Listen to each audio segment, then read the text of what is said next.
The main character was once again hanging by a thread, and it was a life in which she could barely make ends meet. The main character, Rain, had a special background that didn't even allow her to enter the capital. The sword glittered in the sunlight as she struck, each one full of power and confidence. While fighting one of the monsters, Rain felt her energy filling every cell of her body. She knew she had to protect her home and her people, and that gave her strength. She used her skills to bypass the enemy and struck him in the heart with a powerful blow. With each battle, Rain became more and more confident. She understood that her strength was not only in her weapons, but also in her warrior spirit. A monster hunter named Ella Rain used to be an ordinary girl living in Korea, and that was only 3 years ago. Now she was doing God knows what in this damn place, and she didn't even have the opportunity to see her favorite. Every time during the next battle, the girl began to have attacks of misunderstanding as to why she was participating in battles at all, and what the point was in it. The heroine found herself in the world of a novel that she had read herself, and this novel was called The End of the Abyss. Readers who spend a lot of time reading novels can be divided into several types. Those who are interested in the plot, and those who are fascinated by the universe of magic. But there is another category of people. But the heroine was sure that there are people who simply read novels for pleasure, to have a good time and immerse themselves in a magical world. She also read novels because of the appearance of the main characters, because each hero of the novel was especially attractive. Each time she read a new novel, the heroine looked at the main character with special admiration, not understanding how it was possible to create him so flawless. It was only thanks to the main characters that she usually read the novel to the very end, being interested in its plot. The main character of the novel is the End of the Abyss, and the crown prince in his universe tried in every way to win the heart of the duke's daughter. But his methods were somewhat unconventional. He insidiously got rid of everyone the main character loved, and by comforting her after the grief she had experienced, he was able to gain the favor of the one he desired. Even if this hero is crazy, it does not cancel the facts of his unearthly appearance, and for everyone he was just a handsome villain. The heroine often thought about what she would feel if she saw the main character of the novel in real life, and often reflected on this. But then the heroine had to express her thoughts more specifically, because they did not mean at all that she wanted to move into this world and really see the main character. Now the heroine was still here, and she had to live by the new rules, so today she got to the merchant in the monster attribute trading center that was run by the imperial family. The girl did not want to stand on ceremony for long, and in a rude tone explained to the merchant that she should immediately sell one magical item. Today she brought Kevin 3 whole horns, but the merchant decided to give a very strange price for them. The young man decided that he could buy himself off by giving only 3 gold coins for the 3 horns, but the huntress suggested that in that case he simply die. She tried to convince the merchant that he didn't understand that on the black market she would get 3 gold pieces for 1 such horn, and that these conditions would be more favorable for her. The young man claimed that this horn is rarely used, so they try to buy it for the minimum price, which is why such a sum was offered to the lady. But the girl was sure that the merchant definitely had a talent for skillfully talking nonsense, and he probably should think again about his offer. As it turned out, the trading guild now had completely different rights, and monsters were assessed not by risk, but by demand. The heroine claimed that, according to the merchant's logic, she should now go after the monster, which is easier than ever to catch in order to receive a much higher price for it. But then who would be involved in catching first-level monsters, and there is absolutely no mistake in her words. She called the merchant by name loudly, so loudly that he even flinched at her words. The lady took out a huge axe and put it to the merchant's face, asking him to no longer think that all hunters were stupid and only knew how to fight. And if he dares to say something like that to her again, she might show him the real monster. Holding the axe to the young man's face, Rain continued to find out how much he could offer now for the magical goods. The young man offered the girl 7 gold pieces, and after taking her payment, she turned around and said that this was a great place and that she could very well be their regular customer. Going outside, Rain immediately saw her friend, with whom she just needed to talk. He was a young man named Mariah Wayne, and even at such a young age he became an excellent monster hunter and fought alongside Rain. He couldn't believe that the huntress was given only 7 gold pieces for such a rare item, and that this place was probably now connected with the imperial family. But maybe it was just because many people agreed with what they were trying to force on them, but Rain wanted justice. She was sure that everyone in this world was trying to be divided into classes by the same people. If they wanted admiring glances in their direction, then reinforcements needed to be sent to the border. And surely no one will be educated if the entire country is one day taken over by terrible monsters that no one can cope with. The imperial palace was protected by the powerful blessing of Atzilanos, and no monster could enter it. That's why the heroine was constantly indignant that she wouldn't even meet her favorite, and why she even moved into this stupid novel. At this rate, all the fans' love could dry up before they met, and perhaps her love wouldn't even be able to rise like a phoenix from the ashes. She was sure that no one should know about this, and today the lady was not in the mood to talk to anyone. Each time, Rhine behaved quite rudely, and would simply leave without saying a word or saying goodbye. Wayne had known this girl for 3 years already, and he still didn't understand what she was talking about or thinking. A fiery sunset illuminated the imperial palace, where His Highness sat on his throne in the main hall. Today, the Duke of Winterlock came to visit him, and the prince greeted him with a mysterious smile.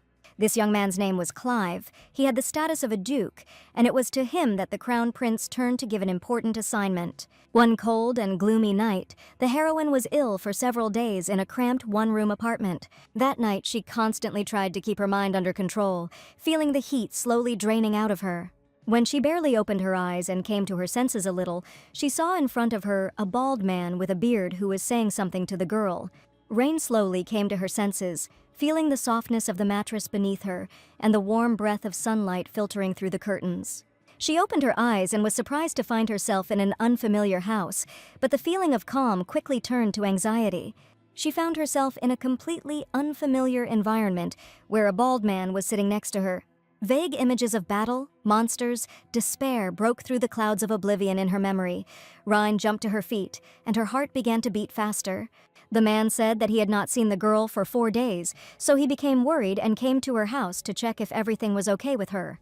He already thought that she had been eaten by bloodthirsty monsters, and for the heroine it was some kind of familiar and at the same time unusual word, but she knew what it meant.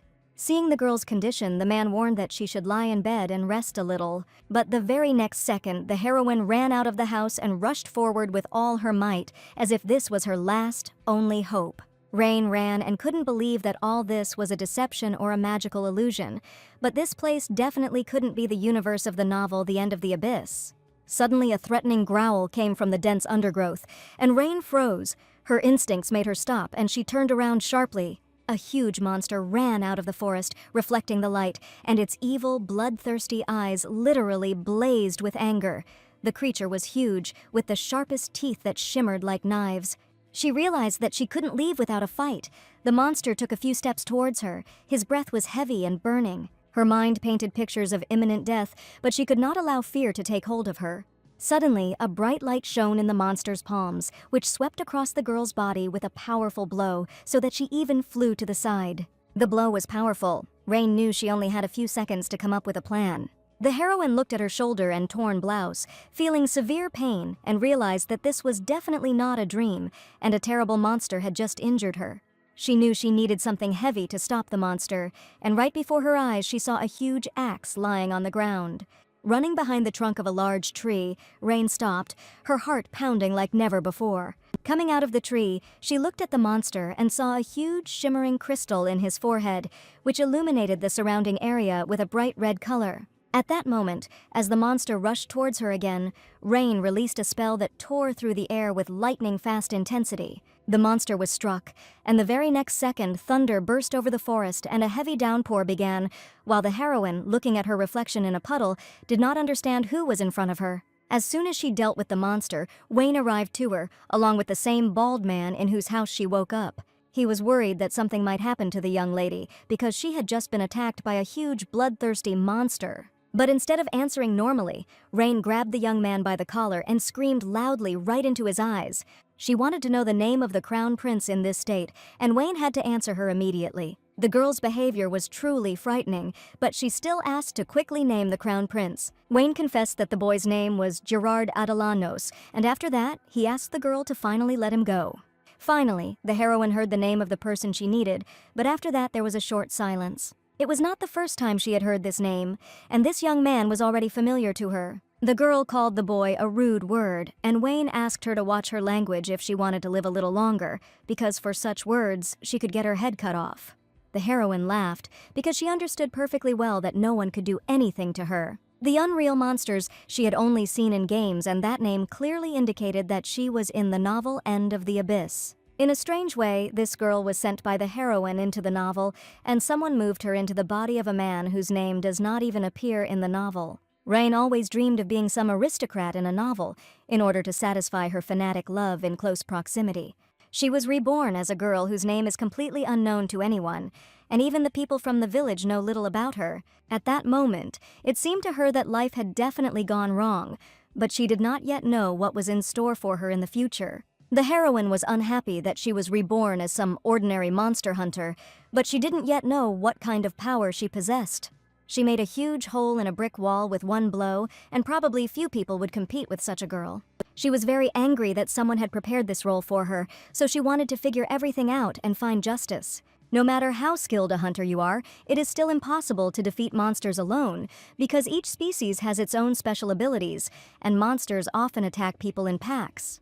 In some places where there were no aristocrats who would send their troops against monsters, hunters appeared who confront them in order to protect their loved ones. And here on the border, the heroine watched the hunters who were protecting each other's rear, and she was the hunter who could easily destroy a first-level monster all by herself. None of the other hunters understood how a fragile girl could catch such a monster, because this monster had a high level, but this girl was so strong that she destroyed the monster with one blow when she cracked it with her axe. The heroine still couldn't believe that she had once said words that turned her life upside down. She was always alone so as not to attract attention, but at some point everything went wrong. And who knew that because of this old man such a stupid rule could appear, which was not needed at all. One day, in front of all the villagers, the old man laid out a rule that the person who defeated Rain one-on-one would be allowed to enter the Antan forest alone to hunt. So now the girl only wished that she would receive forgiveness for the words she said in the heat of the moment, but since this happened, she repents and really wants to go back. When she again asked her friend to do her a favor, a young man appeared next to her and persistently demanded her attention. The lady tried to endure his antics because he was just a person, and she shouldn't chop down with an axe everyone who caused trouble.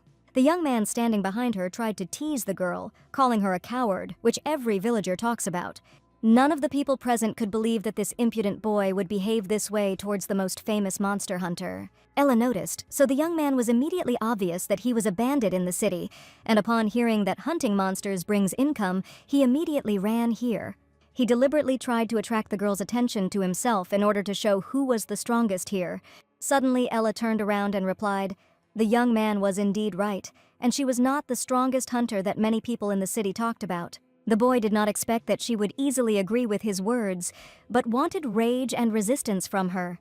The heroine's fellow hunters did not understand why the girl was behaving so strangely, because Rain's strength truly has no equal.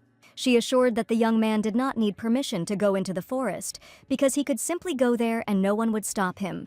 She insisted that the forest had no owner, so he could boldly enter it and not be afraid of anything. The young man said that he was ordered to defeat the chief hunter in order to go into the forest, but Rain insisted that they were just playing a joke on him because the boy was so naive. The naive guy immediately believed the girl and even thanked her for telling him the whole truth. Overjoyed, he ran out into the street to go into the forest, and the heroine said goodbye to him forever. And no one could outsmart the main monster hunter, just as no one could win any of the fights. And this fool turned out to be completely naive, that he believed the girl the first time without knowing anything about her. He was so stupid that he decided to go into the forest alone, without any help from other knights. Wayne was sure that if the boy was going to go into the forest alone, he could die from bloodthirsty monsters. But the heroine knew that usually such fools cannot be convinced, so it is better to say goodbye to them on a good note. And let them do what they really want, because it is only their conscious choice. Each time, the behavior of the main huntress became more and more unpredictable and unexpected for young Wayne. This was not the first time this had happened, and each time it became increasingly difficult for the young man to contain his negative emotions. Late in the evening, the lady was heading to her hut, holding a heavy axe in her hands. She walked with the confidence that today was definitely an easy day, and she had done the best she could. Surely that fool she sent into the forest alone was most likely saved by Wayne, so there is no need to worry about him. As soon as the girl approached her hut, she saw that same bald man in the yard. It was the headman of a village on the western border named Rob Gleason, and he had been waiting for a long time to meet Rain. But for the heroine, meeting this man was one of the most unpleasant events that happened all day. She didn't particularly want to see him because the mercenaries sent by the man came to her without interruption.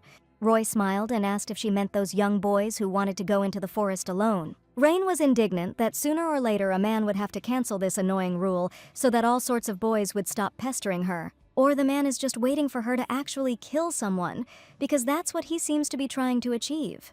Rain couldn't say everything she really wanted to because she still had a screaming conscience inside about respecting her elders. Rob admitted that they could talk about it later. Apparently, he actually came to the girl with one request. For some reason, the man suddenly became so serious and behaved differently than usual, and the lady assumed that flying monsters had probably appeared in the Baron's estate again. But this time the man came with a completely different topic of conversation, and he really asked for something strange. Unexpectedly, even for the girl herself, he asked her to stop hunting monsters, and Ella Rain certainly did not expect to hear this. The next day, a young man came to visit the Emperor at the Imperial Palace and asked for forgiveness for his absence from the previous meeting due to personal reasons. Just recently, the young man's close friend died, which is why he was unable to attend the last meeting. Crown Prince Gerard said that at the last meeting an important issue was discussed about which he would like to consult with the guest. There was talk of commissioning him to write a book about bloodthirsty monsters, but the young man knew that the existing reference book had some flaws at the moment. Although the types and main characteristics of the monsters were indicated there was nothing about the methods of destroying them. The young man had always served as a role model and was very popular among the people, so they respected him, and in this empire there was no one who would doubt that he was the right person for this task. The Crown Prince ordered Duke Winterlock to create a collection of ways to destroy all monsters from the western border, and he was sure that no one else would be able to cope with this task as excellently as the Duke would. Clive put his hand on his heart and promised that he would do everything exactly as the Crown Prince asked, so that His Highness would never doubt him. The next morning, the huntress Ella was informed that an aristocrat with a squad of knights was to arrive from the capital. Rob said that the Baron was simply not himself, and after this news he could not sit still at all. As it turns out, they want to team up with the border guards and conduct a study of the monsters, and that's why they come here. But the girl was sure that no one would agree to go to this place, and it had been abandoned for a very long time, and people had not appeared there for many years. Ella was right, and no one would stand up to monsters while receiving a small wage for what they do. Most of the monsters in this canyon were level 1, and people going there were going to certain death. It is unlikely that they do this out of their own motives, most likely. Disagreements and discord between high-ranking people are to blame. Rob said that this aristocrat wants to take a guide from the village with him and go with him to a forbidden place. He was sure that as soon as some fool followed him, he would most likely be their shield and nothing more, and for the village it would be the loss of a precious inhabitant and hunter. But Rob was worried about something completely different because they could offer a pretty penny for this man. And as Ella had suspected, the man was probably only thinking about financial gain when he heard the offer.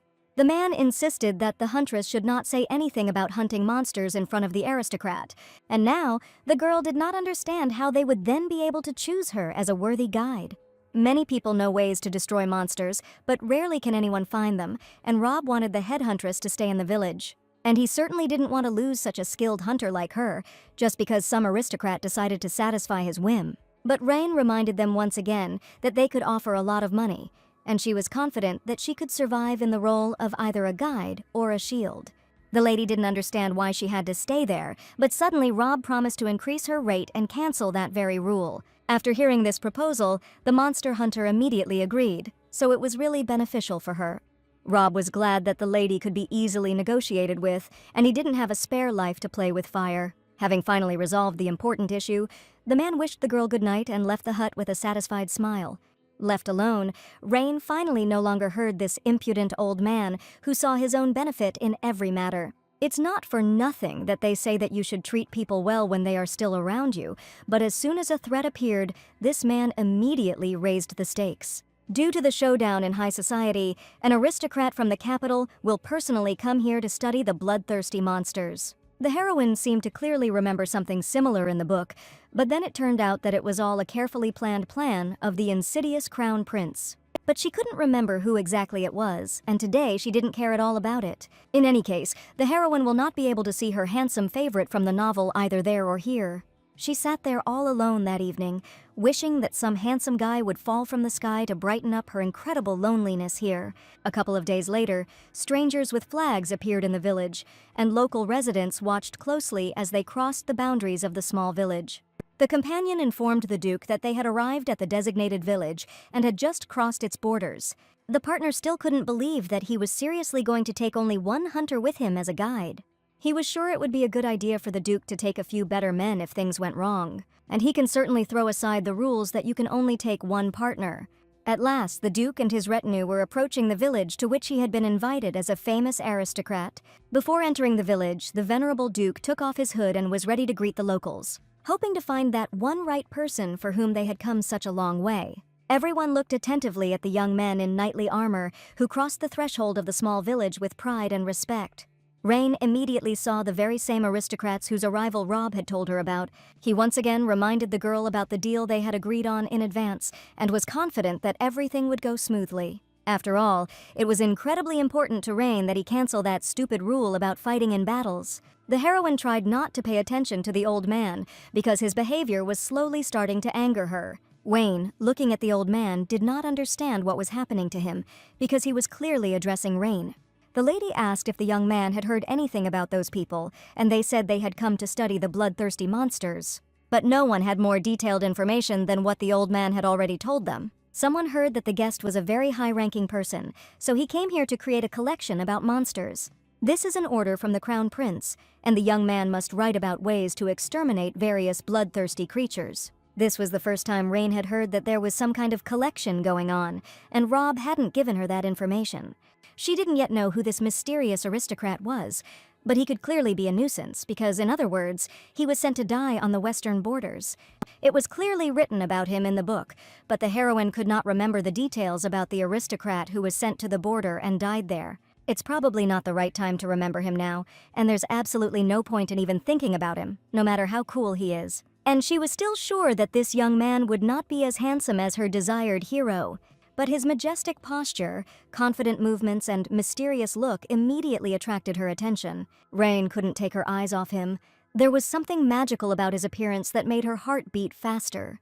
And even Wayne noticed how handsome the Duke was and admitted that it was the first time he had seen such a beautiful person. Rain felt something new ignite inside her, a hope that seemed to have died out after all the horrors she had experienced. The girl felt her cheeks flush because right in front of her stood an unrealistically handsome young man, and she couldn't even believe her eyes. At the general meeting of local residents and guests, the Duke clearly felt someone's gaze on him. The captain of the Winter Knights, James River, stood before them and asked for everyone's close attention. He told how many residents had heard that they were looking for a guide who would go with them to help them study the monsters. The Knights squad decided to hold a hunting tournament, based on the results of which they would choose a suitable person. The hunter who joins them after completing the task will receive his well-deserved 500 gold. Considering that your life is at stake, this is a rather small amount, but for all the residents this money was quite large because you can't earn it even in 5 years. But it was unclear why the guests wanted to test their skills, since they could have taken everyone who applied and simply used them as a shield. One of the young men pointed to a young man and said that those wishing to take part could approach him and give their name. And the very next second, the heroine saw a crowd of running men wanting to be the first to earn as much money as possible. A huge queue of local residents formed around the guests, and now they couldn't share a place among themselves. Rain wondered if the top monster hunter wasn't going to come and take part. After all, if she submits her application, then among all the candidates, she will definitely be chosen. If the heroine had been interested in money, she would not have even considered them. But the Duke was the first handsome man in 3 long years, so she did not want to miss such a rare chance. Besides, if you agree and go to the border, then it is more likely that they will not return from there. Wayne was sure that Rain was the strongest among the hunters, but for some reason now the girl was very worried. And indeed, I felt somehow tense now, although I was sure that everything was going according to plan. Some of the locals already knew the guest's name, and one of them was now trying to remember it. He only remembers that his name had the word Winterlock in it, and unfortunately he couldn't name anything else. Rain took the boy by the shirt and asked him to say the word he had just said again. Rain didn't even notice how she grabbed the young man's hand with all her strength, so much so that he couldn't bear the pain and asked the girl to stop. Finally, the young man remembered the name of the Duke, and his name was Clive Winterlock, and this name seemed to pierce the body of the young huntress with needles. No one could understand what had come over the girl, and one of the young men in the Soul suggested that she had really gone crazy. The name Winterlock was incredibly familiar to the heroine, and she definitely knew a person with the same last name, and it was Ophelia's girl. In the novel, this family includes the main character, who is madly obsessed with the Crown Prince Gerard. And it turns out that this man is the only and beloved brother of Ophelia, Duke Winterlock, whom the Crown Prince got rid of with particular cruelty. The heroine remembered that Clive Winterlock had been attacked and had died tragically in a mysterious incident. The main character, Ophelia Winterlock, loved her brother Clive very much, and they had a very warm and close relationship. One day, the Crown Prince decided that the good-natured Clive could become a hindrance between him and Ophelia. He gave it to him under the pretext of creating a collection about monsters, although he himself understood perfectly well that he was sending the Duke to certain death in a place from which it was impossible to return. So, at the very beginning of the work, the Duke dies during a battle with one of the bloodthirsty monsters, which is what the Crown Prince wanted. But this was the first handsome man that Rain had seen in 3 long years of wandering through this novel. She couldn't allow such a sweet young man to die in such a stupid way, because he was definitely destined to stay alive.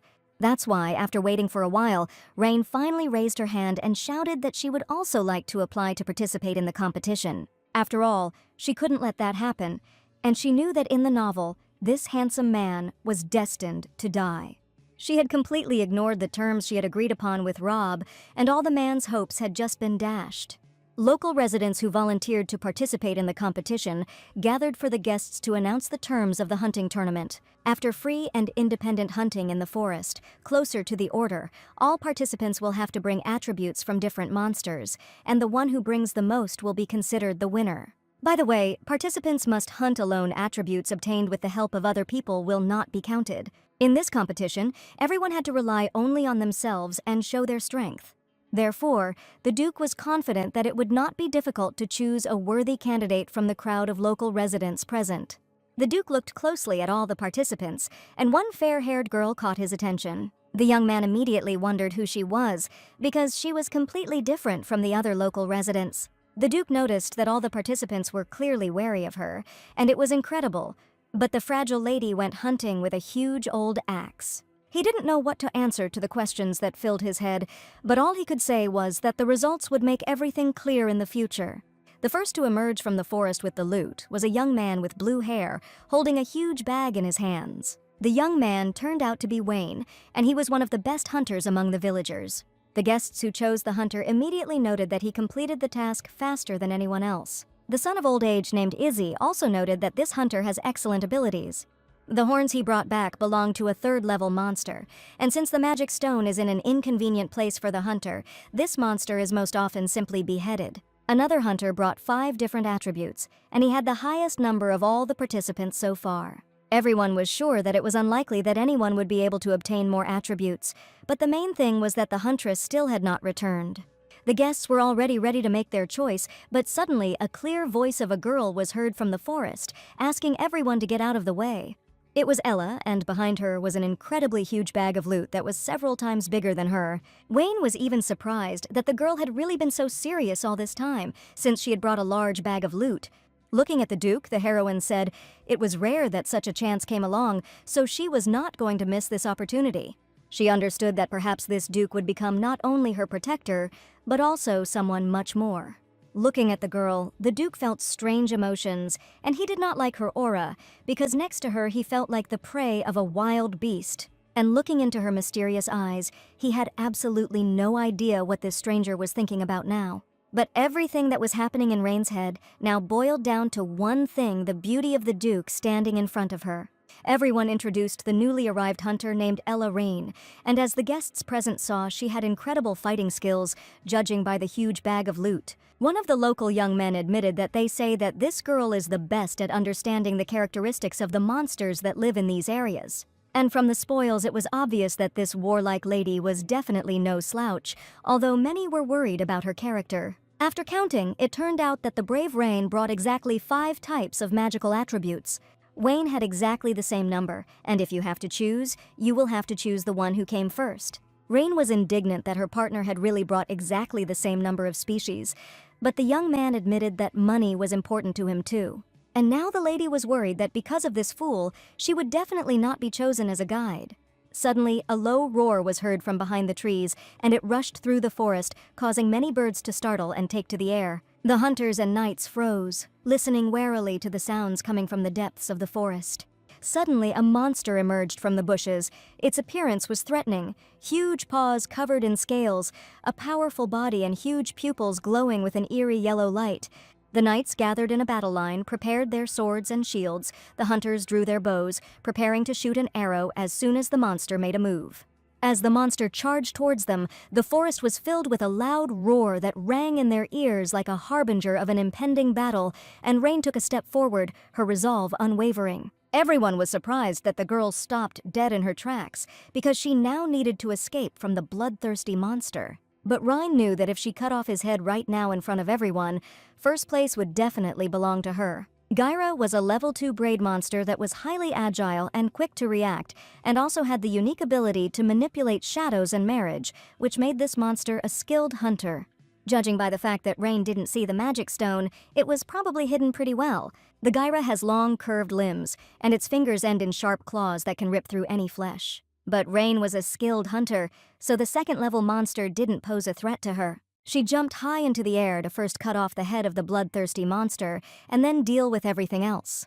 Ella deftly climbed onto the animal's back, and even the monster did not expect that anyone would be able to hit it. Rain used her agility to get around the monster's line of sight and deliver a powerful blow to the monster's side. The sword sank into the rough skin, and the Gyra let out a piercing scream. The monster recoiled, and Rain felt confidence fill her. Gathering all her strength, the huntress attacked again, this time with purpose and mercilessness, and each of her blows was full of fury and determination. The monster did not have time to inflict any injuries on the girl, but only sprayed poisonous acid on the iron axe. Knowing that there were still many challenges ahead, she felt ready for them. Defeating the Gyru turned out to be quite a hassle, and the fight with the monster was far from over. Everyone present watched the huntress's battle attentively, but each of the young men was afraid to even go out and help. They quickly decided that they would only get in her way, and yet Ella never fought against the Gyra. And only now did the Duke realize that this girl was simply an ordinary hunter who possessed better abilities than the rest of the villagers.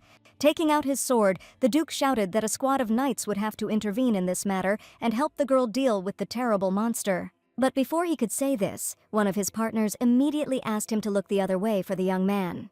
Right in front of them stood a huge monster, about to spray acid in their direction. Rain stood there, breathing heavily, her gaze taking in the battlefield. All this time, the Duke closely watched the girl's actions, and it was the first time he had seen such a brave lady. She understood perfectly well that if she dodged the acid now, it would hit the young gentleman standing behind her right in the face. So Rain couldn't let that happen and threw the huge, heavy axe with all her might towards the creepy monster. With a clear blow, she hit the monster right in the head, and this blow turned out to be his last. Everyone looked on in shock as the fragile girl just dealt with a huge second-level monster. Rain stood there, breathing heavily, and as her gaze took in the battlefield, she felt like a heavy burden had been lifted from her and that this monster was no longer a threat. She shouted loudly for someone to lend her their sword, and her partner Wayne had to do it. The huntress knew the fight was not over yet, so she grabbed her friend's sword and charged again. The monster looked for her with a furious roar, not realizing that she would soon come out from behind cover, and gathering herself, Rain made a swift throw and her sword flashed again.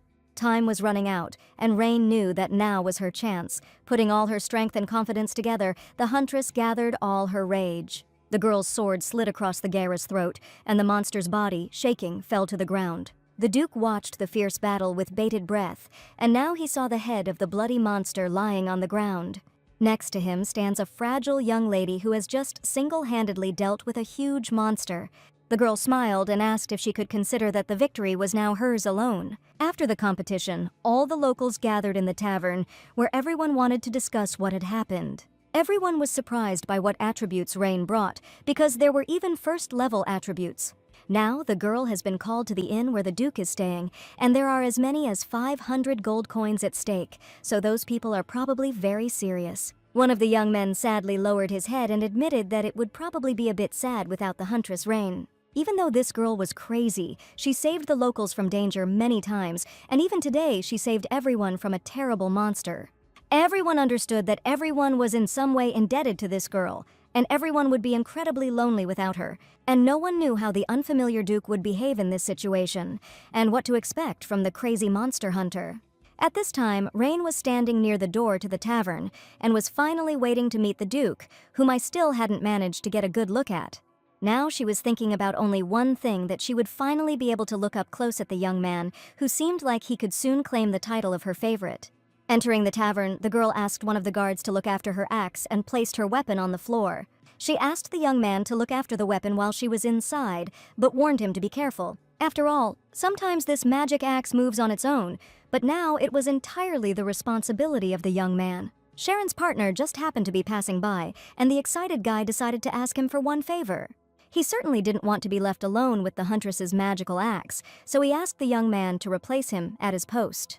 Sharon could easily help his partner, but it was strange that the young man's face looked very pale. And he asked where the huntress was, and she had just gone inside where all the other locals were. Entering the tavern, she was sure that she would finally meet the Duke, but instead of him, there was another bearded man. In 1 second, Rain's mood significantly worsened, because she expected to see the handsome Duke. The girl hurried to the tavern, but became incredibly angry when she saw some boar instead of the sweet Clive. This young man had just arrived with the Duke, and he was incredibly displeased with the girl's aura, so he decided that this lady needed to be kept at a distance from the Duke. He admitted that he had called the girl here to tell her about her purpose in the expedition in which she was to participate. The huntress's task was simple. She only had to direct the knights to the places where bloodthirsty monsters most often lived. The knights will fight the monsters themselves, and the huntress will have to wait until they finish the job. Rain was surprised to hear that she would just have to stand and wait, and it turned out that no one had called her to fight alongside the other men. The man stated that they could not choose their guide, but there were to be no casualties unconnected with this mission, and these were the words of his lordship. As it turned out, he himself wanted to fulfill his duty, and finally Rain understood what the real reason was. It was not for nothing that she found it strange, and even if the expedition was the Crown Prince's plan, Clive was the Duke of this country, and if everything went as in the original, his Duke was destined to die. But the heroine understood that she was going on a responsible mission, and since it came down to it, she was ready to protect the Duke and his squad from bloodthirsty monsters at any cost. She promised that no monster that came their way would dare to breathe the same air as the Duke. Rain confidently stated that the plot was long overdue for a change, and she was ready for new challenges. Even the young man who had just spoken to her, seeing the girl's warlike attitude, was a little frightened by her excitement. Rain was often called crazy because it was really impossible to expect anything from this girl. But now a girl named Ella Rain was their guide, and they had to put up with her crazy nature. One late evening, when darkness had fallen over the empire, a knight appeared in the hall of the imperial palace. He greeted the Crown Prince and bowed before him, expressing his respect and recognition. The Crown Prince smiled and said that the young man had certainly come to him for a reason at such a late hour. News came in about the Duke of Winterlock, and he was told that he had hired a hunter from a village near the forest of Antan. The Duke had already had one incident, but the Crown Prince was confident in his steadfastness, and he most likely needed a guide to speed up the search for monsters. The Crown Prince knew that the Duke had always been known for his wit, and sending him to the village with the monsters was something he almost regretted. He was informed that the Duke was now already in the forest of Antoine, and would very soon reach the border, and this would take about 3 days. The young man asked that in future he not be told about the Duke, because he was worried that he had inconvenienced her with his request. He thanked the knight for his excellent work, while the latter did not even doubt the noble intentions of the Crown Prince. In parting, he bowed before the young man and wished eternal health to his majesty and endless development of the empire.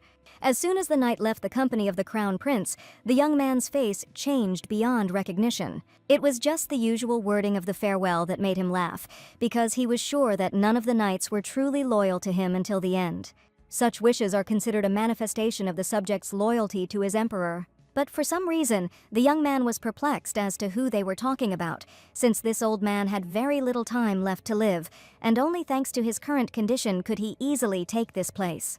Now the Crown Prince only wanted to get Ophelia and get rid of the annoying Duke. The Crown Prince's ally believed that Winterlock was stupid after all, and if he had quietly and silently handed over his little sister to him, he would have been able to save his insignificant life. The Crown Prince was sure that in the future he would still be better off beheading the Duke so that he would no longer hinder his path.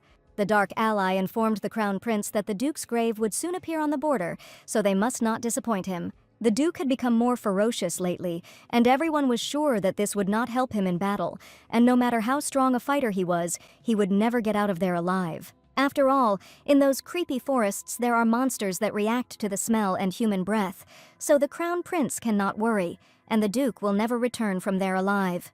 The Crown Prince was waiting for Amelia Hertz to die so that he could quickly begin to console the girl Ophelia, for whom he had long had plans. That evening, the huntress was carefully packing her backpack to set off with the Duke's army. Just in case, she took spare clothes and money, but saw that one important thing was missing from her backpack. She looked around and saw the necessary thing lying nearby on the floor. This object looked like a magic compass, and the heroine knew that she would definitely need this thing. The heroine remembered that she definitely had this thing, but initially this item belonged to the owner of her body. Having put the thing in a secret pocket of her backpack, Rain decided that soon she would definitely learn more information about it, and now it was time for her to go on a journey. She put all the necessary things in her backpack, and looking at the door, she realized that she was ready to set off on an incredible journey. But as soon as she left her house, she couldn't believe her eyes, because right on the street in the village there was a pile of boxes with gifts. The main street was lined with colorful boxes tied with festive bows, and it looked like a huge celebration. Wayne said that all these gifts were brought by local residents because their most valuable hunter was leaving the village. The heroine could not even imagine that the villagers would prepare so many gifts for her departure. She didn't think that anyone liked this village, so she was genuinely surprised by what she saw. And now I have learned that good friends live in this village who respect her very much. Wayne admitted that he expected this outcome of events and was confident that it would happen. On the way out of the forest, Rain once picked up a young man at a competition whose head had almost been bitten off by a monster. Wayne smiled and stated that this was not an isolated case where a brave hunter later helped strangers. She probably just doesn't realize how many people she has helped in various difficult situations when they asked for help. Therefore, every villager was incredibly grateful to the girl for the fact that she once helped them in difficult times.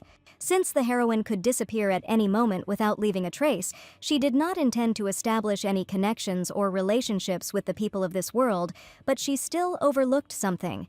Trying to stay alive in this world could affect the lives of other people, and this is exactly what happened to the heroine, so these changes did not pass her by. Ella no esperaba que esta mañana aprendería mucho sobre los habitantes del pueblo con quienes había vivido durante 3 años enteros. She hugged her best partner Wayne and thanked him for the warm relationship, hoping that they would definitely see each other soon. The attention of the locals touched the hunter Rain deeply, and she knew that she would definitely return. But most importantly, her best and most loyal friends were waiting for her, and she had confidence in each of them. Rain asked Wayne not to make a fuss because he would be back before he could blink, so long goodbyes would only embarrass them both. But for some reason, Wayne didn't want to say goodbye to the huntress so quickly, and Rain didn't understand what was going on at all. Wayne admitted that he was not sure that the girl would return soon, and this is exactly what all the locals think. As soon as the carriage set off on its long journey, the girl's head was filled with words about a premonition that they would not see each other for a long time. She couldn't understand why he said those particular words, and now she can't stop thinking about it. After all, did he really understand that she was leaving for the Duke of Winterlock and was going to say goodbye to the local village forever? The heroine did not yet understand the point of this trip because of that guy who left first, she could not really do anything. This man was incredibly annoying to the young lady, and he gave her absolutely no right to act. She noticed that the Duke and this man were definitely talking about something serious, and this conversation aroused the girl's keen interest. Soon they stopped for the night, and a detachment of knights set up a tent camp so that the people could rest. While everyone was busy setting up the tent, Rain looked around to make sure the camp was well covered by trees. Since no one really interacted with the girl, Rain was sure that hardly anyone present was happy about her appearance. She felt that the young men looked down on her because she was just a girl hunter, and it wasn't even simple disdain but rather a hostile attitude, because each of them knew that she was much stronger. The heroine didn't give a damn about relationships with people because she wasn't going to be friends with any of them. A man from the squad approached the girl, and Rain was already ready to listen to indignation directed at her. The man was a winter company knight named Ralph Hogan, and he wanted to speak with the huntress in person.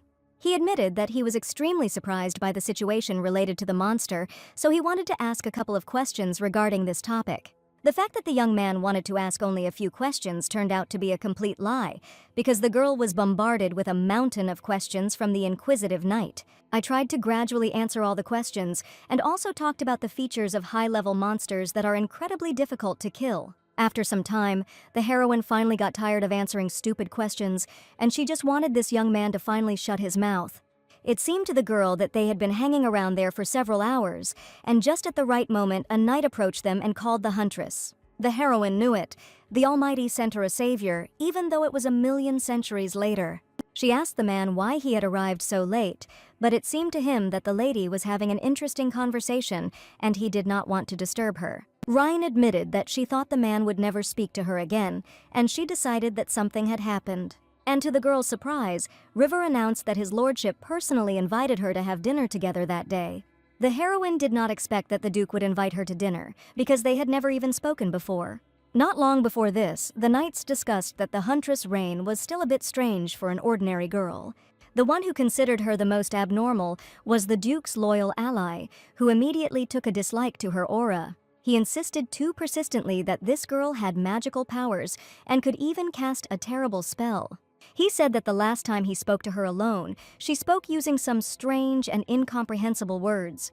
The Duke asked River to be careful with his words, and even if this girl is just an ordinary hunter, she is the one who should help them achieve their mission. But the man was still sure that even if the girl was an ordinary conductor, she should still be feared. All this happened just before the detachment stopped for the night nearby in an open clearing. And it was at this moment that the Duke decided that he would invite this girl to dine alone that evening. He was not particularly happy with this information and did not understand why the Duke had decided to do this. The young man assured that this lady's help in this expedition was irreplaceable, so he wanted to show her respect. River asked the Duke not to do this under any circumstances, but he knew perfectly well that Clive would not listen to him. The dinner with the Duke was a great success, and Rain showed herself to be a worthy lady. The young man was even surprised by her behavior because they thought that this girl was an ordinary wild huntress. The Duke asked if Rain had been trained in etiquette, and as it turned out, she really did have a grasp of its basics. River asked where the girl learned this, since she was not an aristocrat at all. The girl said that the Baron taught her, and one day she had the chance to have dinner with him. While Ella was answering the question, she noticed the Duke looking straight into her eyes. His appearance was truly delightful, as if he had come out of the pages of a romantic novel. Tall and stately, he radiated an aristocratic nobility that easily captivated those around him. The captain said that Rain would not be able to participate in the hunt, since the knights had originally planned to only choose a guide for themselves. It was a bit tiring for the monster hunter, so she asked if she could join in the monster hunting. Before coming here, Clive was given one piece of advice: don't contract hunters on a temporary basis, because they might get lazy and not do anything. However, Ella Rhine was very enthusiastic about everything. The Duke did not expect this from her. This girl was a little strange, but it seemed to him that they had chosen an excellent hunter. Clive stated that since the lady had nothing to do with their mission, these were by no means easy matters to be resolved so quickly. But for Rain, the main goal of the mission was to prevent the Duke from dying and to protect him from anything that could harm or threaten his life. River exchanged glances with the Duke and then looked closely at the girl who had just promised to protect the Duke. These words also came as a surprise to Clive, so he didn't even know what to say in response. The lady once again proudly repeated her words that she would protect the Duke from any monsters, even if she had to sacrifice her life. But Clive still couldn't understand why a girl he'd only known for a few days was willing to sacrifice herself in a battle with monsters for him. River stood up from his seat and was indignant that the lady was constantly repeating the same thing, because she had no right to say so, because she had met the Duke quite recently. And only he has the right to protect the Duke as the captain of the Winter Knights detachment, and the girl should not meddle in something that is not her business, but calmly follow the instructions. The heroine claimed that River couldn't even imagine how hard it was to hunt first-level monsters, since he probably hadn't fought them one-on-one. They continued to argue that each of their abilities were questionable, and each was confident that only he could protect the Duke from the monster's attacks. All this time, Clive sat next to them and was forced to listen to the squabble of the young men who were trying to measure who was stronger. The Duke realized that without his intervention, River and the Huntress would definitely not calm down. He confidently stated that he was able to protect himself and did not need any other protection. Rain noticed that the Duke was still incredibly sweet, even when he was a little angry, while River saw his master as an incredibly courageous hero who never lost his composure. The Duke said in a serious tone that the dinner could end here and everyone could go free. River was sure that this did not apply to him, while Rain was indignant that because of this impudent man, she was unable to communicate with the Duke. But to River's great surprise, they were both kicked out, and he was sure that only the huntress was to blame for everything. At last, the dining room was completely silent, and the two of them had made quite a noise. After they left, the Duke thought it was as if a typhoon had passed through while the two were trying to sort things out between themselves. After that day, there was no more of this, and one day little Clive had to learn the whole truth about adult life. And before his death, the father asked the boy to maintain traditions and defend his honor, not showing weakness to others, and also hiding his feelings. The father assured that this was the only way the young man could protect his family and little sister from the attacks of evil tongues and envious people. That evening, his father asked him to remember his words forever, and from that moment on, Clive never forgot them for a second. At the age of 15, Clive said goodbye to his father, hearing his last urging and not forgetting his words. He hid his feelings and tried in every way to protect the family. 12 years have passed since then, and the venerable Duke of Winterlock has become a man with the nickname of the Winter Duke. All his life, being the head of the Winterlock family, he hid his feelings well, and it even became a habitual behavior for him until Ella Rhine appeared before him. He didn't understand how an ordinary girl managed to fill all the gaps in his life and brought vitality and joy to their squad. Most of all, he couldn't understand how a fragile girl could turn the Duke's usual life upside down in just one moment. More and more news appeared in the Empire that monsters had become more aggressive and were attacking people more often, and news about this was coming in every day. The Crown Prince asked to bring all the documents regarding this issue so that he could review them personally, and it is quite possible that he made a mistake, and he should not have listened to his report in the presence of a lady. Before him stood the beautiful Ophelia, who was confident that the imperial family would do everything in their power to help the Duke. Ophelia asked the Crown Prince to address her as the deputy of the Duke of Winterlock, who is currently absent. The Crown Prince came closer to the girl and asked her not to worry under any circumstances because she was completely safe. The lady felt that the young man was taking too much liberty, so Ophelia politely stepped aside and said that she was not feeling well and it would be better for her to leave. The young man even intended to send the girl an imperial physician, but she insisted that she needed absolutely nothing. The Crown Prince smiled and ordered the carriage to be prepared, and Ophelia wished him a good rest. But unfortunately, the girl did not yet know what the Crown Prince was planning to win her heart forever. Ophelia Winterlock was the main character of the novel, The End of the Abyss. She was very wise, but at the same time weak, so one bad news could greatly affect the girl's condition. She lived a happy, peaceful life in the Duchy's estate, and on this ordinary day she was in her room, looking at her favorite plush toy. It was a funny teddy bear that her beloved brother had once given to his little sister when she was a child. She still kept this toy and looked at it carefully, keeping the warmest memories from her childhood. But as soon as the girl was furious, she would start beating the stuffed toy in the stomach with her fists to vent all her anger on it. And now the butler caught her doing this, while the girl was desperately screaming at the teddy bear to call her the Duke of Winterlock's deputy. It was the butler Albert who, as usual, brought the lady freshly brewed green tea. That evening, Ophelia felt uneasy, and she couldn't even enjoy her favorite tea.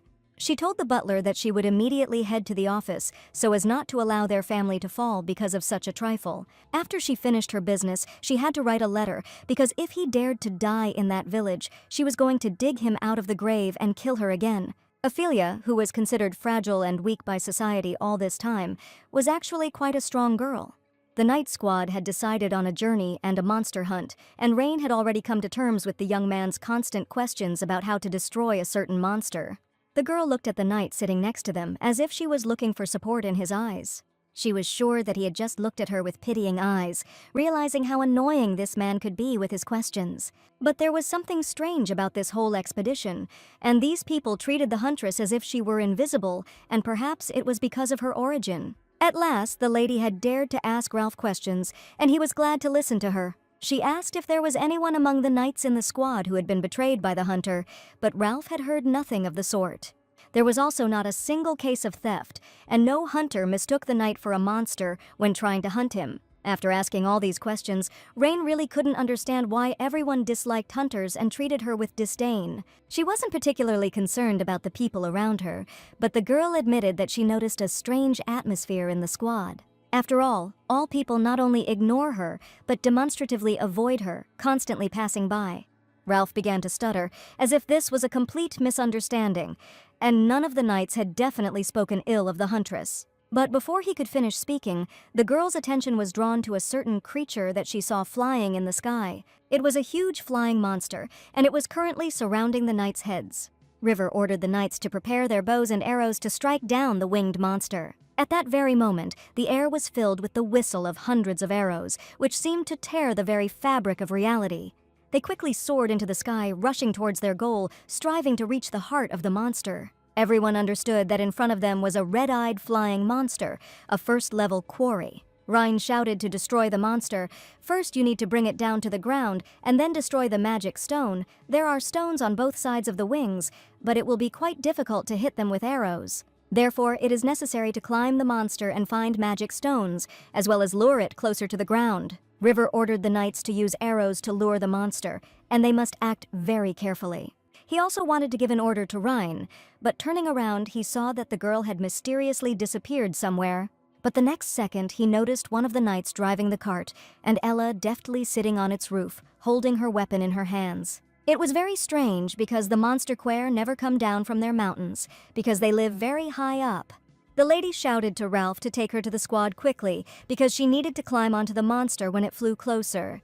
The young man diligently helped the huntress and asked her to hold on tightly to the roof of the cart. Finally, Rain saw the red-eyed monster descending closer to the ground, and now was the perfect time to start attacking. But the closer the monster flew, the more the huntress realized that she had not even reached the desired point.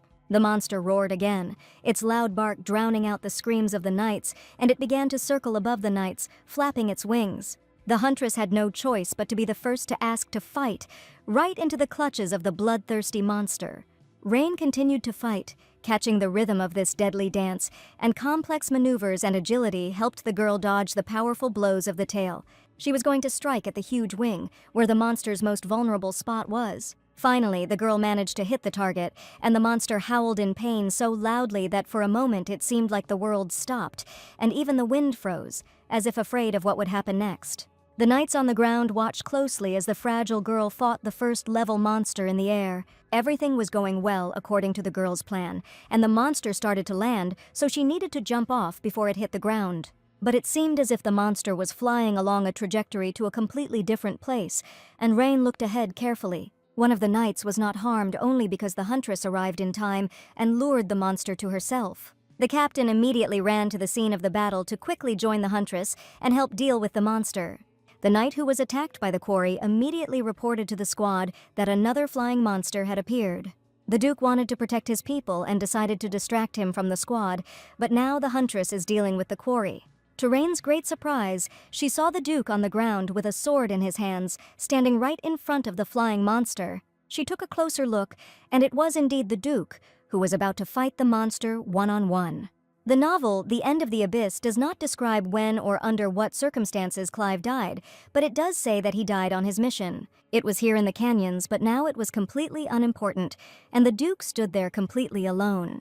It was at this point that Rain decided to jump off the monster, and the Duke saw the girl fall. Rain flew straight at him, screaming for the Duke to move away, because she could fall on him. The Duke looked up at the sky and couldn't believe that he was actually seeing the fair-haired huntress with his own eyes, which, for some strange reason, is now flying from the air straight at him, with bloodthirsty quarry circling around. The sinister monster continued to surround the knights, but one of its wing had already been struck by the huntress. Now they had to fight the second monster, and the girl managed to catch hold of the edge of its tail in flight. She saw the Duke of Winterlow also trying to attack the monster and shouted his name loudly. She saw a sword and the hand of a young man who was trying with all his might to climb onto the wing of a flying monster. Finally, she saw the Duke's face in front of her, who was also holding onto one of the monster's wing and trying to fight it. Rain shouted that climbing on the flying monster was very dangerous and the Duke could get hurt. The young man assured that he had been training with the knights for a long time, and as he had already said, he did not need anyone's help. But the heroine knew that in the original plot, the Duke of Winterlock was destined to die, and this could happen even now. Therefore, the heroine considered herself more experienced and was confident that the Duke should follow her instructions. The young man had no intention of handing over all responsibility to the girl and hiding like a coward, because she was only here because of their mission, so there was no way he could let her die. Rain realized that the Duke also wanted to deal with the monster, so she decided to do it together. She was going to grab the wings first and damage them so that the quarry would fall to the ground. The brave heroine declared that she was not going to repeat it twice, and the Duke should listen carefully to her words. The huntress shouted that she would give the Duke a sign at the moment when he needed to injure his wings, and before they hit the ground, he needed to do a somersault. The young man was sure that it was not necessary to tell the girl all this, because he himself knew perfectly well what needed to be done. But seeing Ella's worried face, he realized that she was advising this from the bottom of her heart so that the Duke could save his life. He realized that Rain was simply worried about him, so he said that he would definitely carry out her instructions. The lady shouted loudly for one of the knights to be careful, because they were about to land on a huge flying monster. Rain watched as the creature froze, and then, with a sound that echoed the historic battle, fell to the ground. They, together with the Duke, flew with the huge defeated monster like two warlike and brave heroes. The knights immediately ran to the Duke, who had descended to the ground, and to their great joy he was all right. River asked for forgiveness because he shouldn't have left the Duke alone, but unfortunately it happened. The Duke was confident that his partner had done everything he could, and thanks to him the squad remained safe and sound. Suddenly, the young man asked if he really seemed that weak, and this question was completely unexpected for River. The next second she was already a Duke, and lost in thought, he asked his partner to pretend that he had not heard anything at all, because now he needed to find out how the huntress was feeling. After all the battles, the detachment reached the nearest overnight stay, and the Duke finally realized how tired he was. Sitting down on the bed, he sighed heavily, and his attention was drawn to a book lying on the table. The young man remembered that he had come here to write an encyclopedia about monsters, including those species whose destruction had not been written about. But now he knew that it was not about the collection at all, and he was simply sent to an obvious death. His sister immediately took the Crown Prince's order negatively, since it was impossible to know the method of destroying all the monsters. The young man understood that Ophelia was right that day. It was practically impossible, but this trip brought something into his life. Ever since he met the huntress Ella Rhine, his life has begun to change in some subtle way. And the Duke did not understand whether it was really possible that this girl had somehow influenced his feelings. He walked out of the office and called out to his partner River, who had disappeared again. A few seconds later, the man appeared before the respected gentleman, asking what had happened to him. Suddenly, the young man announced that it was necessary to completely rewrite the contract and make significant changes. To sign the contract, the Duke called the huntress, and she said that he would like the lady to not only do her duties as a guide, but also to train the knights. The Duke stated that it might not be to the girl's advantage to reveal her exceptional skills, so he immediately warned that he was going to double the rate for the work. But money had never been Rain's first priority, and after today's situation in battle, she saw for herself that the knights would have to be trained and prepared. And to the Duke's surprise, the girl said that she had already received payment for her tuition. The lady had to read the contract and sign it, and training could begin as soon as the squad arrived at the border. River said that training would have to wait for a while, but the knights had not yet accepted this girl as a member of the squad. He had already given the order for them to stop behaving like that, but after that situation, everything had changed a little, but the huntress didn't understand what situation he was talking about. The heroine was sure that River told the knights that she was simply abnormal and should not be approached. But the man assured that as long as he was the captain of this squad, he would not allow any of the knights to treat others with disdain. This time, River wanted the knights to realize everything themselves and gave them a certain amount of time to do so. But for some reason, a dispute arose again between the huntress and the squad captain, because the lady was sure that he was acting stupidly again. Rhine was sure that no matter how the knights treated her, it would not affect the training and its results. After signing the contract, the huntress could begin training, and River watched her closely. All the knights were delighted by the battle with the flying monster and wanted to learn from the young huntress. Knights wishing to train had already gathered around her, and just at that moment, River himself rode up to them. He joked that this girl had made a noise again, but this time Rain was really silent.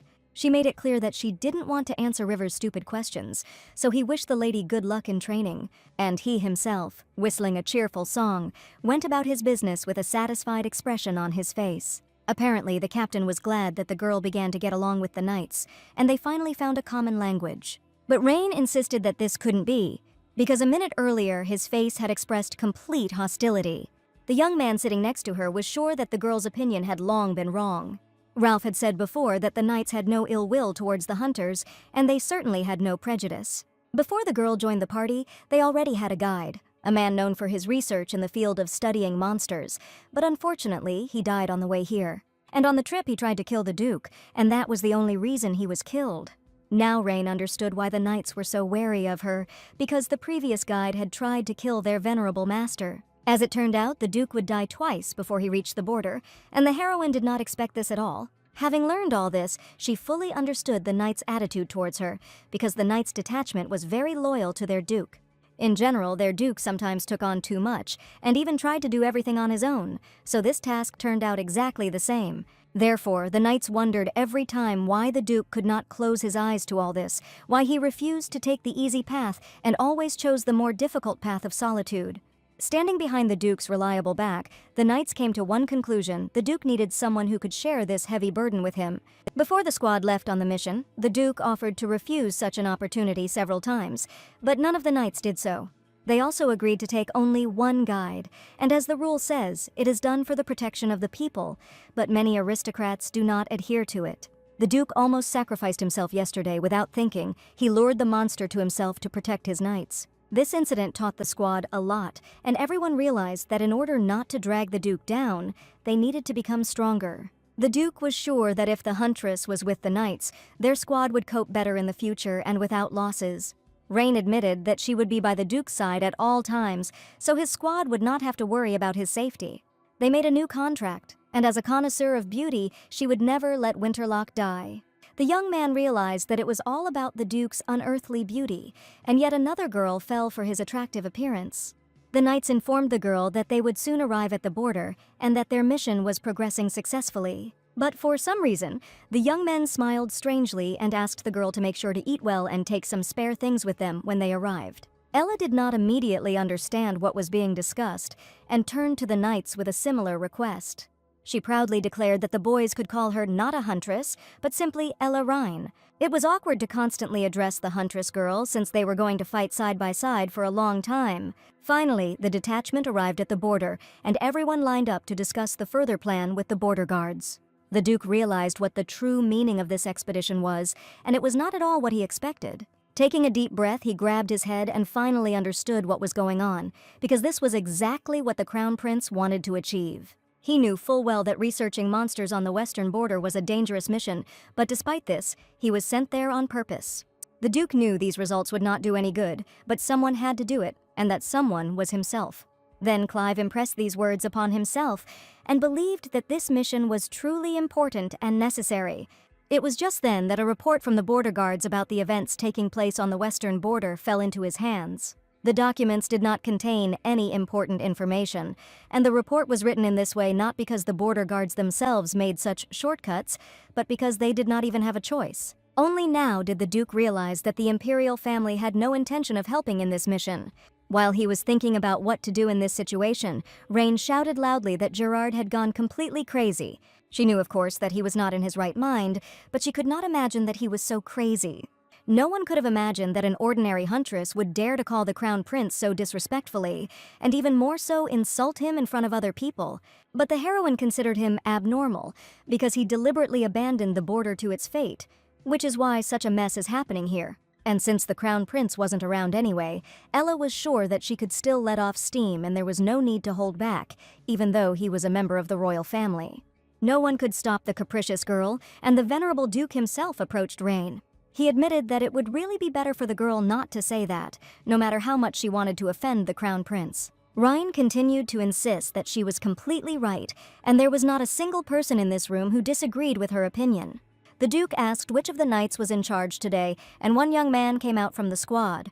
The young man introduced himself as a captain of the Western Border Detachment named Edmund Jensen. The Duke politely stated his name as Clive Winterlock and was about to address the captain of the squad. As it turns out, several knights have currently set out to eliminate the monsters, and there are about 10 of them in total. The total number of border guards did not exceed 30 people, and the Duke understood that it was impossible to hunt monsters with such a small number of people. Fortunately, many of them had experience. So the young men managed on their own, because most often only low-level monsters appeared here. But he still admitted that knights are constantly getting wounded, so they often have to run away. Rhine stood behind the young man and said that she was incredibly sorry to see all this, because there were very few people to fight. She also noticed the condition of the armor and weapons, and everything was quite decrepit. She asked why the knights had not considered changing their weapons, but the young man admitted that the squad had absolutely no funds. The items that the border guards obtain are necessarily sent to the Imperial Palace, and they cannot even sell them to buy equipment for themselves. Therefore, the squad does not even have the ability to sell monster attributes, and none of them even tried to do so. Rain thought about it. There wasn't even a place to sell attributes here, and it was unlikely that traders would come here putting their lives on the line. The young man asked the all-knowing girl's name, and Ella proudly gave hers. She called herself a monster hunter and a guide, and it has been 3 years since she began to worry about the doom that was coming to the Empire. Rain stated that, to begin with, in parallel with writing encyclopedias, they need to take care of the state of the border. It is also necessary to get money and repair everything, and then buy new equipment and improve the condition of this place in order to quickly finish writing the encyclopedia. All the knights listened attentively to Rain as she tried to explain that they all had one common goal. But in fact, the first thing she wanted to do was rip off the head of the crazy crown prince. But the Duke was sure that first it was necessary to unload all the things. He ordered Captain Jensen to show the knights new rooms where they could rest. The Duke asked the girl to help the Knight Miller, and he himself went about his business, promising that if he needed the girl, he would definitely call her. The Duke couldn't stop thinking about River's words, which assured him that this girl was clearly abnormal. And now he realized that when the young man said those words, he was indeed right.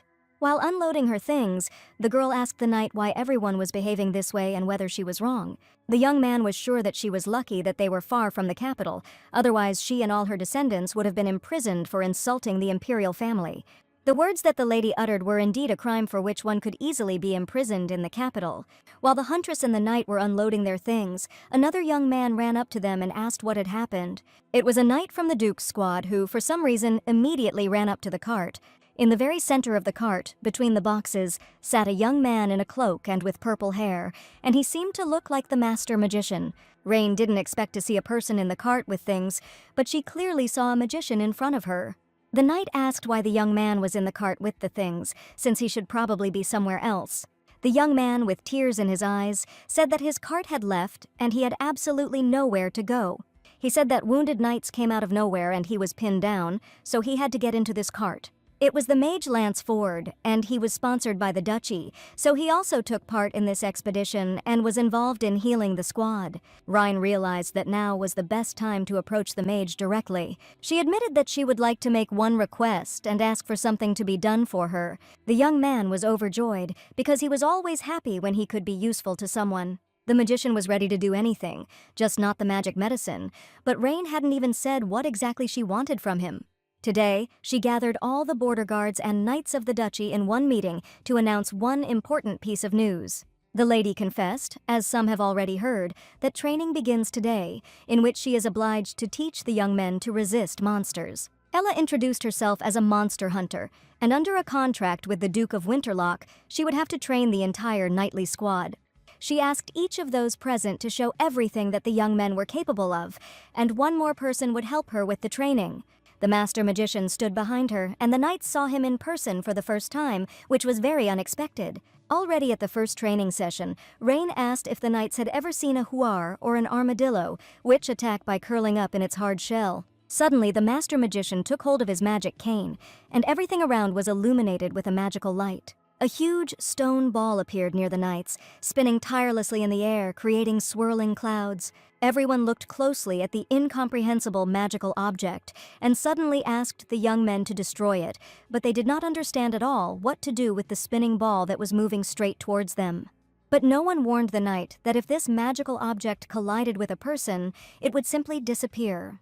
Therefore, the huntress enjoyed simply watching the young men run away from the magical object, because in extreme cases, she could always destroy it. The lessons on monsters were quite educational, and in one of the classes she talked about a monster that had a magic stone on its forehead.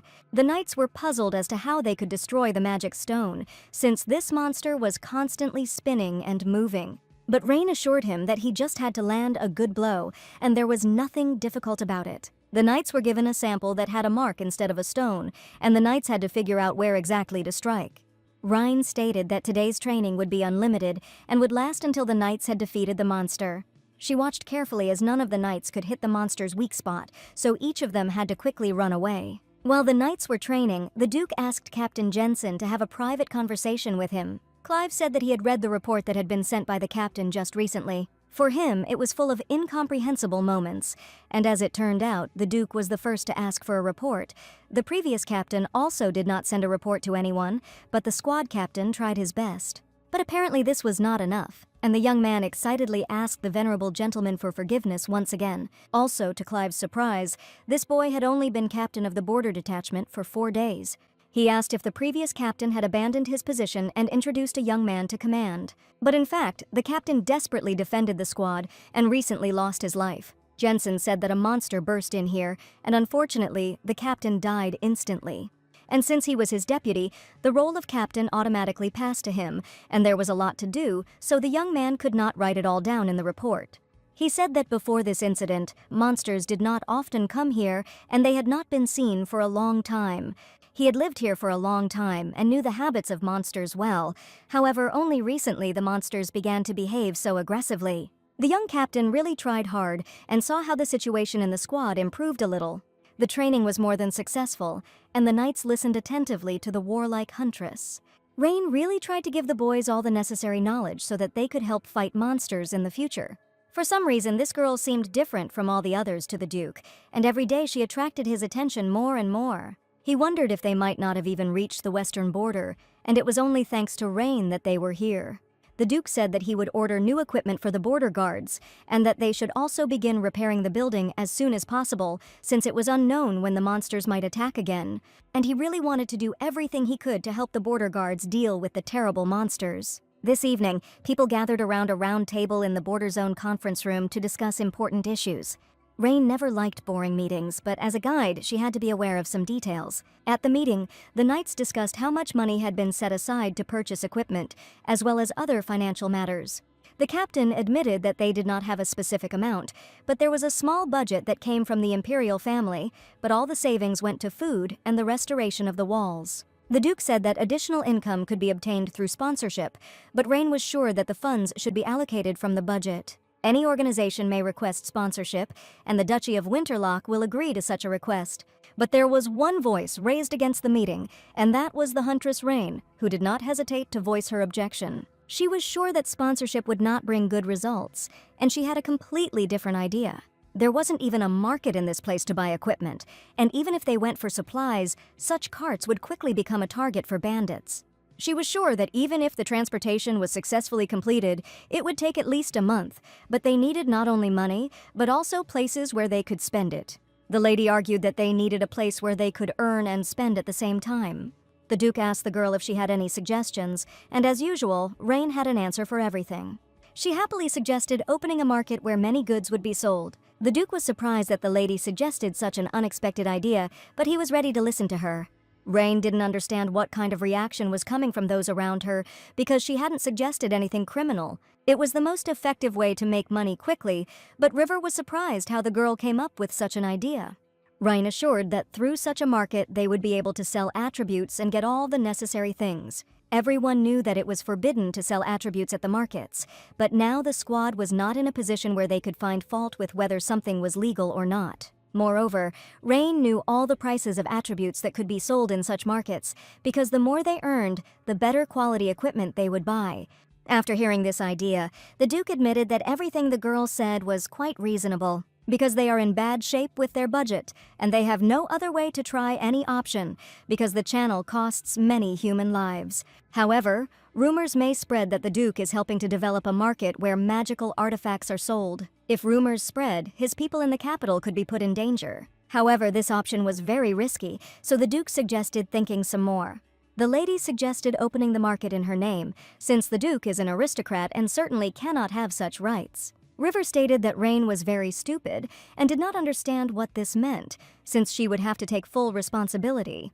In this way, the girl could expose herself to great danger, and the Duke did not want this under any circumstances. Clive admitted that he wanted to avoid anything that could harm the girl, and these words touched the young lady very much. She didn't know that the Duke was really so worried about her, but now she was convinced of it. The huntress asked the Duke what he would choose to survive on the border without proper equipment, or to survive with the necessary budget to afford everything he needed. She wanted to know which option seemed more acceptable to the Duke, and she waited for his sincere answer. The Duke thought for a moment and decided to do as Rain suggested, but if something went wrong, he promised to help the girl get out of it. And it doesn't matter whether they go the right way or not, it should bring positive results, because they will act together. The Duke promised to send a letter to one place, and in a few days they would be able to open the market. The huntress was going to take an axe to the deal, because there were several people in the market who were ready to finish her off at any moment. It was something of a side effect that contributed to price stability in other markets.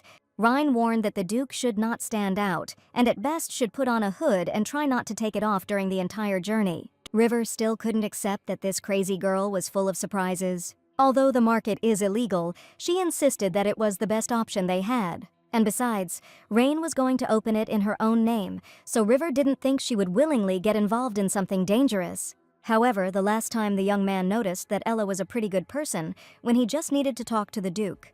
But to his great surprise, he then saw in the Duke's office a girl with long blonde hair standing right next to his desk. He immediately recognized it as the huntress Rain, and it even seemed to River that she was kissing the young master. He even began to think that this was indeed true, and that the huntress and the Duke had a secret relationship. So, entering the Duke's office, River tried to understand what was going on between these two people who were spending the evening alone with each other in the Duke's own office. An hour ago, a huge monster that looked like an ancient rhinoceros appeared in front of the knights, and this monster was an Abido. The knights had no choice but to cut off the monster's head, but no one knew how to cut off that thick neck. Rain and Ralph sat on a tree and assessed the knights' skills, because they should have known that the magic stone was hidden from view, and all that remained was to behead the monster. The huntress suggested that Hogan go down and chop off the monster's head with an axe, but the young man was sure that now was not the time for a girl to hunt. Rain was nervous because this was already the 6th raid, and she still hadn't fought a single monster, and until now she was forbidden to do so. Hogan sat on a tree and looked down on the monster, trying to figure out where the magic stone was, and it was probably hiding somewhere on the bridge of his nose. Rain knew that the magic stone was in the front paw, and all this was incredibly tiring for her, and it was probably time to shout to the knights where the magic stone was. But she understood that this would only make her situation worse, because last time there was a considerable commotion when she caught the monster alone. And now the girl was not allowed to take part in the hunt, but no matter how much she asked, the Duke did not give her a clear answer. This time she finally couldn't stand it anymore, and taking the strong weapon in her hands, she rose from the tree and decided that she was tired of enduring it. She screamed, causing a stream of energy to flow, and taking aim, threw the axe with incredible force. The axe, piercing the monster's vulnerable point, pierced its body. The deep, muffled roar of the monster echoed through the forest like a death song, a harbinger of the end of this battle. Ella joked that she was trying to get to another place, and by pure chance luck smiled on her and she ended up in a magic stone. After the monster's defeat, the lady left the squad, saying that the boys were doing just fine without her and should continue in the same spirit. But the girl's head was occupied with completely different thoughts, and she urgently needed to ask one person directly. The Duke sat in his office on the top floor, signing important papers. In an instant, his silence was broken, and the office door opened, and a tall, long-haired girl entered. Ella looked like a brave lady at that moment, and it seemed that she was in the mood for a serious conversation. The Duke asked what brought the young lady there, and as it turned out, she decided to take part in the hunt. The Duke was sure that it was enough that she was doing her job as a guide, and that they had plenty of capable people who could hunt in her place. But Ella was sure that this was complete nonsense, and that training was a complete nightmare. She stated that these young men knew absolutely nothing, and that it would take them many more years to learn how to fight in battles. While Ella was proving her point, she didn't even notice how she brazenly approached the Duke and ended up too close to him. She was so close now that she could easily hear his heartbeat. The Duke thought for a moment that Rain had the same hair as the Crown Prince, but she was completely different, and there was some kind of warmth emanating from this girl. He didn't notice at all how she continued to yell at him for several minutes, looking him straight in the eyes. The Duke asked the girl to move away, but at that moment River entered the office. The situation he saw was not at all what it really was, but from a distance it looked like Ella was definitely going to kiss the young gentleman. The Duke immediately explained that there had been a slight misunderstanding, and for River it certainly didn't matter. Clive refused to let the girl take part in the hunt, and after these words, Rain became completely angry and decided to act in other ways. The Duke was sure that he had enough people and they needed to gain experience, and if they were properly trained they would be able to easily hunt on their own, and the girl was here initially as a guide. And that is precisely why she should not participate in dangerous raids, because this is prescribed by the law itself. Having failed to achieve her goal, Ella turned around and loudly declared that she would not participate in the hunt, and in general, it was unfair to use such a look against her. But when she opened the door, she promised that if someone was in danger, she would spit on the law, and then they would intervene, regardless of all the above rules. The girl slammed the door behind her, and after that River suggested to the Duke to let her at least sometimes participate in the outings, because for the other guys she is a good example. There was some truth in the young man's arguments, but this girl was the only guide who possessed such valuable knowledge. She was going to take part in the hunt, and temporarily train knights, and also proposed opening a market. And for some reason, for some time now, this lady worried the Duke much more than all the matters he had worried about before. He could not help but forget the scent of this girl who had leaned so close to his body today. He didn't want Ella to get hurt in any of the fights, so there was no way he could allow her to fight for that reason alone. At the same time, in the village where Ella lived, local residents were discussing the latest news. Wayne assumed that they were probably talking about that market, and his friend really thought that the young man had an animal-like intuition. The young man asked not to say another word about that market, because he was no longer interested in it, and his friend laughed, because the sea is a hunter who respects the law. He smirked. Wasn't he at all curious about what happened to this Ella Rain, since many were already talking about her? He said that there were rumors that Ella was actually opening a market near the western borders to sell magical artifacts. Wayne couldn't believe what he heard, because the sale of artifacts was prohibited by the Empire. The young man did not agree to tell more, because he allegedly lost the desire to chat with the man who had just driven him away. But after some time he still confessed. There are rumors that Rain does not make deals on the market, but recently someone said that she sells quarry claws. And he didn't expect that the girl would use magical artifacts for her own benefit, because she had never done this before. Quarry claws are a rare attribute. So many aristocrats will come running to get their hands on either a rare item. And if that happens, Rhine could fall into a trap where she will be revered by ill-wishers. Wayne thought of those guys who had already intended to deal with the girl once, and he was sure they would come again. After thinking for a bit, the young man decided that the huntress would probably need his help, because she had absolutely no idea what might happen. Wayne found out that it was supposed to happen on the other side of the border, and having found out this information, he immediately rushed to run in search of the girl. The young man knew he had to hurry to get to Ella in time and help her. Long before this, the girl was in her hut, and the Duke entered her room with River and another young man. No one understood what the lady had threatened the messenger with, but he was still in a strange state. Ella no entendió qué estaban tratando de encontrar desde el principio, sin haber entendido la situación en absoluto. She claimed she hadn't threatened anyone, but River knew she'd ordered a messenger to send the letter, covering an incredible distance in just 2 days. Apparently, the messenger turned out to be quite talented, and the lady behaved in a rather impudent manner. The man patted the boy on the back and asked him not to waste his energy, because he clearly needed to rest, but the young man, out of breath, tried to say that he had brought an important letter. Rain praised the messenger because he really exceeded all her expectations and delivered the letter on time. River was still sure that the lady had frightened the messenger, because he certainly couldn't have carried out this order so quickly of his own free will. Upon opening the letter, the huntress realized that it did not come from a commoner. This letter was from Frost Irving. He was quite a famous person in certain circles, and the girl also agreed to meet with him. The market was due to open tomorrow night, and the lady had received a reply letter from him, and she actually managed to open the market with just one letter, where Forrest Irving helped her. Rain assured that it would not be difficult for this young man to open a market, especially since he had long ago owed her for one service. The girl was not going to tell what kind of relationship she had with this young man, despite the fact that the Duke wanted to know. Taking the letter and turning away, the lady declared that, be that as it may, the young men must be ready, and tomorrow they would set out on their journey. As soon as Ella left the company of men, the Duke asked River what kind of clothing one should wear to such a place. The man wondered if he should visit there himself, but this time the Duke was going to go in person. He knew that his partner was always ready to do any task for him, but this time he had to figure it out himself. The Duke was worried about people who had a grudge against Rain, and he had his reasons for it.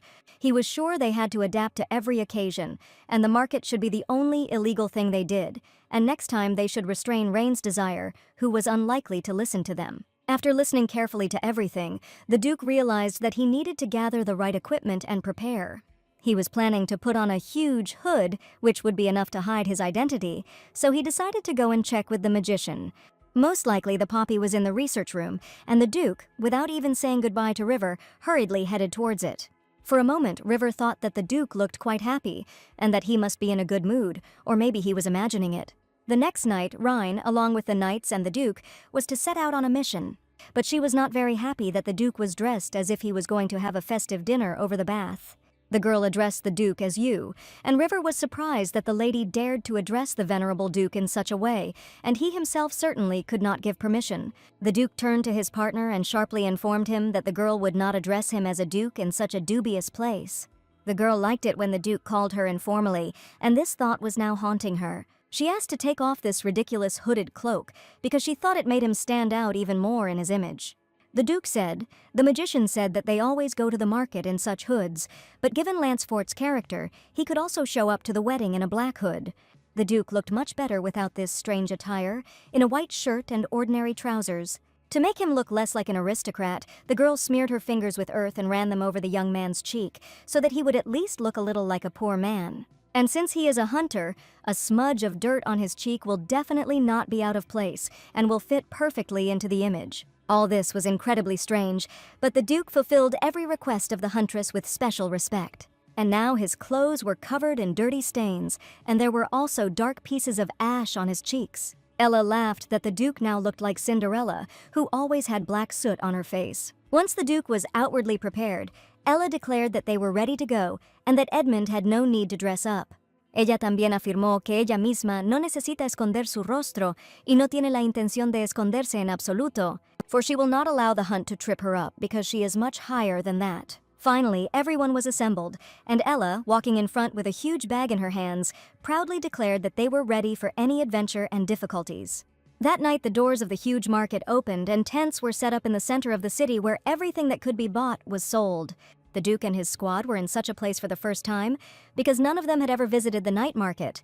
The Duke could not believe it because not long ago there was a desert here, but overnight this place was transformed beyond recognition. What the Duke saw with his own eyes was, in his opinion, truly astonishing. And it seems that the young man did not expect the scale to be so grand. There were a huge number of people at the market, and everyone wanted to buy or sell something. Rain said that they needed to get everything they needed first, and that the money they had brought with them should be left for the down payment. The girl approached one of the counters and asked for 30 vests made from the skin of the Adil monster. The merchant said that the lady was taking too much, and was she really planning to resell these skins to someone? He said he would give 30 pieces for only 30 coins, and that was his final bet. And if the girl doesn't like the price, she can start looking elsewhere, and after these words, Lydia really turned around and was going to do just that. Eventually, after some time, they agreed on 20 gold coins, and this was the final amount that was beneficial to Rain. She knew much more than the local merchants, so even they called her a real swindler. The Duke did not understand what the point of all this was, why the huntress had suddenly bought something and now decided to sell it. The lady replied that if they sold their attributes, these vests made of idol skin would be worth 3 gold pieces. And anyway, they should stock up on weapons and traps for monsters, and the Duke should keep up. Once they had sorted out the coins and goods, it was decided to send the rest to the hut on the way to the gorge. The young man asked if they were planning to form a gang, since they had bought such a large quantity of weapons. But Rain knew that all the necessary weapons were needed for the safety of her people to protect them from monsters. Whatever the reason, it was no one's business, and the girl never told anyone about her plans and actions. After some time, she came to the Duke and reported that everything necessary had been purchased. There was only one attribute left to sell, so the Duke and Edmund had to wait while she went to make another deal. Rhine smiled because she couldn't call the Duke of Winterlock, but rather called him Cinderella in a funny way. The Duke begged her to give him at least some name, because Cinderella sounded too feminine. He looked the girl in the eye and asked if she could just call him Clive by his first name. Ella was clearly embarrassed and asked if she could address the Duke by his first name. But as soon as she pronounced these letters for the first time, she felt a warm, pleasant sensation inside her body. She gave one bag to Edmund and asked the Duke to follow, but to pay attention to the distance. The boys had to pretend that they had no idea who the monster hunter Ella Rain was. They quickly got lost in the crowd, and the young man tried to walk close to the girl so that she was in their field of vision. Indeed, all the people did was whisper that right next to them came Rain herself, famous throughout the empire. The Duke was surprised that the lady attracted the attention of everyone around her, as if every person knew her. Finding herself in such a situation, she seems completely different from the girl the Duke knew all this time. The Rain he knew was a brave and warlike Iron Lady who was absolutely unbreakable, and now it was as if he saw in her a fragile girl, but he tried not to fill his head with empty thoughts. Suddenly, the Duke heard someone clearly whisper the name Ella Rain, and at that moment he stopped dead in his tracks. The young man turned around carefully and saw that Edmund did not understand why the Duke was so excited. The Duke clearly heard someone say the huntress's name with obvious malice, and remembered that they were just about to take an axe with them on the mission. Because Rain insisted that there were several people on the black market who were ready to kill her at any moment. As soon as the Duke remembered her words, he immediately rushed to run after the girl, as if he had very little time left. At that moment, Rain had already gathered a crowd of people around her who wanted to see these unique quarry claws, who were pleased with the rare specimen. Taking out the first artifact from the bag, Rain shouted loudly that she would sell it to the first person to offer the highest stage. One young man stood at the table and shouted loudly that if the girl's words were true, then he was ready to take 1 quarry claw for 20. It turned out that there were some disgruntled people in the crowd, and people were outraged that Johnny was cutting in line again. And now Rain had to heroically withstand the men's arguments and sell the artifacts at a truly decent price. Suddenly, a voice came from behind her saying that he wanted to buy everything for just 1 gold coin. The lady turned around and saw a young man in black robes who declared that they had finally met the huntress Ella Rain again. The young man's red eyes sparkled in complete marriage, and he admitted that he had been waiting for a long time to meet the huntress. As soon as she turned around, she immediately realized that this young man had been with her for a long time, and they had a rather interesting relationship. Drawing his sharp sword, the young man loudly declared that his eyes had finally beheld the incomparable huntress. This young man dreamed of their meeting, like a wanderer in the desert, dreaming of a treasured sip of water. No one could understand who this young man was who dared to challenge the huntress, but his clothes and emblems indicated that he was from the Gallus family. Ella looked closely at the stranger and tried to understand what Gallus himself wanted from her. About 3 years ago, shortly after the miraculous transfer to this mysterious world, an incident occurred. One day she overtook a gang of young men who were famous in some towns of the empire. These were the same notorious Gallus that Rain had set out to find personally. She was indignant that the young men had probably decided to die, and it would have been better if they had robbed dishonest people like normal robbers. But in this rotten society, the only place for a fair price is the market, and did none of the robbers know that they cannot set prices as they please? These young men considered the girl crazy because she was talking complete nonsense, which they did not even want to listen to. After a couple of minutes of conversation, Irina finally realized that the young men would have to be taught a lesson, and they probably thought that everything would end in the best possible way. Swinging her heavy ball, her predatory eyes flashing, Rain was ready to rush into battle. This time there were no casualties, but terrible nightmares tormented the voices every night for a long time, and a lot of time passed, but the voices, having overcome odd hardships, managed to be reborn. She stated that after that skirmish, order really did reign in the market, and each of the voices understood where its place was. But this incident happened a long time ago, and Rain asked not to drag her name around in vain, because she hasn't acted like that for a long time. The young man asked to shut the girl's mouth and immediately hand over someone to the Quora, and if she did not do so, he would generously turn a blind eye to her former tyranny against them. But some people wanted to check whether the attribute was real and not a pathetic fake. As Ella had said earlier, there were people at the market who wanted to meet her in person and remind her of past grievances. One of the young men greeted Rain and declared that her death hour had finally come. It turned out that one gang had been waiting for the girl at the market for a long time, as soon as the rumor spread that she was supposed to appear that night. It was not the first time that Ran had been attacked, so she deftly dealt with the robber and reminded the young man that she had come here to sell claws to the Quora, and they expect to get at least 30 gold coins for them, and her deal will be crowned with success. Rain said it was a shame to let such a precious commodity go for a measly coin, since these items were worth a huge amount of money. Every hunter dreamed of getting the claws of a quarry, but no one had ever managed to get them. So the enraged young man tried to attack because he was completely tired of listening to her ridiculous words. He thrust out his sword, but Rain blocked the blow the next second, causing sparks to fly all around. Looking the impudent man in the eye, she loudly declared that all he could do was talk, and where had that villain gone who was just about to finish her off? The young man shouted loudly for the girl to finally die, and it seemed that the next second, something new was waiting for her in this battle. She was sure that she would deal with her old and familiar friend on her own, but looking back, she saw support behind her. It was the Duke who did not understand why the young men decided to attack a defenseless girl as a crowd. Clive appeared out of nowhere, and none of the bandits could understand who this young man was standing in front of them and why he was protecting that impudent girl. Judging by the lush clothes, the chief robber noticed that the young man was clearly from a wealthy family. And could it be that the boy simply had a spirit of chivalry awakening, and he would surely soon regret his insolence? The Duke was not going to figure out who was guilty or right in this situation. It was important for him to defend the honor and dignity of the young huntress, no matter what. This situation was exactly what Wayne noticed, and he was afraid that something might have happened without him. Seeing a large crowd of people, the young man thought that he was too late to help and quickly rushed forward. Walking through the crowd of people, the young man shouted out the girl's name and asked them to stop. He saw the warlike Rain bravely fighting with a young man with a sword who was clearly hostile to her.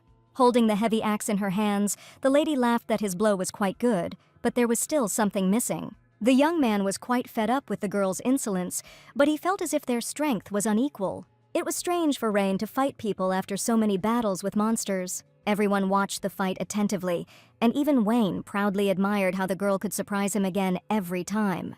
And no matter how much he watched Ella's battles, each time he discovered something new and warlike in her. Finally, all the bandits were defeated, and it was not difficult for the Duke to help the girl. Somewhere deep down, he felt that he had to protect her, no matter what it cost him.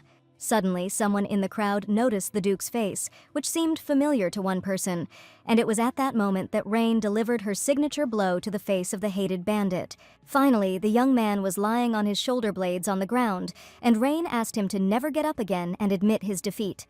She looked around and saw the bodies of knights lying around who had nevertheless appeared at the market and wanted to attack the huntress. The lady smiled and said that they had a nice walk, and at that time other local residents were looking at them. To ease the tension, the girl smiled and asked to continue the interesting trade, since that was the only reason they came here. After some bargaining, Rain finally had the long-awaited bag of gold coins in her hands. Her auction was very successful, and by the end of the auction, the girl had made quite a lot of money.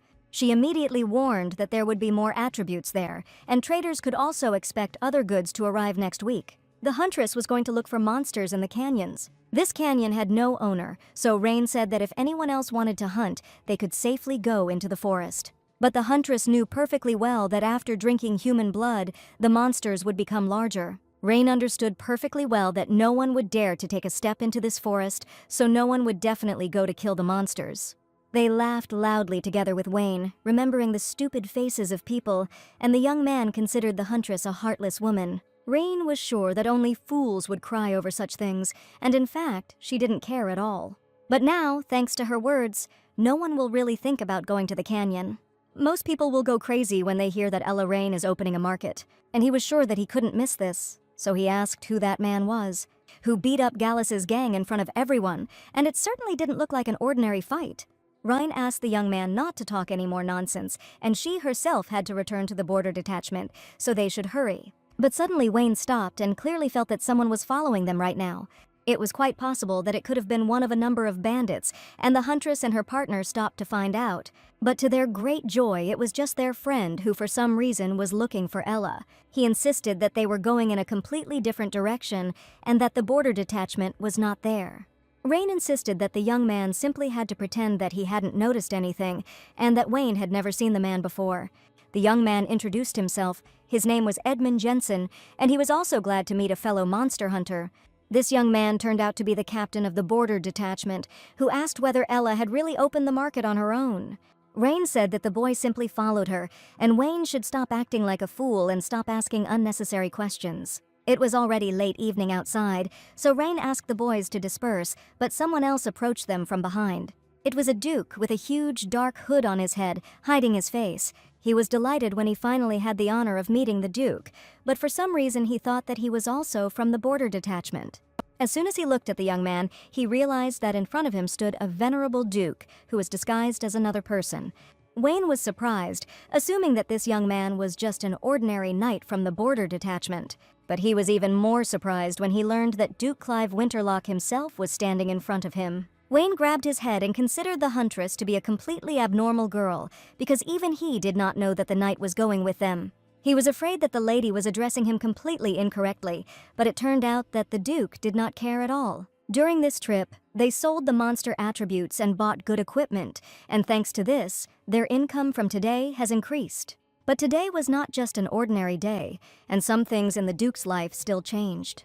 He had a strange bad feeling that something might happen to his sister Ophelia. That night, Ophelia was sleeping in her room in the ducal mansion, but suddenly she was overcome with intense panic. In the middle of the night, she suddenly opened her eyes and felt a very strange, unpleasant sensation. This feeling accumulated somewhere in her chest, and, raising herself up, the girl realized that it was difficult for her to breathe.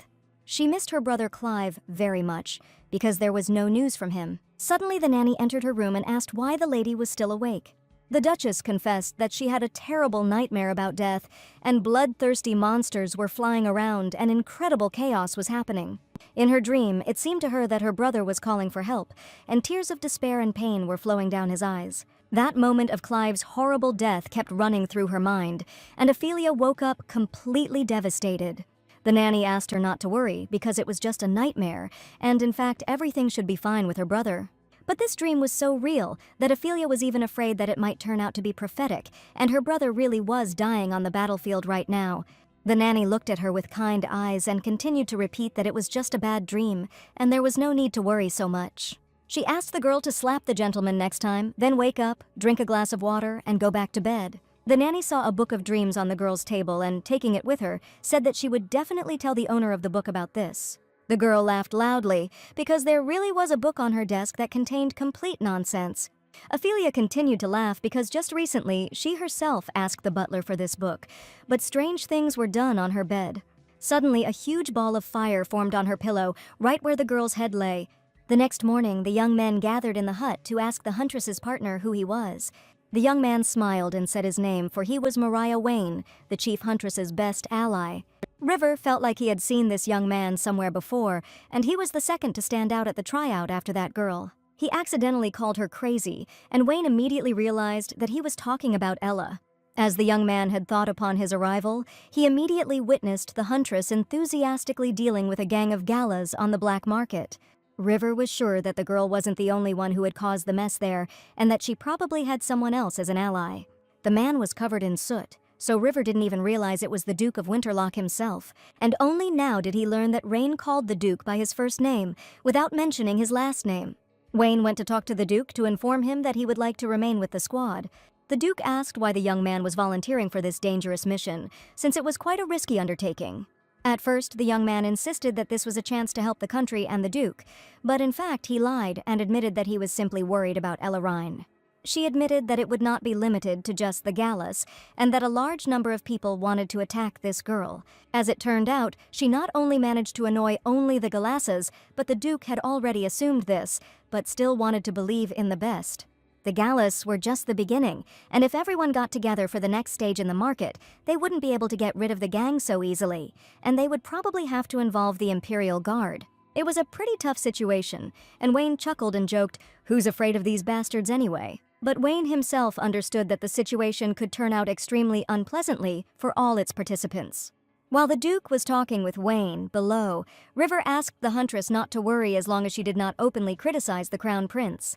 The Duke also told this information to Wayne, and the young man did not understand how this girl had even lived to her age. He informed the Duke that he could help identify enemies if they appeared and try to resolve everything verbally. The Duke found Wayne to be quite self-confident, and for good reason, since he had known Ella for 3 years already. The Duke sighed and announced that he had been hired into the squad and that he would soon order the garrison commander to allocate him a separate room. The young man was glad that he was accepted so quickly, and finally he would not have to worry about Ella Rhine. He could help with the monster hunt, but the Duke warned that no one except the knights and the border guards would hunt the monster at night. The same goes for the huntress, and she also did not participate in any of the battles during the campaign. Watching the knights prepare their equipment, Wayne couldn't understand how they couldn't participate in battles with the best huntress, and most importantly, they had absolutely no choice. They forbade Ella Rain herself from hunting, and it was only possible to intervene if there was a great threat to the knightly detachment. The knights had just put on new armor, which had been ordered with the proceeds just recently.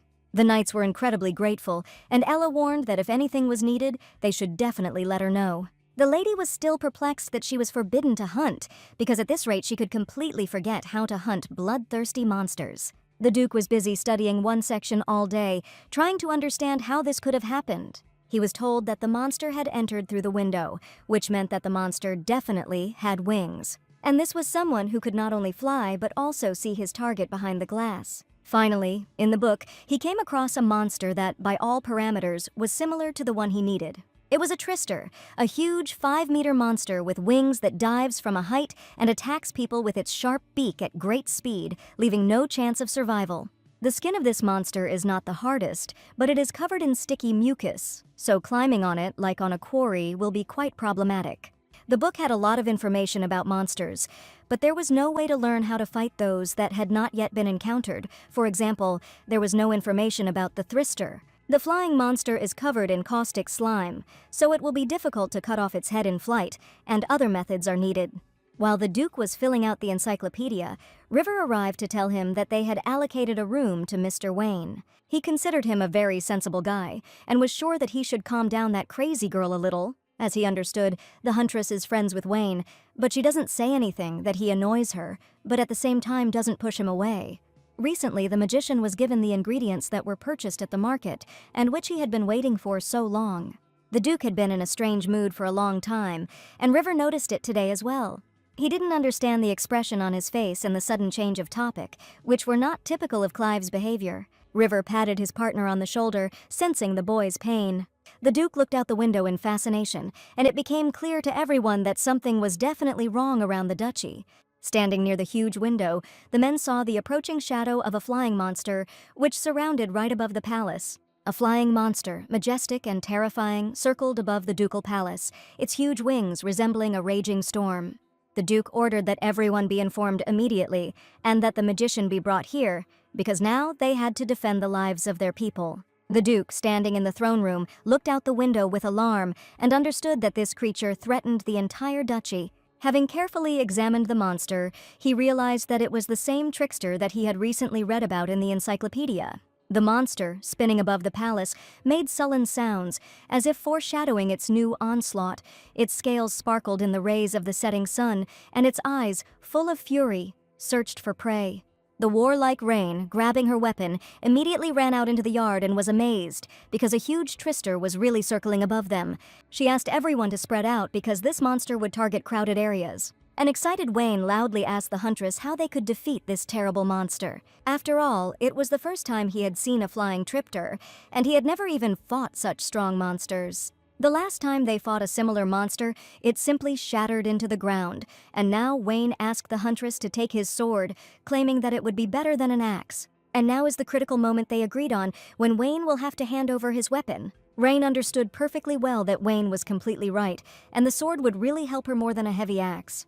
Inside the fortress, the knights were also preparing for battle, and Sharon was leading the squad. At that moment, the Duke approached him and turned to Sharon, who asked the knights to check the number of wounded inside the fortress. He asked where Sir River was because he had not been seen for a long time. The young man asked the commander to wait a little, and he himself loudly shouted for his comrade. A few seconds later, River was running towards his partner's voice, and the magician was running right behind him.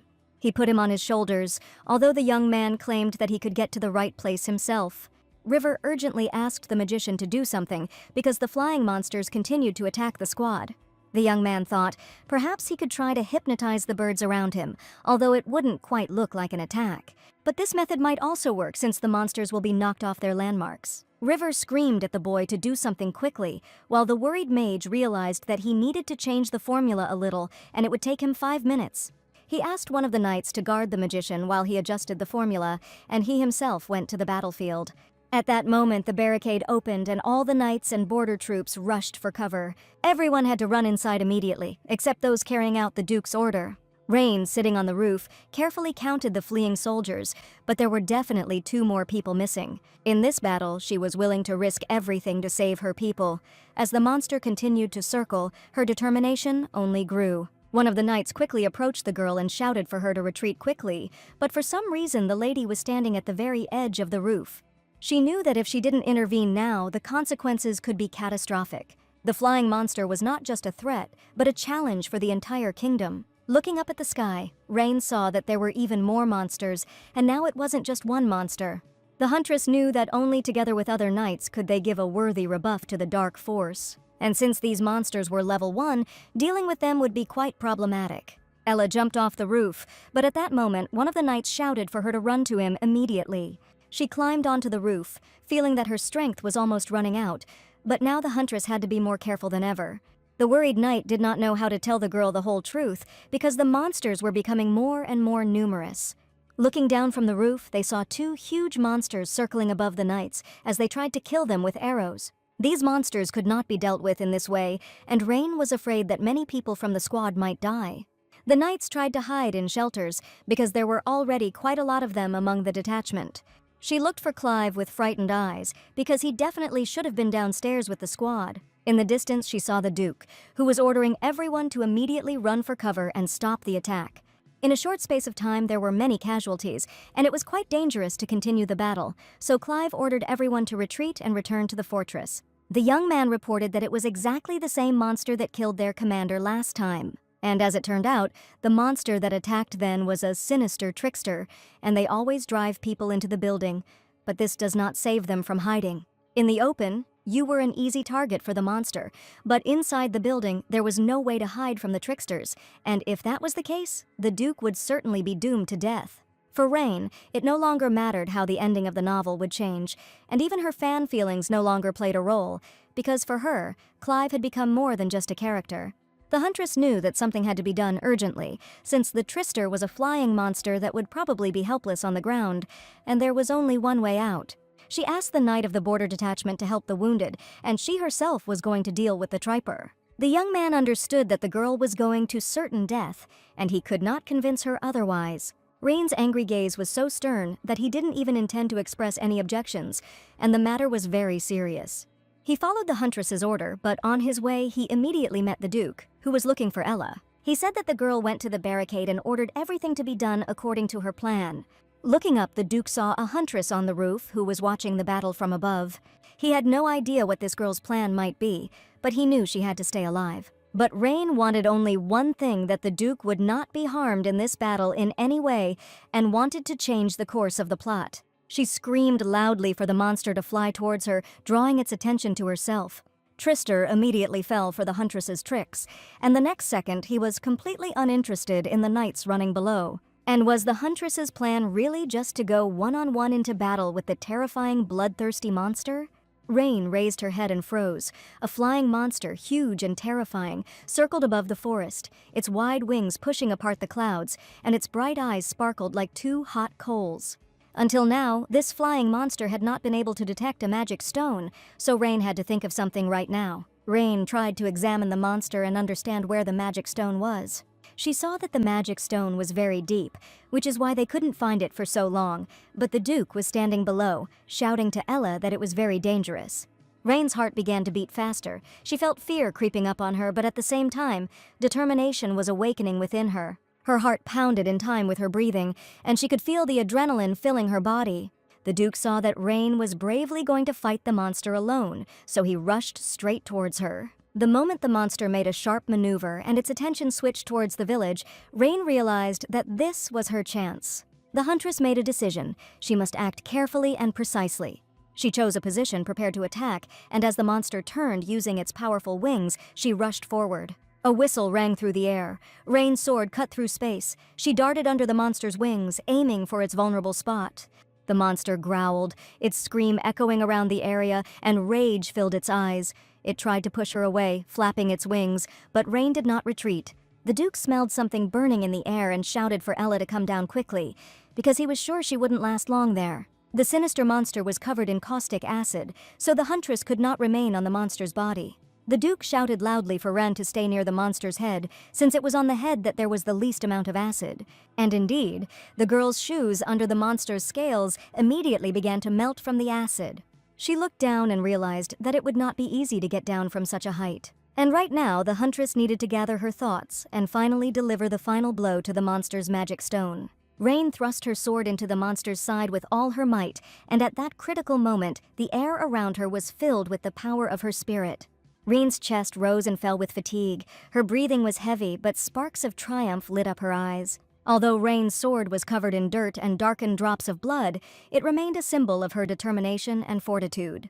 Rain knew that she could only rely on her strength and agility, and she finally landed the necessary blow to the location of the monster's magic stone. All this time, the Duke watched what was happening from below, and his companions were glad that everything was fine with the owner. But suddenly, the young man announced that he urgently needed a huge bird to rise into the sky and help the huntress. He knew that there was a mage in their squad who could certainly cast some kind of spell. The magician couldn't understand what was required of him, because the huntress was currently fighting a monster in the air. From the sky came loud cries of rain so that the monster would finally stop resisting and threatening the knights. The Duke's order could not be obeyed, so the magician raised his magic staff into the air and spoke mysterious words. He finally created a snow-white bird, finally changing the formula for its creation. Thanks to this formula, the Duke will be able to fly higher than usual on a huge bird, but the young man, no longer hearing his words, climbed onto the big bird.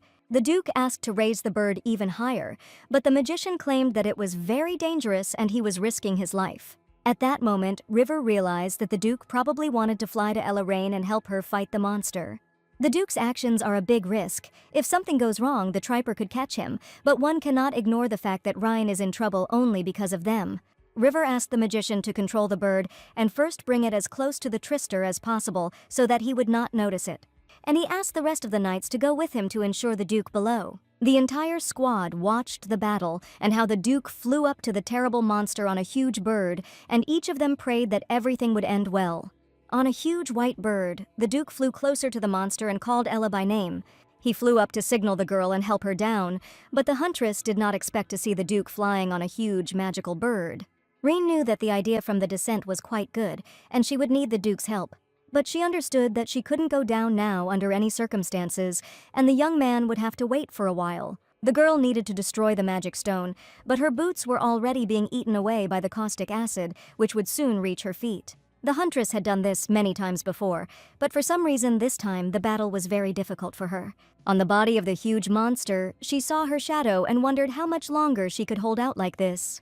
She spent a long time looking for the magic stone under the thick scales of the monster, and finally found the very treasured place where it was located. With a lightning-like strike, she thrust her sword into the area where the stone glowed brightest. The blow was accurate, and the magic stone cracked, emitting a blinding light. The monster screamed, its majestic form shaking in pain. A blinding light flooded the space around it, and Rain, closing her eyes, felt a wave of magic penetrate her, filling her with strength. After the huntress struck, she immediately flew off the huge monster and was falling down right now. The Duke managed to see Ella break away from the monster and saw her instantly fly to the ground. The huntress didn't plan to fall from the hovering monster, but unfortunately it still happened. Ella was still flying down, and even managed to think that she could probably fall to the ground and crash. Clive was looking for every possible way to handle the situation deftly. He had a plan in his head to catch her in a secure hold until she touched the ground. The wind whistled in his ears as he ran. His shoulders tensed and his composure left no room for doubt, every thought of her safety pushing him into action. At the last moment she saw the figure of the Duke, and a scream rang out in her chest. A huge white bird fell from the sky, and the knights rushed to rescue the Duke and the huntress. The young men began to appeal to the commander, who had just fallen from a great height on a magic bird. Wayne rushed to River, asking if he had noticed Ella and where she had fallen from the sky. For some reason, no one could find the girl, but each of the knights was sure that she had fallen with the Duke. Finally, raising the bird's wing, the warlike huntress and the Duke, who fortunately turned out to be alive, appeared. Wayne claimed that he almost had a heart attack while watching the girl fall from a great height. At this time, the Duke looked at his hand, which Rain had managed to offer, and imagined with horror what might have happened if he had not managed to help her. The wind clearly saw the huntress flying from a great height, falling straight to the ground, when in 1 second he gave her his hand. Together they seemed to freeze in that moment when he caught her, their bodies touched, and an invisible force led her to salvation. And the Duke would have been incredibly scared if he hadn't managed to grab Rhine, but now he was endlessly glad that he had succeeded. They were both exhausted but alive, bending from the heavy breathing and whistling wind that filled their silent victories. River lent 16 people were injured, but they were already cured with herbs, and 5 knights were seriously injured. Lance quickly used his elixirs, so there was no longer a threat to their lives, but it would still be better to take the young men to the capital for a full examination.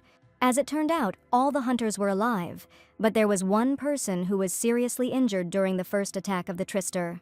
The Duke lowered his head and hesitantly said that the knights would do well to prepare for such situations more responsibly. They went to look for the fallen Tripter, and Ella was probably already there. As expected, the huntress sat next to the slain monster and was surprised by its enormous size.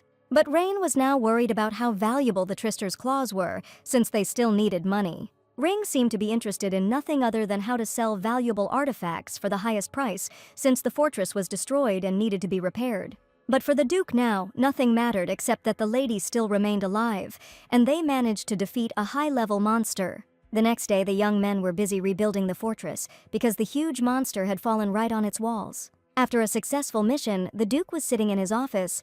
There were 2 books on his desk. This battle gave him a lot to understand, and now the Duke treated his squad completely differently. They all survived the Trister attack safely, and in addition to the wounded, everyone was involved in the repairs. Together with the brave Rain, they completed the task, and only by helping each other did they manage to do it. Even at the very last second, the heroine still did not refuse to complete the task, despite the fact that her death was on the line. To destroy the magical monster, its stone must be destroyed, but the Duke still did not understand how Ella managed to find it. But if his guess is correct, filling out the new directory will only become easier, but the problem is how to tell the huntress about this. Sometime later, River visited the Duke to tell him something about Ellie Rhine. The girl was standing behind the office door, but River closed the door right in front of her face, not going to let her in. He once again reminded the annoying Ella that she had told him to wait until he reported everything to the Duke. But the huntress still entered the office, and the Duke asked what had happened between the 2 of them. The warlike girl approached the Duke and declared that the time had come to fulfill the promise. The lady assured that the Duke had said earlier that if the knights were injured, she would be able to hunt monsters again, and this time they just happened to have a lot of wounded. The walls were damaged, there was not much money to restore them, so she decided that she could hunt monsters again. But the Duke seemed not to hear the girl's words, or he deliberately did not want to pay attention to them. He rudely sent River away, and the young man even thought that the Duke was beginning to look like a rude huntress. The young man immediately admitted that he would like to ask the girl one question that had been tormenting him for a long time. Suddenly the Duke asked if Rain by any chance saw the magic stones of monsters. This question immediately stumped the huntress, and she did not expect to hear it at all. Soon after Ella woke up in a new body, many knights were already doing an excellent job of dealing with monsters of various levels. Wayne was distinguished by his agility and intelligence, so he bravely agreed to every task the huntress gave him. But he wasn't always able to deal with the monsters, so this time Ella herself ran to his aid. She shouted for Wayne to hit the monster on the head because the magic stone was located right between his eyes. The heroine did not understand why Wayne could not strike, but he insisted that he did not see any stone in the monster's head. And at that moment, the lady really thought about the Duke's recent words and remembered that others could not see the magic stones of monsters. After that, Ella began to hide that she saw these magical stones, and it was self-defense at the level of instincts, a justified mistrust, but in fact, she wanted to protect her power of influence on the original. That's why Rain didn't tell anyone anything, because she knew they would start pestering her with questions. It would be wrong to change the established realities of the novel The End of the Abyss, and Ella did not want to become a hero or sacrifice herself for science. But this was no longer possible, because the Duke had already suspected something at the moment when the heroine was fighting the monsters. Rain asked why the Duke even thought that she had the gift of being able to see the magical stones of monsters. Usually, when a huntress sees a monster for the first time, she aims for its head, as this is the only way to kill it. Only then does he look for a stone from the monster, and after that, the hunter already knows where exactly to hit at the next meeting. When the Duke looked at the corpse of the Trister, he noticed that no attempt had been made to cut off its head, but after examining the Trister, he saw that the cuts had already been made in the right place, and the heroine clearly knew where the magic stone was. So the Duke said that he thought Ella Raine had a special ability that no one knew about. The heroine understood that it would be useless to justify herself now, and if she said that she had noticed it by accident, this trick would no longer work. Luckily, Clive wasn't the type to blab about it left and right, so Raine still thought about telling the truth. She replied that she really did see magic stones, and after these words, the young man silently pushed the book towards her. He asked her to read carefully what was written above the pages of the encyclopedia, and she looked at the book with interest. It was the same reference book that told about different monsters of all levels and types. The Duke said that this directory is filling up quickly, but it is still a long way from being finished. So we'll have to continue hunting, but as we know, the attack has knocked out many hunters. Therefore, he insisted on removing guides from hunting, which the Duke considered pointless. He stated that the guide's contract needed to be terminated and a new one signed, and the huntress would probably agree with this. The young man claimed that nothing had changed in the contract, but Raine still always read all the pages of the rules and conditions when she joined the squad. After carefully reading the document, she still found a point that she had questions about. The point about hunting personally with Clive Winterlock caught her attention, and Raine was completely unclear about its meaning.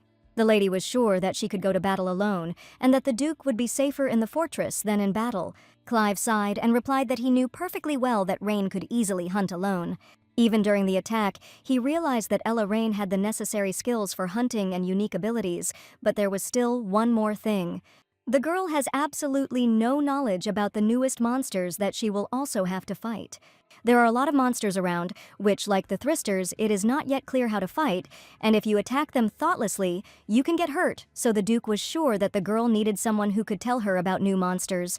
Therefore, the young man replied that this point remains unchanged, and the huntress will have to agree. Raine was potentially afraid to take the Duke with her on the hunt, because she knew that he could die in any of the battles.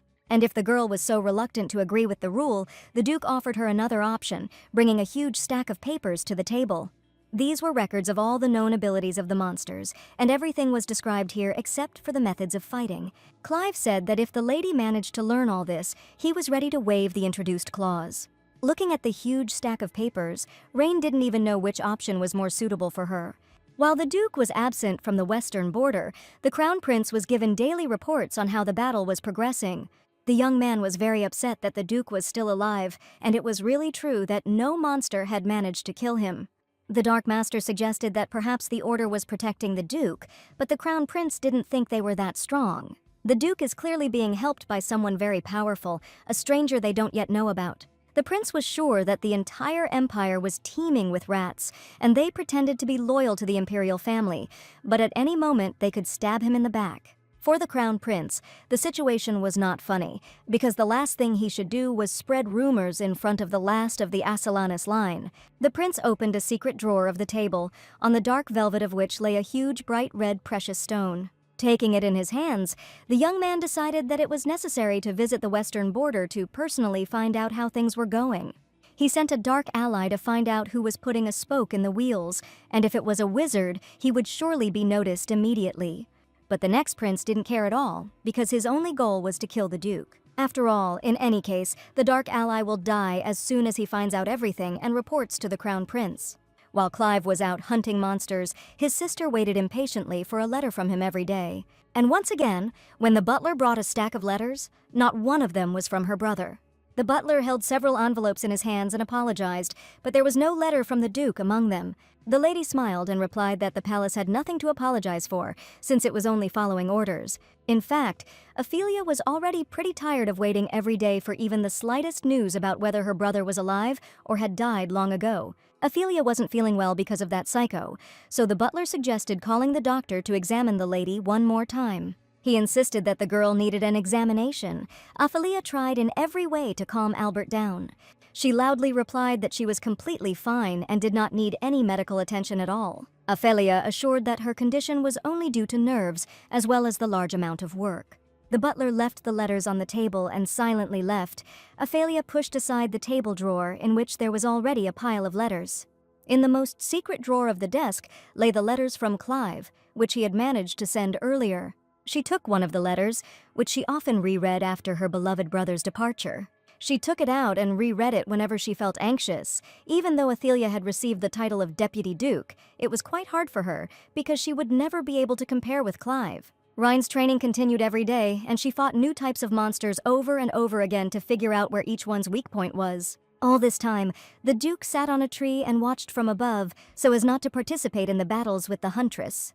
In the letter, the Duke wrote that he had recently arrived on the western border and told them about a guide named Ella Rhine, whom they had hired in a nearby hunting village. Today, Ella fought a new monster again, and it seemed to her that its weak spot was right in its chest. Swinging a huge axe, she deftly struck the monster in my chest to confirm her suspicions. The Duke shouted that this monster had a short neck, so it could not water above its head. Therefore, it is better to engage in elevated activities, for example, climbing a tree, and the Huntress was outraged that he was telling her about this only now. In that case, Rain would simply jump over and not dodge, but the Duke was sure that this was also impossible. After all, it would definitely not be possible to jump over Jiglister, but Rain no longer heard his words. She swung up and in an instant she was right on the monster's back, and it was truly unrivaled. To the Duke's great surprise, the Huntress still managed to climb onto the monster's back. She shouted loudly that the magic stone was at the tip of his tail, and the Duke needed to aim there. Rhine saw that there was a magic stone in the center of the tail peak, so the Duke needed to shoot quickly before the huge clouds of fire roasted the Huntress. But for some reason, looking at the monster's tail, the Duke hesitated this time and did not shoot right away. He told his sister in a letter that the garrison was in dire straits due to a lack of money, but they managed to sell monster attributes to replenish the budget and equipment. And all this would not have happened if Ella had not made efforts to help the knights and the border detachment.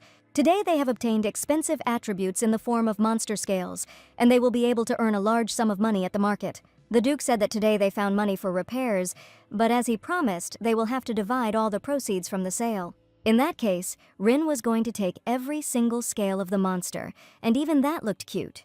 The Duke looked at the girl with particular tenderness, while Rain was busy collecting scales. The young man approached the monster and touched its scales, but at that moment, he heard the girl's cry.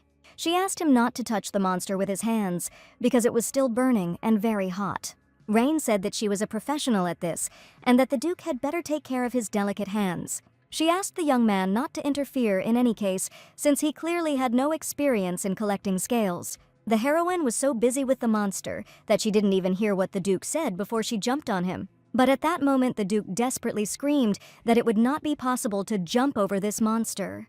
The Huntress wanted to know what the Duke had said, but he said that he had made a mistake and that his words were of no importance now. That same Clive Winterlock made his first mistake, and the reason for the miscalculation ultimately turned out to be in the laws of physics. Things were going quite well with the Huntress Ella, and with each passing day their relationship with the Duke became warmer and warmer. Clive told his sister in a letter that he would be able to return earlier than planned, so she did not need to worry. Ophelia understood that her brother must have had a very hard time there, and he must have not written earlier because he wanted to finish as soon as possible. She was surprised that her brother, who brought people to tears, now spoke respectfully of someone and even got praised. Ophelius was very interested in who Ella Rhine was, about whom her brother, who had never been interested in girls at all, wrote with such enthusiasm. And she wanted to know about this lady who was now fighting with her only brother. On a dark night, a carriage with a coachman and a driver was moving quickly towards a small town. Recently, the cab driver decided that money only brings troubles, because today he agreed to a strange adventure. This man gave the man goosebumps, and he had no idea whether this young man was even human. One day he approached him in a tavern and politely asked for forgiveness for disturbing him. That evening the young man asked if the man was the owner of the carriage standing outside, since its owner urgently needed a carriage for 3 days. Judging by his rich clothes, the young man decided that the stranger could pay him a good sum. The stranger offered the cab driver 50 gold pieces for just 3 days, and the young man didn't even believe his words because it was more than he earned in a month. The driver said that the road ahead would be dangerous, so he would have to pay extra because the western border is a very problematic place. The stranger added another 20 coins to the sum, and the cab driver could not believe that his trick had been successful. That same evening, the carriage was waiting near the entrance, and the stranger confidently declared that it was necessary to leave right now. The cab driver asked the stranger for his luggage to put in the carriage, but as it turned out, the luggage was missing. The coachman was puzzled as to what the gentleman would do on the road for 3 days, and if they planned to stop in the village, they would have to pay extra. The stranger asked not to worry about the passenger and to take food only for himself and the second coachman, and in principle, as long as the coachman was paid, it made no difference to him at all who asked him for what. The stranger loaded only a small box, but no one got into the carriage, so he wondered what was going on. The young man in the cloak took out a bag of gold coins and said that it was necessary to do so, and the coachman should hurry. While the coachman was negotiating the deal, he did not understand what he was getting into, but after he got into the carriage, he immediately felt something was wrong. The coachman immediately set off, and indeed there was no one else sitting in the carriage, and the man decided to simply find a shorter route in this case. The next day, Ella was incredibly pleased with the result because they had done a great job today. The wizard just wanted to talk to the huntress and met the girl first along with the Duke. The magician said that the monster attributes that the huntress brought were incredibly valuable, and they achieved great results with them. But as soon as Ella showed him today's catch, the wizard couldn't believe his eyes at all. This time the huntress brought even more artifacts, and what's more, they were all of different types. She asked the wizard to first give her what he had managed to hide in his pocket, and then continue the conversation. Ella noticed how the dexterous wizard had just put the monster's fangs into his pocket. The huntress warned him one last time because until the young man returned the precious fangs, he would not receive the promised coins. The Duke looked angrily at the magician, whom they had been helping all this time, and who had managed to steal something right before their eyes. Finally, the magician took out the monster's fangs and gave them to the huntress and listened to her instructions about how he no longer had the right to do this. They had already discussed this issue before, but this time Ella still agreed to give the wizard just one fang. But she was indignant because the magician was constantly trying to steal something, and this was already the 5th time. Rain screamed because the wizard should not have done this and tried to get the truth from the Duke. But looking at his charming face, Ella completely forgot how she started the conversation. At that moment, River ran up to them and asked the Duke to move away from the girl because just looking at her was ruining his eyesight. He shouted that he had previously warned Rain not to bother the Hurts anymore, but what's more, now the two of them were hunting monsters in a dangerous situation. Rain replied that there was no need to shout so loudly, and if the knight was simply jealous, then he should tell her everything. The Duke told Sir River that he needed to tell Haugen to edit the directory, and River realized that the young man was trying to send him away in this way, as if he was following an order. That very day, the huntress received a letter from Irving, and he said that he was ready to open the market again in a couple of days. Perhaps this will be the last collection, and maybe they will even be able to keep some of the attributes, and the knights will be able to sell them when they need money. Tomorrow was to be the last day of hunting, and the Duke sadly announced that training would take place at the same time. He decided that now was the best time to apologize for what happened earlier.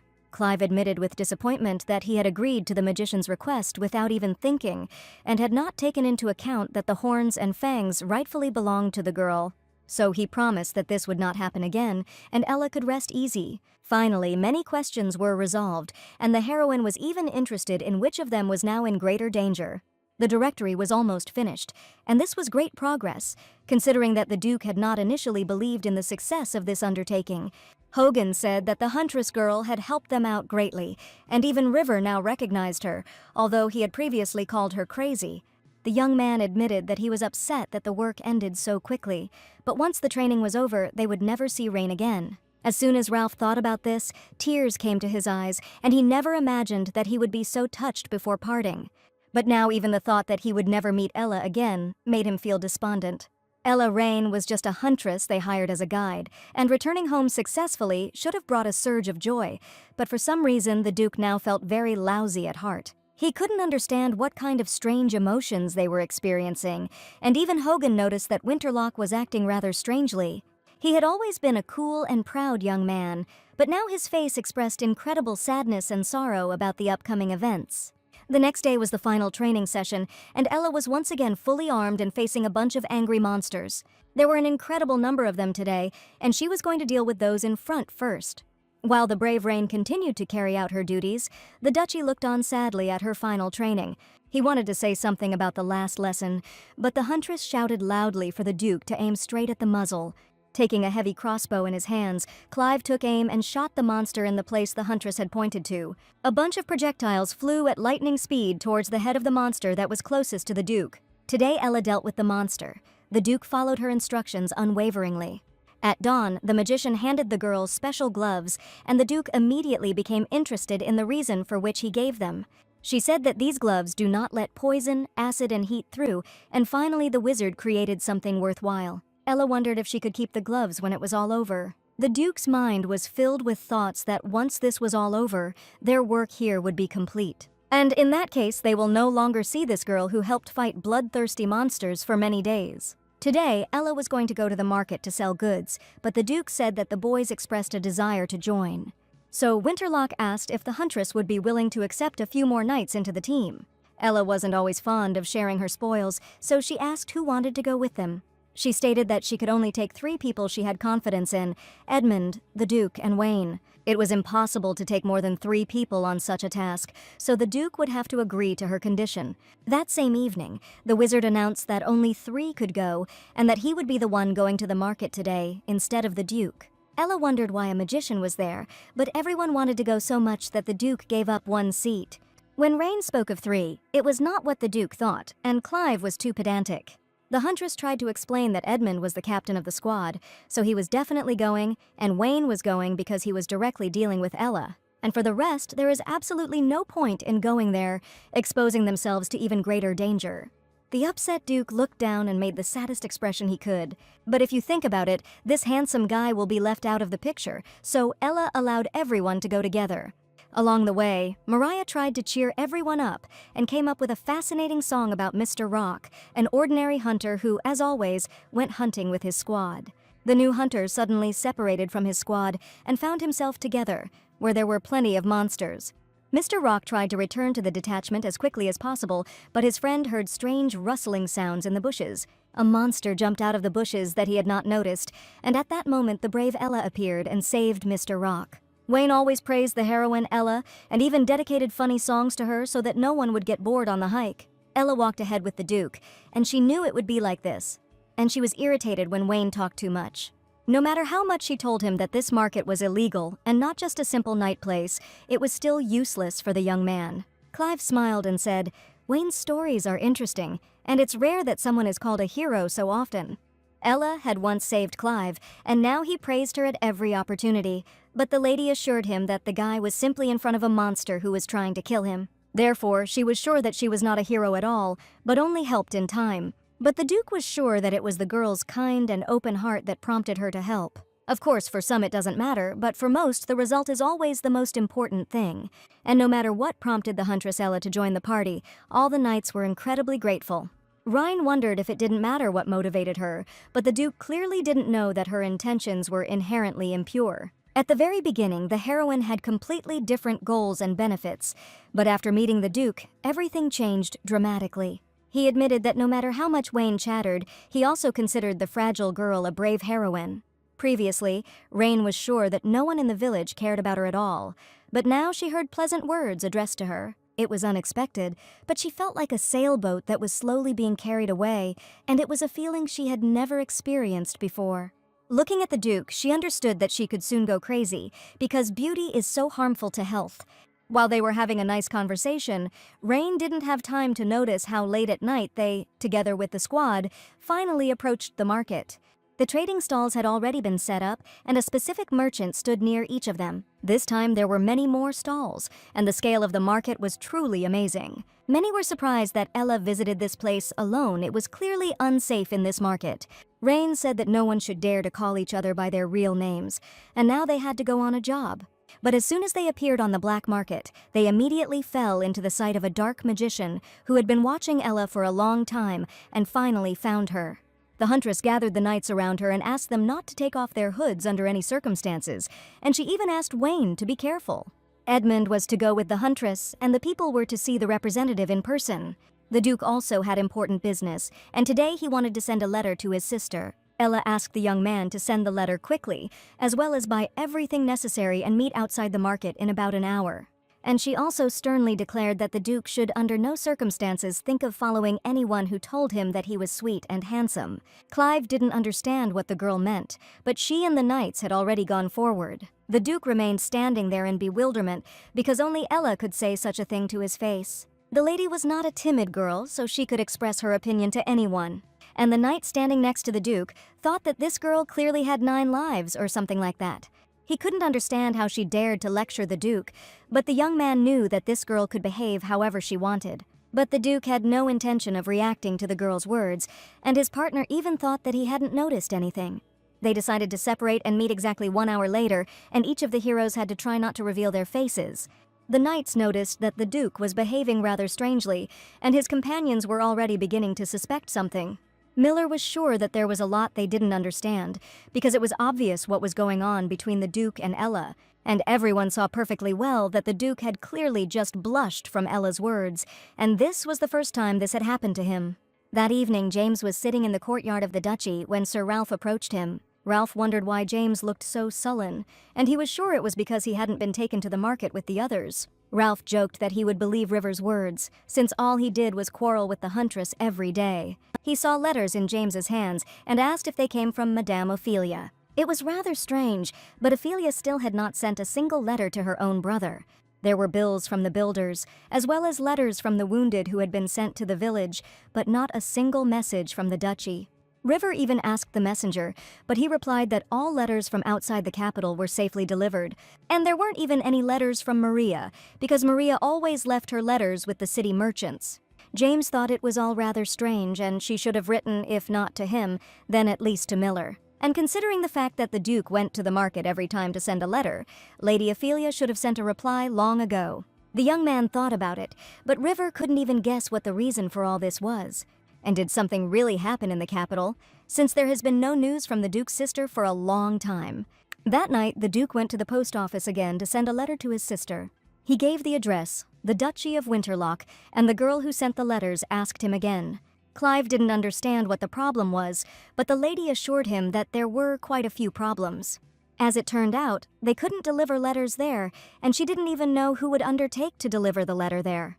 She insisted that there was no need for a simple monster hunter to send letters there, and in any case, they couldn't help him. To avoid a fight, the Duke ran out of the post office, and his mind went into complete chaos. He understood that something had probably happened in the capital, and he needed to quickly finish his business and return home. He wanted to tell Ella everything as soon as possible, and at that time the girl was just closing the last deal. Ella had already traded many attributes at the market, so she knew many of the tricks of the trade. Her influence was indeed great, so her partner decided that in the future he would absorb all the knowledge that he had managed to see from the huntress. Approaching one merchant, the lady took out a dagger with a wolf's fang and declared that he would definitely give a discount to the person to whom he showed this dagger. Seeing the young man, the merchant asked if the huntress had hired a dog. Rain showed the merchant the dagger again and asked him not to argue with her on any issues anymore.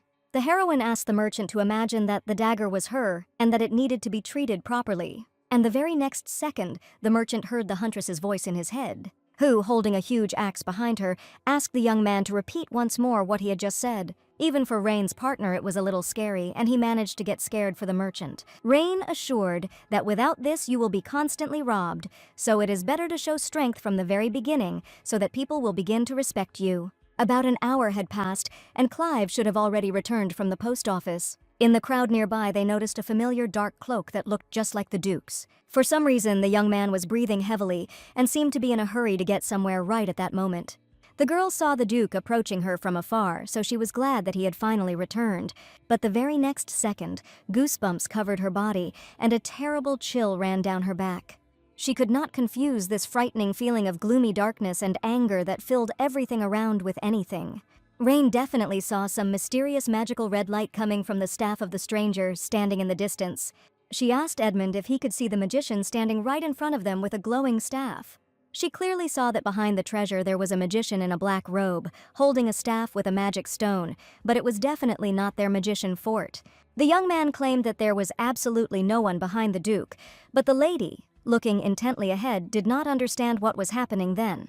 She clearly saw the silhouette of a man in a dark, long cloak, and someone was clearly watching her now. The dark magician stopped right in front of the girl, and dark, terrifying whirlwinds swirled around him. For a moment, the girl thought that she had seen this man somewhere before, and in her opinion, it was the same magician from the novel The End of the Abyss. He was nowhere to be seen then, but when Ophelia entered the palace, this guy appeared, and after that, the main events began. And Rain couldn't understand one thing: why did she suddenly come across this strange character here in the wilderness? She tried to remember. It seemed like initially only Ophelia could see him, but for some reason she also saw him here. While the huntress did not understand what to do in the current situation, she asked Edmund for help. She ordered to keep people as far away from her as possible now, and if she tried to cut down any civilians, she should be stopped. Grabbing her huge, heavy axe, Rain shouted loudly that she relied on her partner. And now she needed to deal with someone, so the next second the huntress rushed with the ball at the man in the cloak. She knew the only way to win was to turn his power against him. Rain hoped that everything would be okay, and if she sorted it out now, it would be much easier in the future. But there was another option if she didn't succeed. Despite the magic he used, Rain, with a movement of her sword, caused the ground to respond to her call, and a column of light rose up beneath her feet. As soon as she swung her sword, a magician immediately approached her from behind and shouted for the girl to stop immediately. Everyone felt as if something had happened because there was a strong tension in the air. Some of the young men even noticed that something had happened to the atmosphere, but no one could understand what was going on. No one could explain the reason for such a strange condition, and they waited for Ella to tell everything herself. Her axe lay on the ground, with bright clouds of smoke still swirling around it. Ella turned around and saw the frightened wizard sitting on the ground. She couldn't understand what he was doing there. At that moment, the hooded stranger managed to escape, and the girl never found out what kind of face was hidden behind the hood. Rain, breathing heavily, looked at the place where the magician stood and his shadow disappeared, leaving only emptiness. Wayne said that Ella suddenly attacked the wizard with an axe, and fortunately she missed him. No one understood how this was possible, but only the wizard stood with his head bowed in silence. He clearly felt that there was definitely some entity there that had used strong, dark magic. And Ella must have known something about this, so the Duke immediately turned to her with a question. The wizard wanted to say something to the girl, but Clive had already called her for a conversation as soon as they returned to the duchy. The young man never had the courage to invite Rain to an important conversation, and now there was a misunderstanding between them. Late that night, the Crown Prince still couldn't sleep and sat in his office thinking about what was happening. In his hand lay 3 tiny crystals, which he had been looking at closely for a long time. That night he seemed to be waiting for someone on purpose, because the next moment knights in armor burst through the door. They put their swords to the Crown Prince's face, and the young man had no choice but to surrender. He remembered how one day a man in a velvet robe entered his office and asked if the boy really thought he could take over from him. He was sure that he would not succeed, and that one day the boy would meet the same fate as he did. The Crown Prince laughed loudly throughout the entire office, not letting go of the tiny stone. Taking a knife, he decided that if he cut his hand, it would soothe his mental pain and make him feel better. Having knocked over a glass of wine, the young man completely lost control of himself, and his mind went too far. Drops of his blood mixed with the red wine, and at that moment, it seemed like complete chaos was happening around the Crown Prince. Broken shards of glass lay on the floor, and drops of blood slowly flowed down its sides. At that moment, the young man was informed that Ophelia Winterlock, the Duke's deputy, was waiting for him in the living room. The young man asked to be told that he would return soon because he still needed time to come to his senses. That same evening, the Duke had a meeting with the huntress, and he was going to talk to her about the market. The girl noticed that the Duke looked gloomy, and Clive was probably puzzled by the fact that she swung an axe at Lance. It seems that in the original she said that the magician has the ability, the closer a strong person is, the stronger he is. But if the person is weak, then he begins to feel some discomfort. Rain admitted that there had been a misunderstanding, and she had not meant to attack the wizard. But in fact, she wanted to attack someone else who had been following her at the market all this time. The Duke stated that he did not see anyone there, and did not know for sure that anyone was following them. And most likely the lady was simply staring at the same place, which is why she imagined someone. Rain was surprised that the Duke did not believe her words, because she saw the dark magician with her own eyes. The Duke actually wanted to talk about the magical stones the girl saw, although she thought he was going to scold her. And the young man laughed, wondering if the lady had come to be scolded. In any case, Clive wanted Ella to know what really happened there, because he was not going to hide anything from her. Ella stood with interested eyes and waited for the Duke to tell her what had happened there. But there was a heavy lump in Ella's throat, and she didn't understand how she could tell Clive everything, because he hadn't asked such a difficult question. The main villain of the novel, The End of the Abyss, is the one who carries out the orders of the Crown Prince and cleverly manipulates him. This hero was a powerful magician who eventually became the one who would destroy this prosperous and happy country. Rain didn't realize how much she could tell because to Clive she was just an ordinary monster hunter who simply had a lot of secrets. Rain knew that if she said something wrong now, Clive would immediately begin to suspect her. But the persistent Duke tried to find out that the huntress would tell what it really was. The brave huntress's heart pounded wildly in her chest with excitement, and she said that the stranger was terribly handsome in black. He was wearing a black robe from head to toe, and in his hands he held a staff similar to the one that the mage Lance had, and that was why the huntress was sure that this stranger was a mage. She did not know where he came from, and the Duke could not make any guesses either. That night at the market, he simply disappeared like smoke, and the Duke didn't even have time to notice when it happened. One evening, the Duke was sitting with his friends in a tavern, and his acquaintance told him about a new rumor. They say that His Highness the Crown Prince is shrouded in black smoke. It was probably just empty rumors, and someone spread them to undermine the greatness of the royal family. But the Duke's partner was sure that these were not just rumors, and he saw everything with his own eyes, and what he saw was truly terrible. Leon said that cold sweat and huge goosebumps of fear ran down his body when he first saw it, when the dark entity met him face to face, and he could not believe that everything that was happening was true. The young man didn't know whether he was a man or a monster, but he would never forget the frightening way that acrid black smoke slid. For some reason, Leon was trembling all over, and at that time the Duke was simply worried about his friend's unusual behavior, and that evening he did not attach much importance to that conversation. Until he realized that this was their last conversation, and that it was that evening that he saw his friend alive for the last time. The black smoke that was rumored to have enveloped the Crown Prince and the friend who encountered that black smoke were clearly connected somehow, and Clive had also shown up, forced to travel to the border due to his friend's funeral. It was now only a matter of time before the hereditary connection between these events became clear. And if this is the same thing he said, then surely His Highness sent that black smoke across the entire market, and his target was precisely the Duke of Winterlock. Now the Duke realized that his life was in danger, because some crown prince had long ago thought out a cunning plan to deprive him of his title.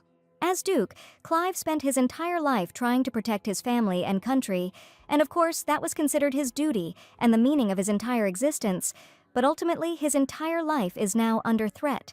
And as his father once said, no matter how hard the young man tried, no one would save this lost country. All this time, the Duke sat with a thoughtful face, and the huntress standing next to him had already called his name 5 times, but still had not received a single answer.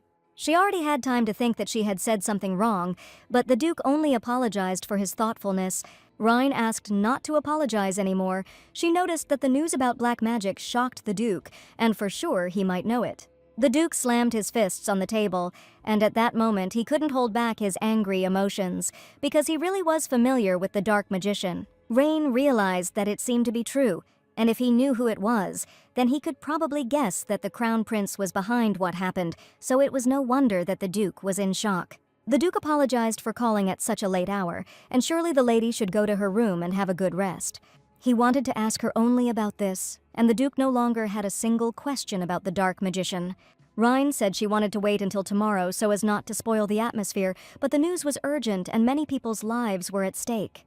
She placed her hand on her chest and prepared to say the words that came from the very depths of her soul. The Duke no longer knew what to expect from this mysterious girl, and was ready to hear anything from her. The lady loudly declared that she was going to go to the capital, and this was her final decision. The Duke looked silently at the girl and did not immediately understand where she was going again, because they had only recently finished their business. It was a place where monster hunters who belonged to the lower class of society could go, so they were not allowed to enter the capital where the royal palace was located. Rain had a rough idea why hunters were portrayed that way, since people saw them butchering vile monsters for food and digging through their trails in search of something useful. But the huntress was sure that they were getting a fair reward for honest work, and as long as it was used for its intended purpose, it was still the same money. But the hunters were still treated just as badly. Besides, it was the residents of the capital who used the materials obtained from monsters, and Rain always thought that the reason for such discrimination was too absurd. I didn't understand at all how it was possible to treat people differently based on certain characteristics or qualities. Suddenly, the Duke admitted that he had been extremely stupid, and he certainly shouldn't have said that, especially after he had received so much help from his companions, and especially from Ella. So now the young man sincerely asked for forgiveness, and it was really stupid of him. Rain didn't think it would be so easy for her to get into the capital, but she had business there, so she had to get there somehow anyway. In any case, if Lance hadn't been caught that evening, Rain would have chopped off the Dark Mage's head with an axe, but she would never have known whether a physical attack would work against him or not, and in any case, she chose the wrong moment. The Duke considered the murder of a mage to be complete nonsense, and hadn't Rain achieved everything that she had previously considered impossible? Rain didn't care whether the Duke could take her to the capital, because she always realized her ideas. He handed the girl a signed new contract, and their work together was not yet finished, and they should not part yet. Therefore, the Duke confidently declared that they could go to the capital together, and he would show her the most beautiful places. Ella no esperaba que ella sería capaz de persuadir al joven hombre tan rápidamente, porque justo un par de minutos atrás él estaba en contra. From his own feeling, the Duke did not want to part with the huntress so quickly, so he was ready to resort to various tricks. The Dark Magician finally visited the Crown Prince, who had been waiting for news from him for a long time. He noticed a happy smile on the guy's face, and he must have had good news. The young man said that yesterday evening, Ophelia had come to his room of her own free will to talk. She was in a terrible state due to nightmares, so the hereditary principal introduced a doctor and maids to her, so she should be better by now. The Dark Magician considered this nonsense because the main source of her problems was the Crown Prince, and it was because of him that the girl suffered from nightmares. The Crown Prince wanted to know who was already helping the Duke, and whether it was Marchioness Cecilia Lennon or his friend the Viscount. But to his great surprise, the Dark Magician stated that none of the people the young men had listed were there. He said that only Clive Winterlock and the Winter Knights were in the village. The Crown Prince asked him not to lie, and was that all he could say after using so many magic stones? But no matter how much he asked, that was all the Dark Mage had seen with his own eyes. He insisted that there was no one else there, and the Crown Prince, in anger, broke a vase that was on the table because his anger knew no bounds. He did not understand how the Duke managed to survive in such a terrible place, which in every corner of its forest was teeming with terrifying monsters. But suddenly the Dark Magician mentioned one woman, because of whom Duke Winterlock was probably able to survive all this time. Moreover, this girl was able to see through the Dark Mage even without using detection magic, and she clearly has some kind of magical power. Until now, only one person could do this, and it became clear to everyone that they needed to understand about this strange woman. The Duke and his men began to prepare for their departure, and to begin with, it was necessary to send several knights to study the situation in the capital. It was also necessary to find out how Ophelia was doing, and this was one of the important questions. After the lady mentioned the Duke's sister, he seemed to be very frightened of something for a moment. He asked if he had already told the girl about Ophelia, but at the same time he claimed that she had simply overheard the knights' conversation. The knights were worried that the lady was left alone in the capital, and they said exactly that, and now it turned out to be a very dangerous situation. The Duke insisted that it was necessary to find a way by which the hunters could get to the capital, but the huntress was sure that there was nothing complicated about it. She suggested catching the first passerby and having a heartfelt conversation with him, borrowing a pass, and then having an even more sincere conversation with the castle guard, but the Duke was going to find another way out. Late in the evening, River decided to visit the Duke and, as usual, found him in his office. He was surprised, because it was the first time he had seen the Duke in such a state, and probably work was no longer doing the young man any good, because Clive was sitting at the table with his eyes closed and the first one in his hands, and in front of him lay important papers, which he was apparently signing until he fell asleep. The Duke woke up and immediately announced that River would have to lead the knights and return to the capital first. The capital was currently in a very tense situation, and the collection of monsters was already ready, so River would still have to go to the capital to study the situation as soon as possible. He immediately set out to gather the knights of the company, and, if possible, to select young men, while the Duke in the meantime had to finish up with important documents. He handed his partner a paper and asked him to read it carefully, and it was another contract. The Duke said that this morning he and Rain had drawn up a new contract, which River should also read. He also decided to take Ella with him to the capital, and after this news he completely forgot how to breathe. The knights were already gathering near the entrance to the fortress, and Ella was also expected to appear soon. Wayne had to find out what the huntress had talked about with the Duke last night, and he was really looking forward to meeting the girl. For some reason, Ella did not perceive his appearance with joy, but only glared angrily at Wayne. Sitting comfortably on a huge stump, the lady declared that her head was spinning and that some news had already reached Ralph. Lord Haugen had apparently already heard everything and was outraged at how the girl was even able to handle such a large amount of work. He said that if the commander started to be rude to her, she should immediately tell him because her face was already damaged from constant lack of sleep. The young man noticed that there were huge dark circles under the girl's eyes, but she insisted that she simply hadn't gotten enough sleep. Her face looked unwell due to her constant strong excitement, and the young man asked if she was worried about some kind of punishment for breaking the magician's head. In fact, Rain wanted to deal with another guy, and Max simply intervened, and even Calais was not angry with her, so punishment is out of the question. At that time, Wayne didn't understand at all what was going on, because he thought that the Huntress had been kicked out of the squad, which is why she was walking around so upset. Rain herself could not explain her mood, but only became even more irritated when the knights constantly pestered her with questions. She stated that she did not know what the young man meant, and that she simply had not slept well at night, and was so excited that it was simply impossible to fall asleep. At that moment, River ran up to her and asked why she was so suddenly going to the capital and was behaving like a real psychopath. He knew that the girl was definitely up to something, and now she was going to take the Duke with her. The Huntress was indignant because she was talking about important things about the young men, and the impudent man took and interrupted her right in the middle of the conversation. But River couldn't help but ask if the girl was really going to do what she had mentioned earlier about the Crown Prince.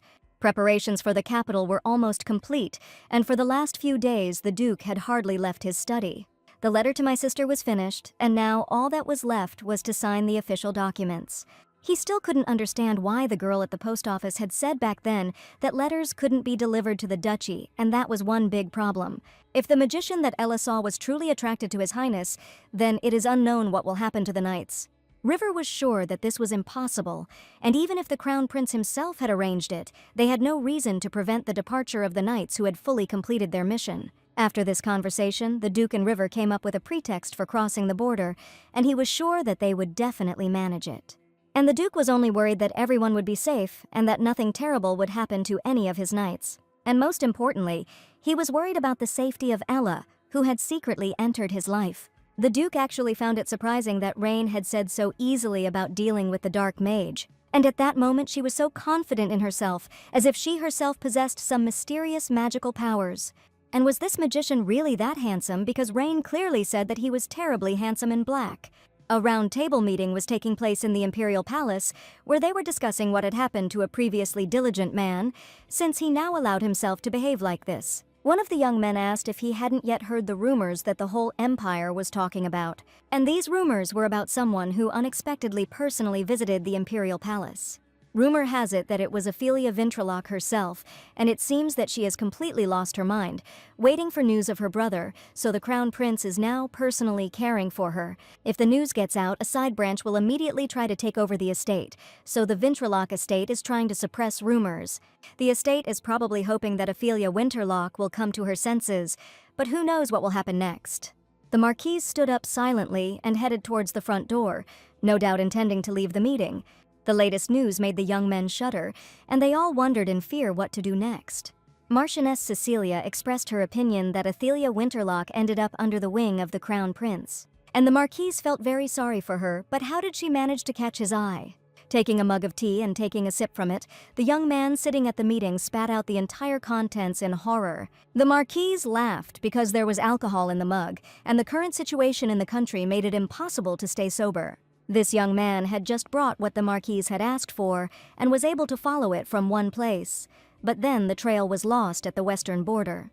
And it looks like the Huntress changed her name there, and her known characteristics were light hair, tall stature, and rude behavior towards everyone around her. However, finding a girl from thousands of strangers with such characteristics was not an easy task.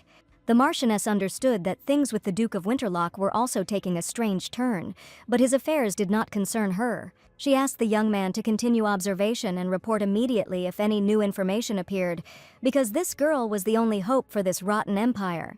On this sunny morning, Rain stood near the gates of the fortress and thought that everything that was happening was rather strange. People came from neighboring villages, probably again asking for help due to the constant invasion of monsters. This usually happened once or twice a month, and for Rain it was already a routine matter. But Wayne claimed that people had started coming quite frequently, and this was already the 5th request for help in just 1 week. New monsters appeared in small villages. The first were Ibidos, and the second was the flying ominous Tristers. Maria didn't understand what was going on. Ibidos, Tristers, and there were hundreds of them, how these creatures could have invaded the village themselves, and why Ella was experiencing a strong sense of déjà vu right now. She didn't even notice how Clive approached her and asked if everything was okay. The Duke noticed a strange look from the girl, but she insisted that she had just thought about it for a second and that there was nothing special at all. He said that this time Rain was going to deal with 5-hole quarry and the lady was simply crazy. After deciding to go to the capital, Ella and Clive set out on a hunt in search of the last monster from the reference book. But after 3 days, Ella still had not managed to find the necessary monster, and she had absolutely no idea where to look for this strange creature. It was not some mythical monster, and was only level 3, but for some reason it was nowhere to be seen, because there was only one left, and the huntress did not understand where it could have gone. The monster was as tall as 2 people, and its steps could be heard from afar, and its roar was so eerie that it stood out even among other monsters. Ella was outraged that they hadn't met any of the other monsters on the way here, but she didn't think that this one would disappear without a trace. In search of the monster, they went around almost all the caves, and the one they were going to was the last one. There were no more caves left, and Rain, clutching her head, said that she might soon go mad from misunderstanding. But in her opinion, this could not have happened at all if the monsters had all left together. At least one of them should have stayed, and the Palags are famous for never leaving the place they have chosen. The monster in the League was known to never leave its lair, meaning there were no more monsters left in these woods for them to find. Rain tried to sum it up. It turns out that the monsters deviated from the characteristics described in the reference book, which means that the data in it is probably not entirely accurate. Or something so serious happened that it caused such serious changes. There was clearly something fishy here. A mage who had appeared at the market, a lost connection with Ophelia, no sign of the captain who had recently left for the capital, and a monster attacking the village, and eventually the Palag that had disappeared. All this led to only one thing, that the plot develops regardless of whether Clive is alive or dead now, and the story unfolded faster than the heroine expected, and obviously, after the news that Clive was alive, they clearly began to rush. Rain said that they needed to get to the capital as soon as possible, because they had very little time left. Looking up at the sky, they saw a flock of monsters flying by, and it was the first time in Rain's life that she had seen such a huge number of monsters. Holding her breath, she could not tear her eyes away from these beautiful flying monsters that inspired fear and horror in every cell of her body. The Duke lowered his head guiltily and admitted that Ella was probably right in her words. And these monsters are moving in only one direction, and soon they will find themselves in the largest concentration of people. They both noticed that the pack monsters were heading straight towards the capital, and this was terrible news. While the huntress and the Duke were absent, the fortress was guarded by loyal guards. Wayne approached the young man standing near the gate and asked whether he was waiting for someone or not. The young man decided so because he constantly continues to look at the entrance, and this has been going on for a long time. It seemed that he was unconsciously waiting for news from the capital, and the commander-in-chief was supposed to send them, but for now the absolute decision had been made. Wayne had heard that it had taken a long time for the border patrol to get here, but they hadn't stopped in the village at the time, and there had been big problems with the monsters. But now, not many nights had left with them, so the journey should have taken about 5 days. Wayne had always thought that the capital was much closer, but now he was incredibly curious about what it was like. He had never thought about it before, because the thought had never even occurred to him. It was hard to imagine that in 5 days of travel one could reach the city without encountering monsters, and whether the capital was really as luxurious as they said. Surely each of the young men will visit the capital in the future and see this majestic place with their own eyes. But surely only Ella, who lives her whole life one day at a time, could do this, and he was sure that such a life would never be possible for him. After all, he was used to thinking many times before making any decision, but if Ella Rain was with him, then everything was in perfect order. The young man asked, because Wayne had once seen the capital and could probably tell what it looked like. Just as the young men were about to have a quiet conversation, a loud ringing of bells was heard, and this meant only one thing. A great danger is approaching the fortress, and flying monsters have appeared in the air again. The knights looked up and saw a flock of 5 terrifying monsters circling above the fortress. No one could understand where the quarry came from, and whether they were just flying past now. Wayne pointed at the flying flock and thought that they could certainly be flying towards the capital. Soon after, news appeared in the newspapers that a monster had attacked Baron Borges's property. Fortunately, the monster was killed, but it was an accident, and the arrow that was fired in panic miraculously hit the magic stone. No matter how much it was attacked, it was unaffected. This news was learned by Maria River, the wife of James River, responsible for the budget of the Duchy of Winterloch, and the lady was afraid that Borges's lands were very close. The butler was sure that what had just happened was so close to the capital that it was a big problem in itself, but the main problem lay elsewhere. The gorge on the western border is the supposed place where the monsters began their invasion, and it is also the habitat of many of their diverse species. And it was there that Duke Winterloch went to write the reference book, but at present there is no news from the Duke, and it is not yet known whether this is connected with the attack of the monsters. But this information was still unknown, whether the Duke and the monster attack were connected. Ophelia has not yet returned from the Imperial Palace, and by the time she arrives, such an article has already appeared, and she will clearly be worried whether everything is okay with the Duke. Maria decided that she would have to go to the palace herself and personally sort out everything that was happening. She was sure that nothing would be resolved by sitting here, and she had a friend who worked as a senior maid in the palace, and they at least needed to find out information about the lady. She promised that she would return soon, and asked the butler to wait for news from the Duke, and he very much hoped that everything would go without incident. One evening at a general meeting, Rain was outraged by the appearance of a dark magician who was definitely not human. She couldn't get her head around the fact that the prince had decided to ruin the country, and for that purpose he had even let monsters into it. Clive was still not sure about it, but the huntress understood that it was hard to believe what was happening, but it was a fact, and this matter definitely belonged to the hereditary principle. The capital was protected from monsters by a strong magical blessing, so none of the monsters could attack. But he still managed to get to the capital himself, and Ella was sure that the crown prince had clearly done something wrong. Since the monsters were heading to the capital, the huntress knew that there was no point in them staying here, and one of the knights immediately agreed to go there to save the people from the monsters. And if, as Ella says, all this is the crown prince's plan, then going there now will be very dangerous. One of the knights reported from the commander-in-chief, who promised to contact upon arrival. There was also no news, and instead of running there headlong, it would be wiser to send more knights to assess the current situation. The Duke was sure that if they sent knights there, none of them would return alive. Clive was well aware of how dangerous the mission was, and even though there was only one page left, the handbook was not yet complete, and if they sent it now, they could be punished for disobeying orders. If this is really the Crown Prince's business, then no matter what they do, nothing will change. He probably already has another plan to achieve his goal, and having killed the Duke's friend, they used his funeral to exile him to Winterloch on the edge of the border. Clive was indeed in the cruel hands of the Crown Prince, and he had no chance to resist him. And besides, Ella also decided to go to the capital to resolve this rather dangerous issue. The Duke was worried that he probably just didn't understand how dangerous the decision was for her, and in that case he had only one choice left. He replied that they were heading to the capital, however, as Miller's knight said, "Not right now, the whole situation in the capital is quite critical. The monsters left the border zone and headed to the capital, but along the way there are dozens of large and small estates. These areas will be attacked by monsters, and it will be difficult for all nearby settlements to respond properly." Therefore, the Duke was sure that before moving to the capital, the guards should stop all work and gather in the conference room. After all, they had to copy the reference book, which was almost finished, right here, and make as many copies as possible.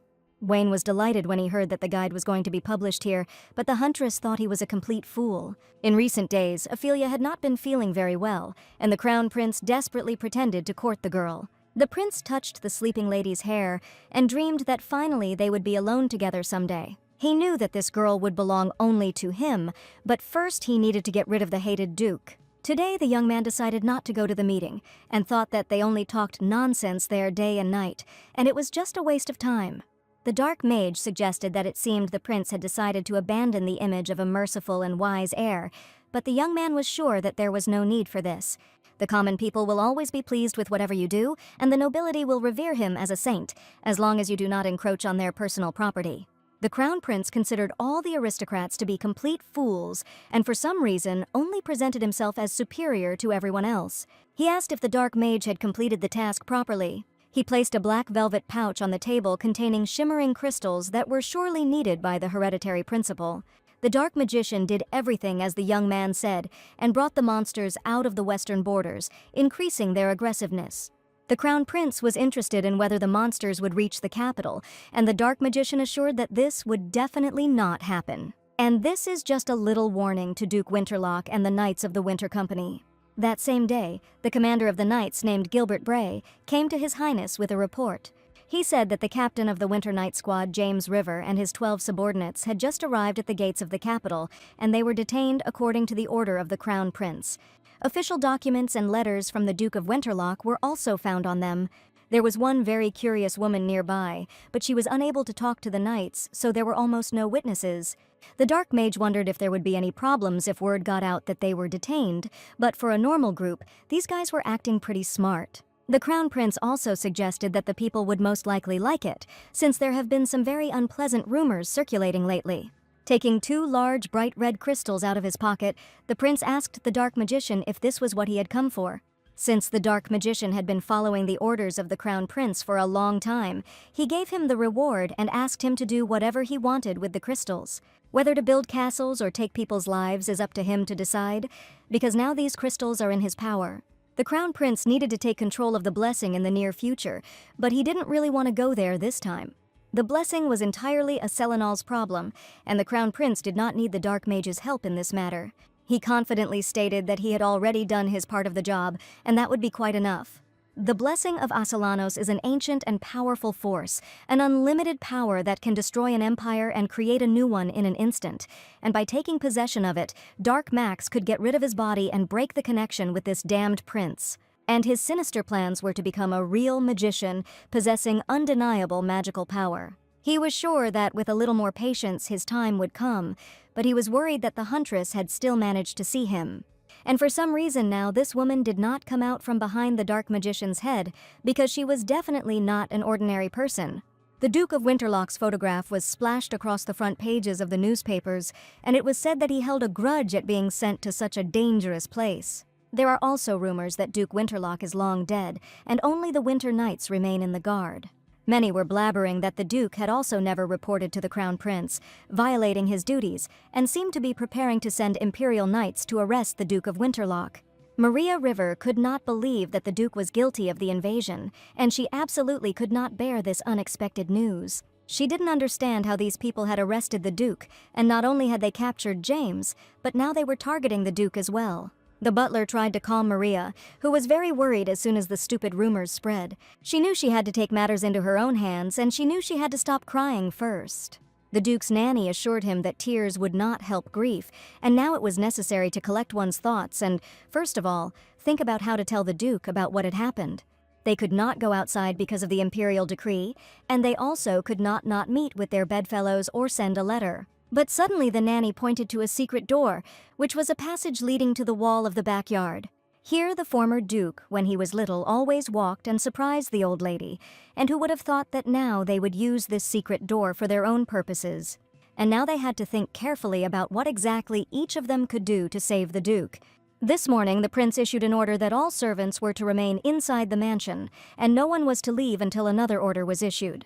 People desperately tried to release them, and even asked to call the commander of the Knights detachment to talk to the commander-in-chief personally. But behind the locked gates, the knights surrounding the fortress asked all servants to remain within the mansion until more detailed information became available. The sound of horse hooves was heard in the courtyard of the mansion, and the figure of a girl rushed past on horseback. Maria had been worried about her husband for a long time, so now she was ready to do anything to save him. Mounting her steed, she raced outside the castle, hoping that the Duke was still safe and that she would find everyone alive. In an incredibly short time, Wayne and the other knights had to rewrite the encyclopedia, and the young man was already getting pretty sick of rewriting the same information. Rain was indignant. Instead of wagging his tongue, he could just close his mouth and silently continue writing. They had been rewriting the encyclopedia for a long time, and even during the punishments, the Huntress had never written so much in her life. Next to the Huntress sat a magician, who was also rewriting the encyclopedia and decided to ask what color the monster's stone was. Suddenly, without realizing it, Rhine let it slip that the stone was red, and now she had no more excuses. The magician said that he had been pondering for a long time why the girl had behaved strangely that day and suggested that perhaps she could see hidden magic. This feature implies the ability to see magical power, and then I began to remember that the huntress always went hunting with the Duke and came to the conclusion that she could also see magic stones. The magician assured that the huntress should not worry, because he would never tell anyone about this. The huntress had been hardened too much by what she had experienced over the years for her to simply believe such promises. Rain allowed him to ask about anything and told the mage that the magic stones that mages use usually come in different colors. But hearing this, the young man grabbed the girl by the hand and hurried to the hut and closed the door behind him so that no one would hear their conversation. The huntress was surprised at what had happened so suddenly and why I had dragged her here at all. In a breathless voice, the young man asked if Rain had heard anything about the color of magic stones. In fact, the heroine had never heard of it, but she saw it with her own eyes on the black market that very day. The young man once again asked if the magic stone really was bright red, but after Rain confirmed this once again, the young man fell silent completely, and his lessons began to tremble violently. The heroine did not understand what was happening, because it was this red stone that caused such a reaction in the wizard. But right in front of her, Lance was now standing and crying, muttering something about something terrible happening. She tried to calm the young man down and didn't know why he was crying, but she wanted him not to worry. The magician brushed away a tear with his hand and admitted that he had simply remembered his former teacher. His teacher also used a red magic stone, and the huntress assumed that the bastard was the teacher. The girl had been in a state of strong emotions for a long time, so she didn't even notice how loudly she yelled at the young boy. The young man was sure that his teacher had died long ago, but the huntress thought about it because that magician really did look like a ghost. Long ago, his teacher was a court magician, and he got that red magic stone from the imperial palace. Only a few people knew that the magic stones made in the royal palace were red, and since most people thought that the magic stones were white, Lance's teacher always used the white magic stone in public, except for that one time when he held back the monsters from invading the plane. The next day, a man in a black robe asked about the red magic stone, and a few days later there was a messenger from the palace. And the news he brought became the first cruel tragedy in the life of little Lance. The letter said that his dear teacher had died and that His Majesty the Emperor was dying. The Crown Prince, who had taken over the regency, said that he would not appoint an imperial magician, and now everything else was gradually falling into place in his head. Every detail, from the Emperor's illness to the teacher's death, is the work of that magician and the Crown Prince, and now it has become known that the red magic stones can only be made in the palace. But to be precise, only the direct heir of the family can create them, and it turns out that if the black magician had a red magic stone, then he was sent by the Crown Prince. Lance asked the girl how she was able to see the dark mage in the fog, because no matter how much he looked, he only saw a veil there. But Rain claimed that at some point she simply saw a distinct dark silhouette in a hood behind the Duke. Rain wondered if the capital was full of mages, and if there really wasn't anyone with such abilities. Lance claimed that there might be many mages, but there was not a single one who could see magic. As soon as he said that no one had such an outstanding ability, the door opened and Wayne flew in screaming.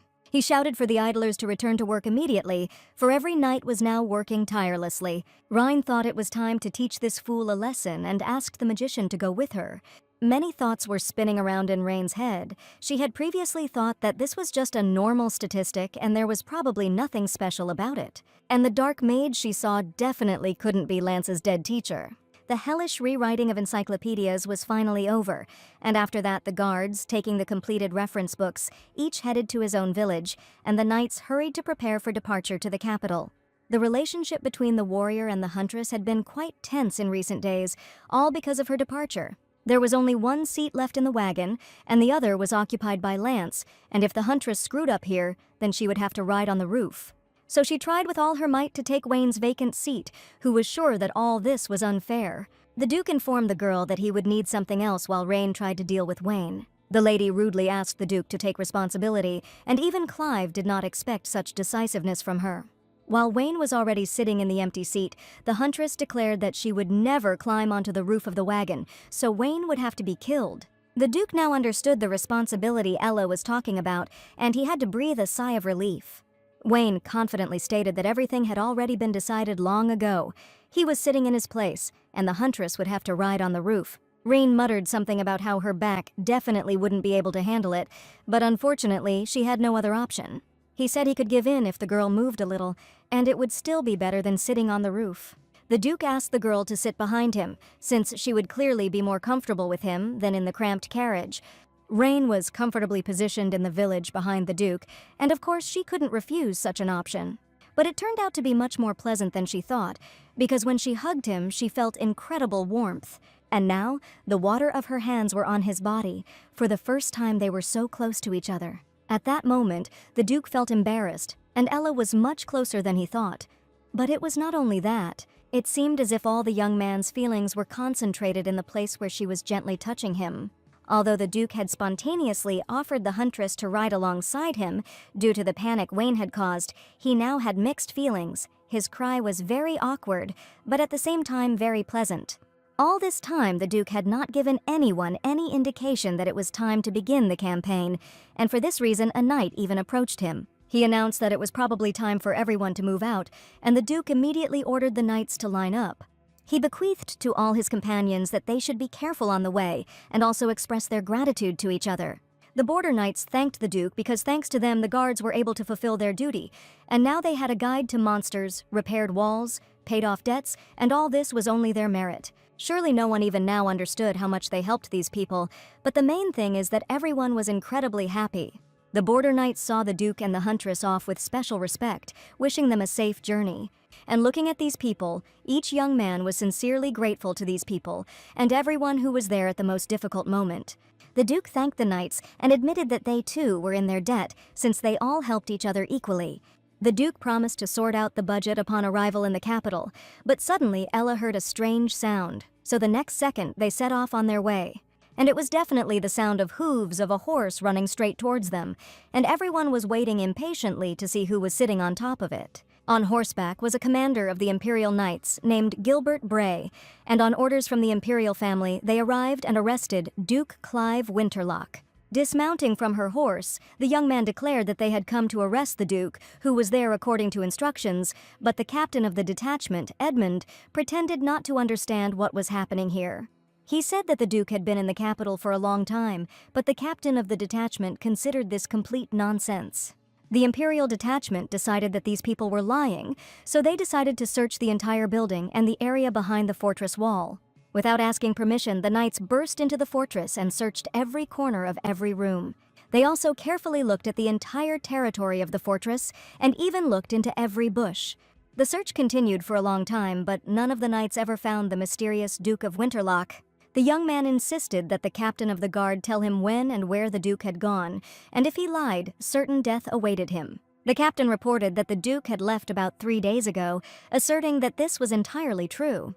The Imperial squad was sure that the Duke clearly had not managed to go far, so now they should head to the road leading to the capital. Not long before this detachment, the Duke had already noticed that someone was following them, but the people did not find the place where they were. They had just hidden in one of the caves, and it seemed that this time they had managed to cleverly hide from the attackers, and all this was thanks to just one person. Lady River, who rushed to the aid of the Duke, showed a safe cave in which one could hide from the robbers. Not long before, when the huntress heard the sound of hooves, Maria River immediately set out from the duchy.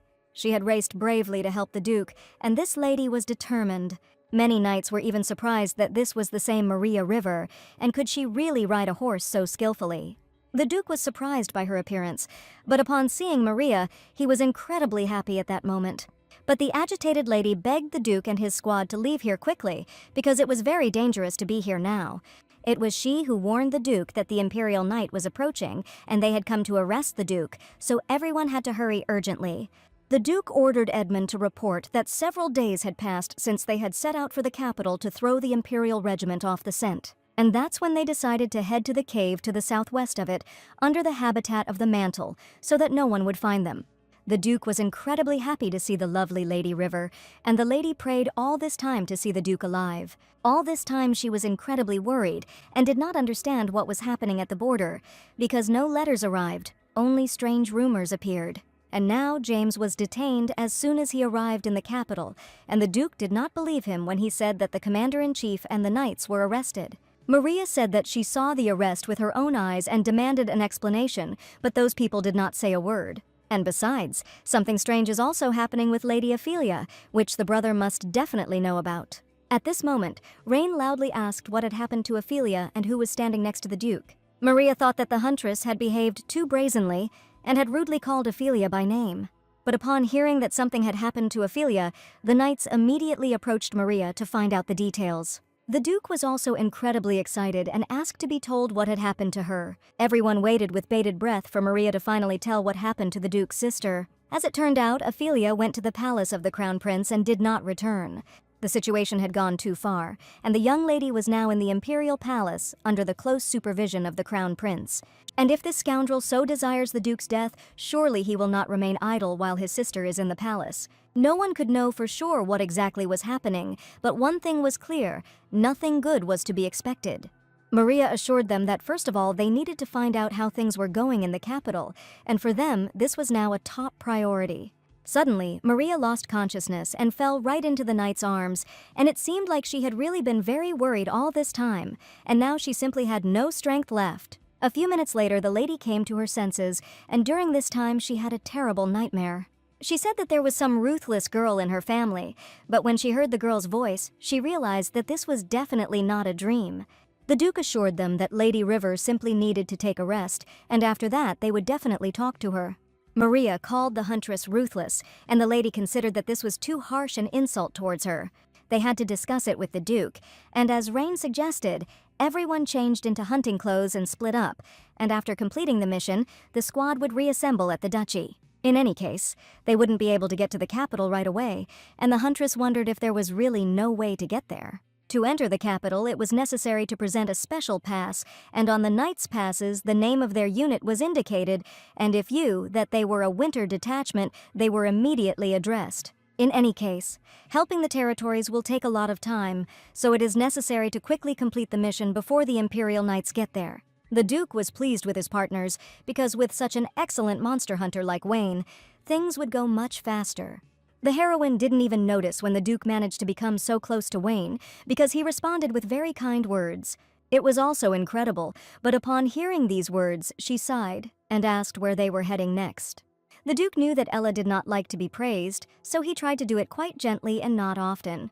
The optimal route lay through the forest, and from there along the trade routes, the roads were often used by traders, but the huntress wanted to simplify the task and avoid meeting the Imperial Knights.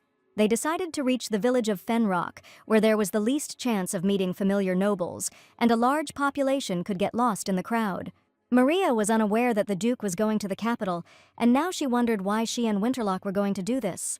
As soon as Rain said that she wanted to deal with the Crown Prince, Maria grabbed her head and sighed heavily.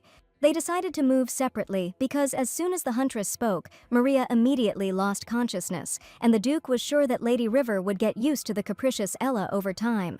Maria whispered to the knight that Rain did not give the impression of being a particularly strong girl, but Sharon assured that this fragile lady had saved the knight not once, but several times. Although Ella's appearance was not in doubt, her skills and strength in hunting monsters were truly amazing. And the young man was sure that if it were not for Ella's help, their mission would never have ended, and the loss would have been enormous. But Maria noticed something else strange about the Duke's relationship the first time she saw the couple. She also noticed that the girl probably did not tolerate horse riding well and seemed to feel unwell. Maria had no doubt that there was some deeper connection between the Duke and the huntress. And their relationship was not just a relationship between friends, but as if these people had known each other for a long time. Maria also had a clear feeling that she had already seen this couple somewhere, but now she was trying to remember where exactly. Maria even had time to think that the Duke and the huntress would look great at a social event because they were so incredibly suited to each other. Sharon noticed that Mrs. River was deep in thought, but she insisted that she was perfectly fine. Just for a moment, a certain picture appeared in her imagination as soon as she looked at the couple of the Duke and Rain. Night darkness descended over the forest, and the detachment was forced to stop for the night in one of the mountain clearings. During the entire trip, she complained of severe pain in her lower back, and if this continues for the next 2 days, she will hardly be able to straighten up on the 3rd day. But the Duke insisted that the girl would soon gradually get used to it, and looking into his eyes, she believed that everything would definitely be just like that. To warm up, Sharon suggested making a fire, but the Duke warned them not to make the fire too big, because no one should see them. The knights were figuring out who would be the first and last to stand guard, because someone always had to be on guard. The fate of the first night guard fell to the Duke, who sat silently that night and looked at the fire while all his companions finally rested. Clive looked at the sleeping Ella and realized how tired this girl was after all the fighting. This fragile lady fought desperately with bloodthirsty monsters every second, and the Duke never doubted her determination and perseverance. The young man carefully covered the girl with a blanket, because it would be quite problematic if their main huntress caught a cold or fell ill. As he thought about it, the Duke realized that he had never expected that the closeness of another person while riding could evoke so much emotion, and why there was so much warmth on his back at that moment. Urgent news arrived at the Imperial Palace, and the Crown Prince was disappointed again. The Imperial detachment reported that they had not caught anyone, and that the Dukes had managed to escape from them. He was informed that, according to the captain of the border detachment, he had already left for the capital, and the Crown Prince was surprised that anyone believed this nonsense. The knights searched the fortress thoroughly and found no one, and the Crown Prince was sure, because no one had been there for a long time. It had been 2 months since the Duke of Winterlock had hunted in those parts, and it would have been strange if he had not found shelter in the forests, where he already knew every secret corner. The knight once again listened to the angry cries of the Crown Prince, who was dissatisfied with the Imperial detachment, because none of them had completed the task again. He asked to go immediately to Bray and tell him not to think about returning to the capital until he personally found Clive. All this time, Ophelia was in the Imperial Palace under the supervision of the Crown Prince. The young man was constantly by her side, but the girl still hasn't come to her senses. He knew she was imprisoned here until the Duke of Winterlock was killed, or came for her himself. The populous prince knew that the Duke was undoubtedly clever, but it was stupid to bring even more blame upon himself when his capture was inevitable.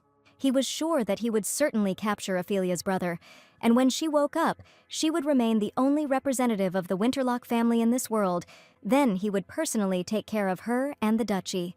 The Crown Prince did everything to ensure that the girl would sleep meekly under the influence of magic in bed and not wake up until he allowed her to. Ophelia lay meekly on the bed in his room, and the Crown Prince locked the door every time he left. But this night was not so special, and as soon as the young man left, the girl finally took her first breath. She was finally able to move one finger of her hand, while before that her body was simply numb. The warm rays of the morning sun illuminated the beautiful forest, and the Duke finally woke up. As soon as he opened his eyes, something immediately confused him, because he clearly remembered that yesterday he fell asleep under the same blanket. But today there were exactly 2 blankets lying on it, and the young man had absolutely no idea where it came from. It was obvious that one of the girls had done it, since the knights would hardly have tried to hide him.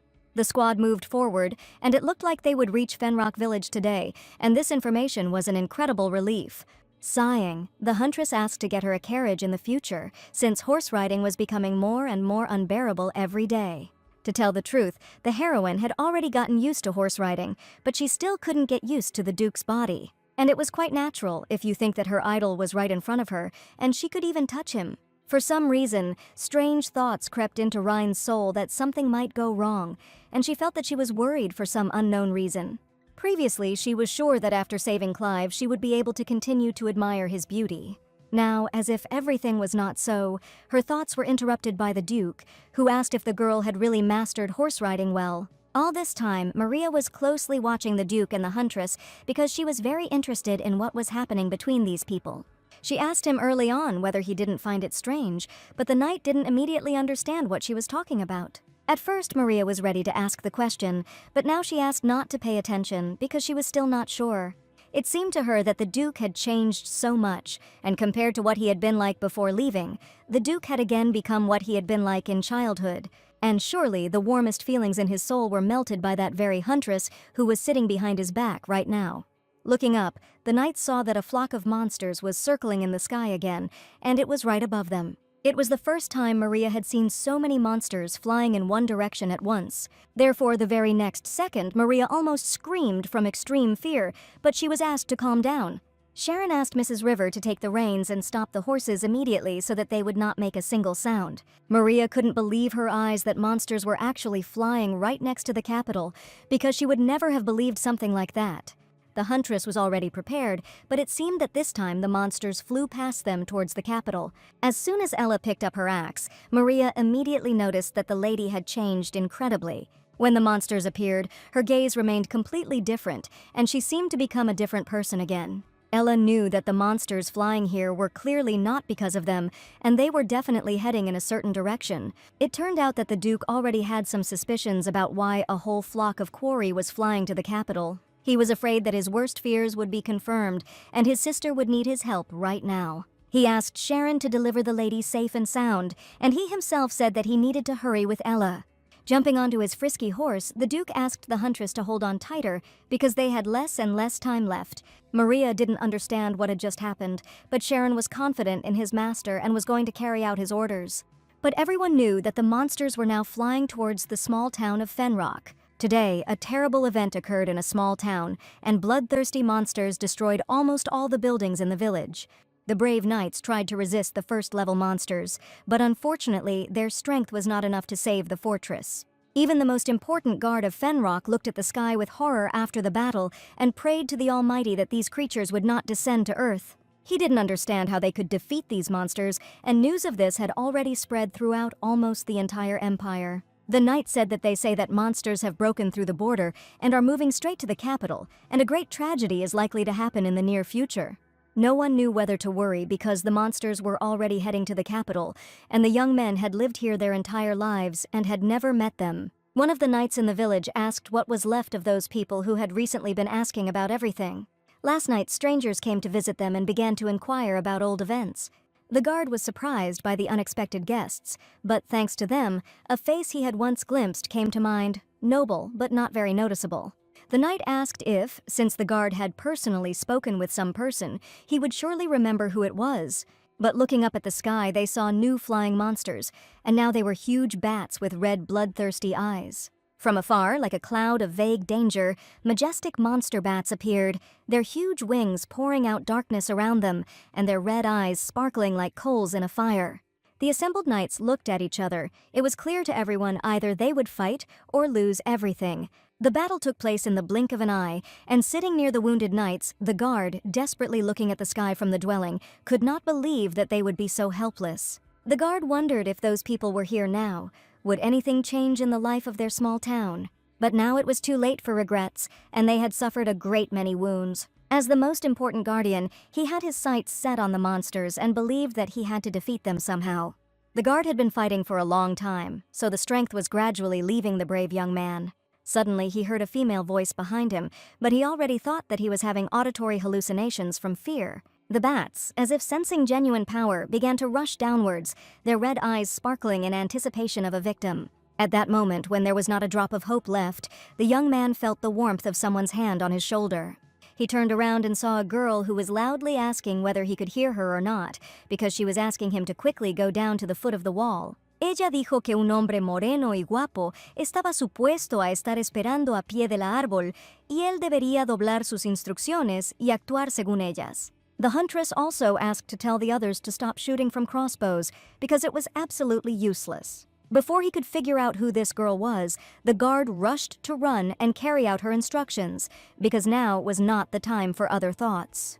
He saw a brave and courageous lady rush towards the monster to fight him one-on-one. The young man was surprised at how the fragile girl dealt with the monsters so easily, and he had never seen anything like it in his life. But looking closely at her face, he realized that she was the same person he had already met earlier in his life. To keep Maria River safe, Sharon asked her to stay in a secluded place in the forest, and there would be no danger if Larry sat quietly and did not make any noise. Leaving the lady in a safe place, the young man rushed to help the Duke and the huntress Ella. Safely in the wilderness, Maria watched as the heroic knights tried to fight the monster while trying to find the cursed magic stone. This sight evoked only fear and horror, and for the first time in her life, Maria was so frightened. She saw a very young boy, sitting with a crossbow in his hands, crying right on the battlefield. This boy was still so young, but he had already seen all the horrors of battles and spilled blood. Unable to contain her emotions, Maria approached the boy and asked him to help him to come in, that she was just a passerby who wanted to load the crossbow. Taking the weapon in her hands, she realized that they definitely wouldn't be able to defeat the monster, and this was no good. Caring Maria loaded the young man's crossbow because he definitely wouldn't be able to deal with any monster with such a weapon, even knowing the location of the magic stone. The monsters continued to circle over the forest, but the next moment, Maria finally saw their savior. She gasped in surprise because in the sky, a fragile, fair-haired girl named Ella Rhine was fighting the monsters. Swinging her heavy axe, she screamed loudly for everyone below to quickly move aside, and the monster would fall to the ground right now. All the knights, along with Maria, stood in amazement, looking at the incredibly brave monster hunter. Her mission was clear: stop these monsters before they did something terrible. Gathering all her strength, she threw her axe, which, like a lit star, flew swiftly towards the target. She darted among the flying monsters, writhing, dodging, and striking, bringing their defeat closer. So, with incredible accuracy, she hit his vulnerable spot. The monster let out a cry of pain, tumbled in the air, and fell to the ground with a thunderous fall. Everyone watched attentively every minute of the ongoing battle. They could not believe that they stopped shooting from crossbows, and everything that the huntress ordered worked. Malcolm shouted loudly that the magic stone of the defeated monster should be broken with a sword, not a crossbow. The stones are at the ends of both wings, and that is where you should hit them. The man said that the dark-haired young man standing below had given him the information, and that they should hurry. Everyone understood that it was the Duke, and it was he who told them how to kill the flying monster quarry. Ella watched with determination as the huge shadow finally disappeared. As the last monster fell, the sky above Ella cleared. The Duke inquired if they had been able to determine where the second monster had landed, and it turned out that it had fallen in the square to the southeast. She immediately went there, and the other knight immediately went to look for the place where the third monster would fall. The Duke promised that he would deal with the rest of the monsters, and the knights should under no circumstances let people near them. No matter how skilled a hunter is, acting like a master, knowing only the location of the magic stone, is simply ridiculous.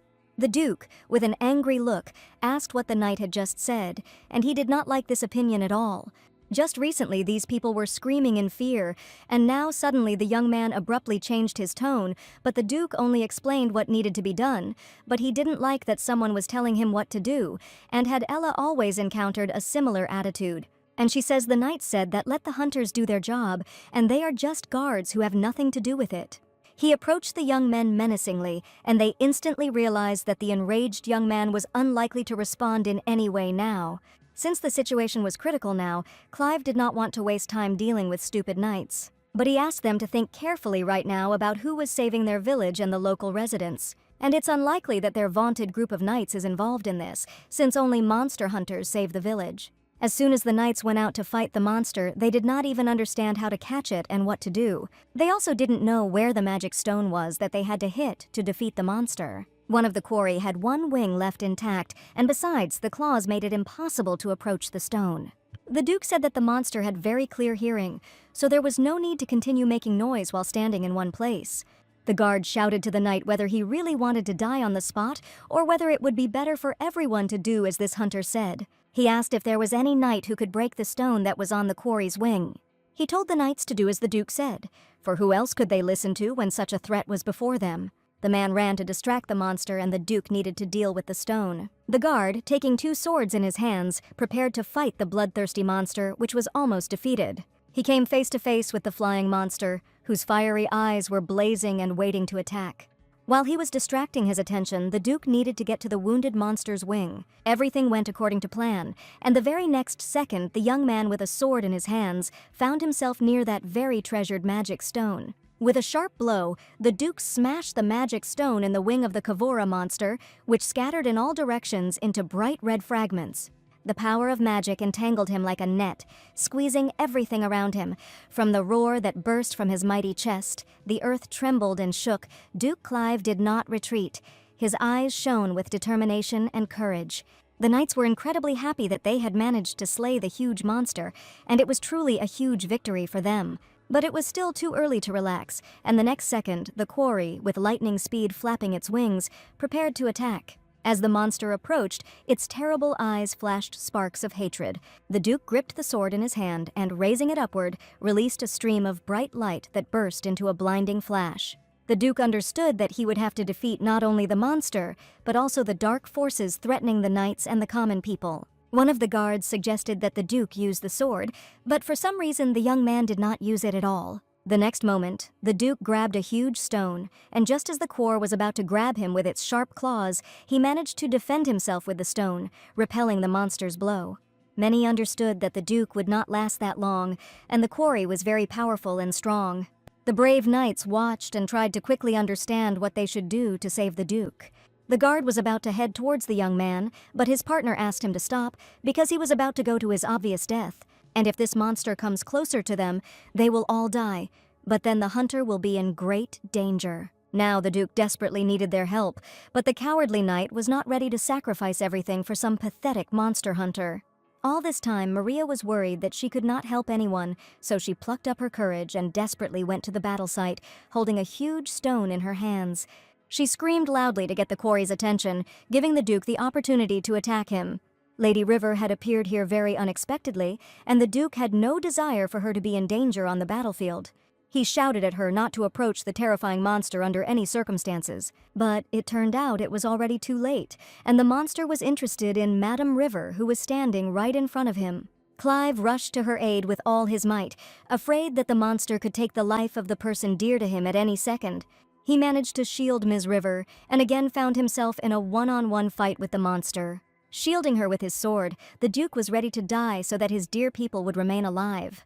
But he was not the only one who was ready to sacrifice himself for the sake of his loved ones, because the next second, a female voice was heard over the fortress. It was Rain who asked all the knights to retreat back so she could deal with the monster herself. The Duke clearly heard the girl's voice, but saw absolutely nothing because of the smoke that the monster was emitting.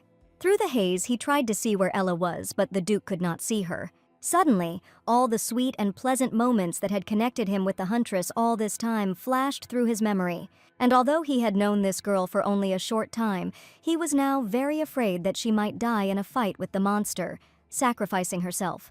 Through his head and his ears, the young man only managed to see how Ella was approaching him and trying to find out if everything was okay with him. Rain was incredibly worried that the young man was alone with the monster because he still had very little experience. But now for the Duke it was absolutely unimportant, because seeing the brave lady, he rushed to embrace her with all sincerity. The Duke stroked her head and was incredibly happy to once again feel the warmth of the girl who had become so dear to him during this time. And every second he was afraid that he would never see her again and never hear her sweet voice. He was not afraid to admit that he was very worried, but at one point he got scared. Clive was terrified that he would never see her bright smile again, and that thought alone was incredibly scary. At this point, Clive also didn't care that there were other people standing around them, as well as Madame River. She asked if it wouldn't be a good idea to first deal with the flying monsters that were still here. The fortress building was completely destroyed, and the flying monsters were able to cause real chaos. Rain managed to get the magical claw of a flying monster, and it was an excellent artifact. She looked at her catch with pride and knew that they had only succeeded thanks to their combined efforts. Rain noticed that Clive was acting rather strangely, but the young man insisted that everything was fine. But the young man was worried all this time that he hugged the girl right there, right in front of everyone, and he felt very embarrassed about this act. The Duke's face actually turned red, so much so that Ella even thought that the young man had a fever. At this moment, Sharon approached Mr. Clive and asked if something had happened. He reported that the knights had collected everything they needed, and given the whole situation, the Duke decided to send immediately. The Duke asked who was the commander of the guard, and one of the knights still didn't like that the hunter dared to address him as the owner. Rain was already quite fed up with his behavior, and with a flash of her amber eyes, she made it clear to the young man that he should finally calm down. The Duke asked one of the knights to give him one specific thing that would certainly be useful to him in the future. He solemnly handed the encyclopedia to the commander of the guards, and he just remembered that there had already been talk about this book, and many already knew that the Duke had gone to the western borders to write an encyclopedia about monsters, which he now, with special respect, first of all handed over to the guard with whom they had just fought in the battle with the monsters. The knights asked why the encyclopedia was being handed to them, and the huntress assured them that from now on, monsters would not be limited to the border zone. And knights need protection, and this book precisely indicates how to destroy any kind of monster. No human could stop the monsters, but the huntress could train other knights, and it was for this purpose that the handbook was created. No one knew how long the monster attacks would continue, so the Duke considered it his direct duty to help all the people he could. The Duke's speech touched each of the guards, and even the warlike Rain was touched by his words. The guard once again turned his attention to the warlike huntress, and this time he realized that he was definitely not mistaken. The same girl was standing in front of him, but Rain didn't understand what he meant, because she was sure they had never met before.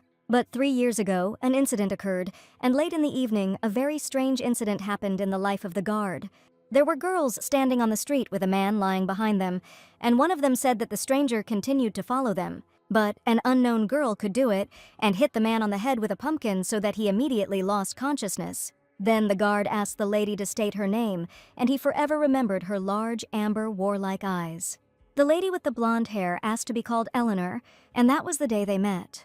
The man admitted that he wanted to ask about many things that day, but he never got around to it. But he was like a person who would answer the first person he met. That night, Ella gave her name and said she needed a room for a few nights, but she had no memory of what happened next. For the first time, the young man felt a strange feeling as if he was seeing the girl for the first time, although he knew her for sure, and asked what had happened to her during this time. But as it turned out, after this incident, she lost her memory and remembers absolutely nothing. The man asked if those people were sure that the huntress remembered everything and had not lost her memory.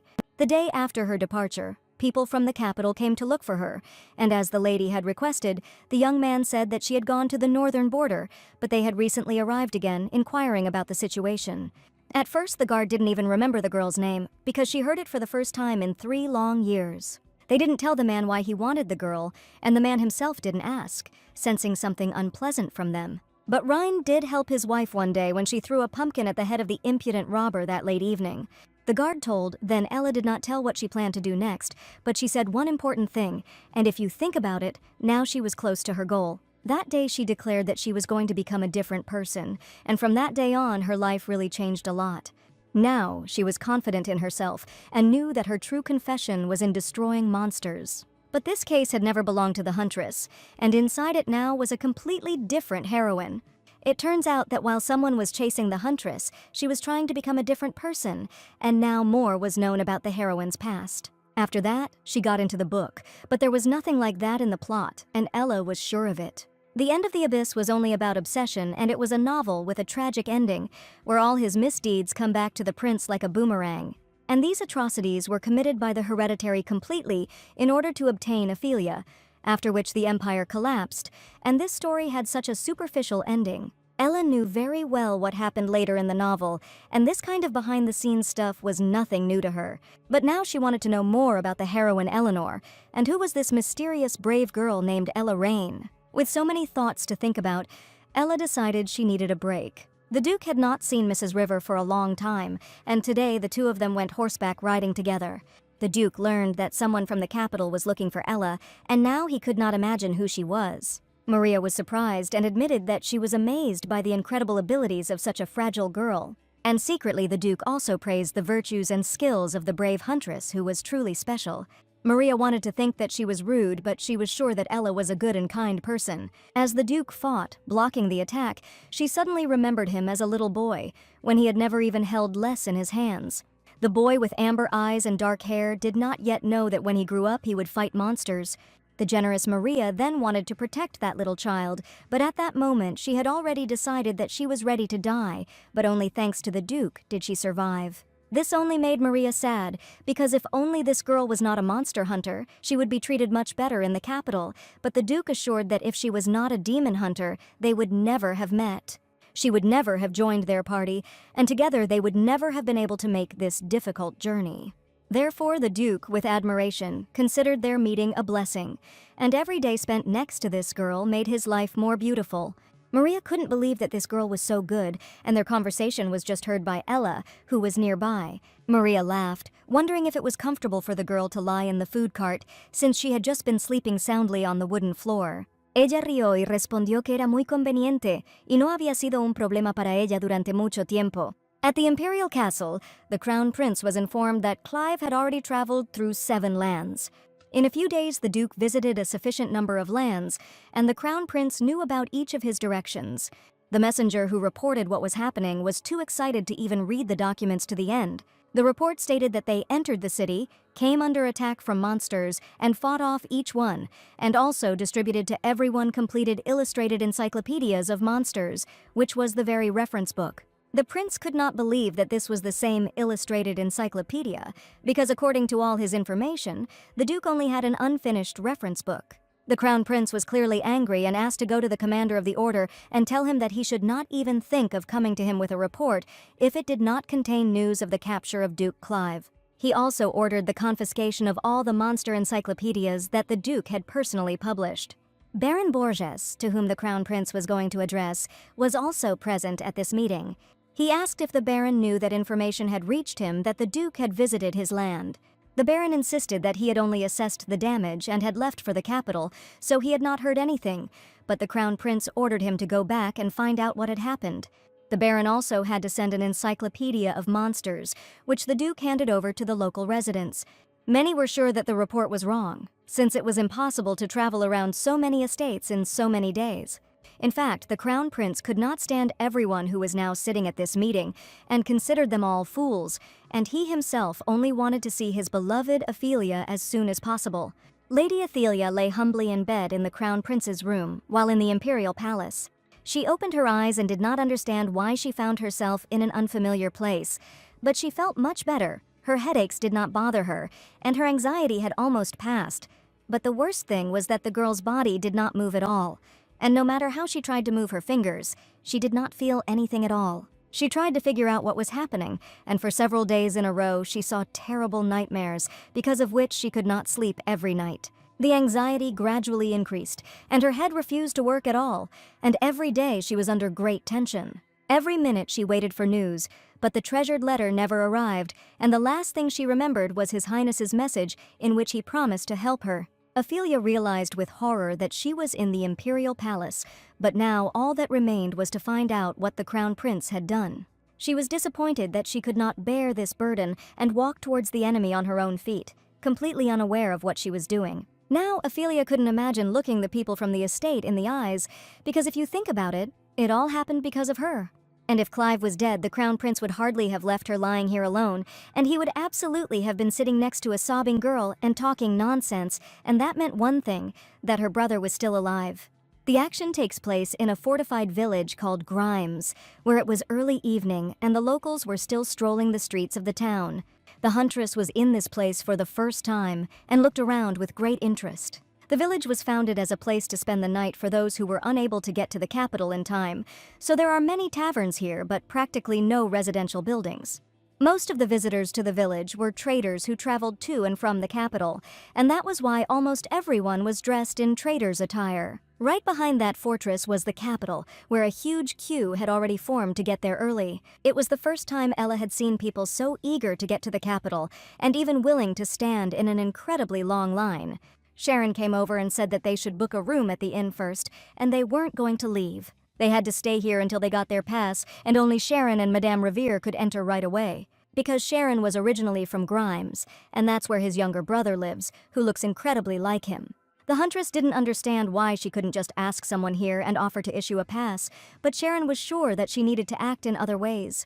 The pass specifies employment, age, and appearance, and even if you just find a person who matches all the characteristics, it will be difficult to make new passes. Yesterday, the knight decided this with the Duke, and as it turned out, this is exactly what they were whispering about yesterday. The Duke was already ready to go in search of a place to stay for the night, and he did not leave the huntress unattended. Maria saw how the young man cared for this girl and considered their relationship very sweet. The Duke went to find the inn and ordered Sharon to quickly pass through the checkpoint because the gates should be closing soon. All this time she sat silently, awaiting further instructions, and Maria wanted to communicate with this girl closer. She asked to wait 3 days and promised that they would do everything quickly and would definitely return. Madame River leaned over to the huntress and whispered something in her ear, and Ella listened carefully. The Duke was curious about what Madame River had said last, and he too noticed that the ladies had great respect for Ella. He asked what secrets there were between the two ladies, but Ella refused to give detailed comments. She merely noted that Madame River was an extremely dedicated person, and in fact she had not even suspected it. The Duke spent the entire evening trying to find a place to stay, and when he entered the last only hotel, he was told that there was only one room left. Almost all the Grimes inns were full, and the Duke did not understand what had happened here. The locals told him that monsters began to attack from the western border, and because of them, the inhabitants of those territories came to their city and found refuge here. It seems like things have only gotten worse there lately, with the Imperial Knights constantly running back and forth through the gates, trying to grab some Duke. Seeing the Duke arrive, Ella wondered if he had really received rooms so quickly. Indeed, the Duke managed to find a free home, but the young man still looked rather strange. He showed Ella the key, and there was only one, which meant the Duke had only managed to get hold of one room. As evening approached, night slowly descended over the small town, like a dark blanket enveloping every street and house. While Maria went to help the Duke, the butler remained alone to guard the mansion. He sat in a dark room and had not slept for several nights, afraid that he might miss unexpected or uninvited guests. The nanny gave the man a frying pan and asked him to hit it with all his might if strangers came, and if this was the case, then he should be greeted with open arms. Holding the frying pan tightly in his hands, the Duke sat on a chair in the dark room, expecting someone to arrive soon. Suddenly, he heard some noise outside the door, and his whole body began to tremble violently with fear.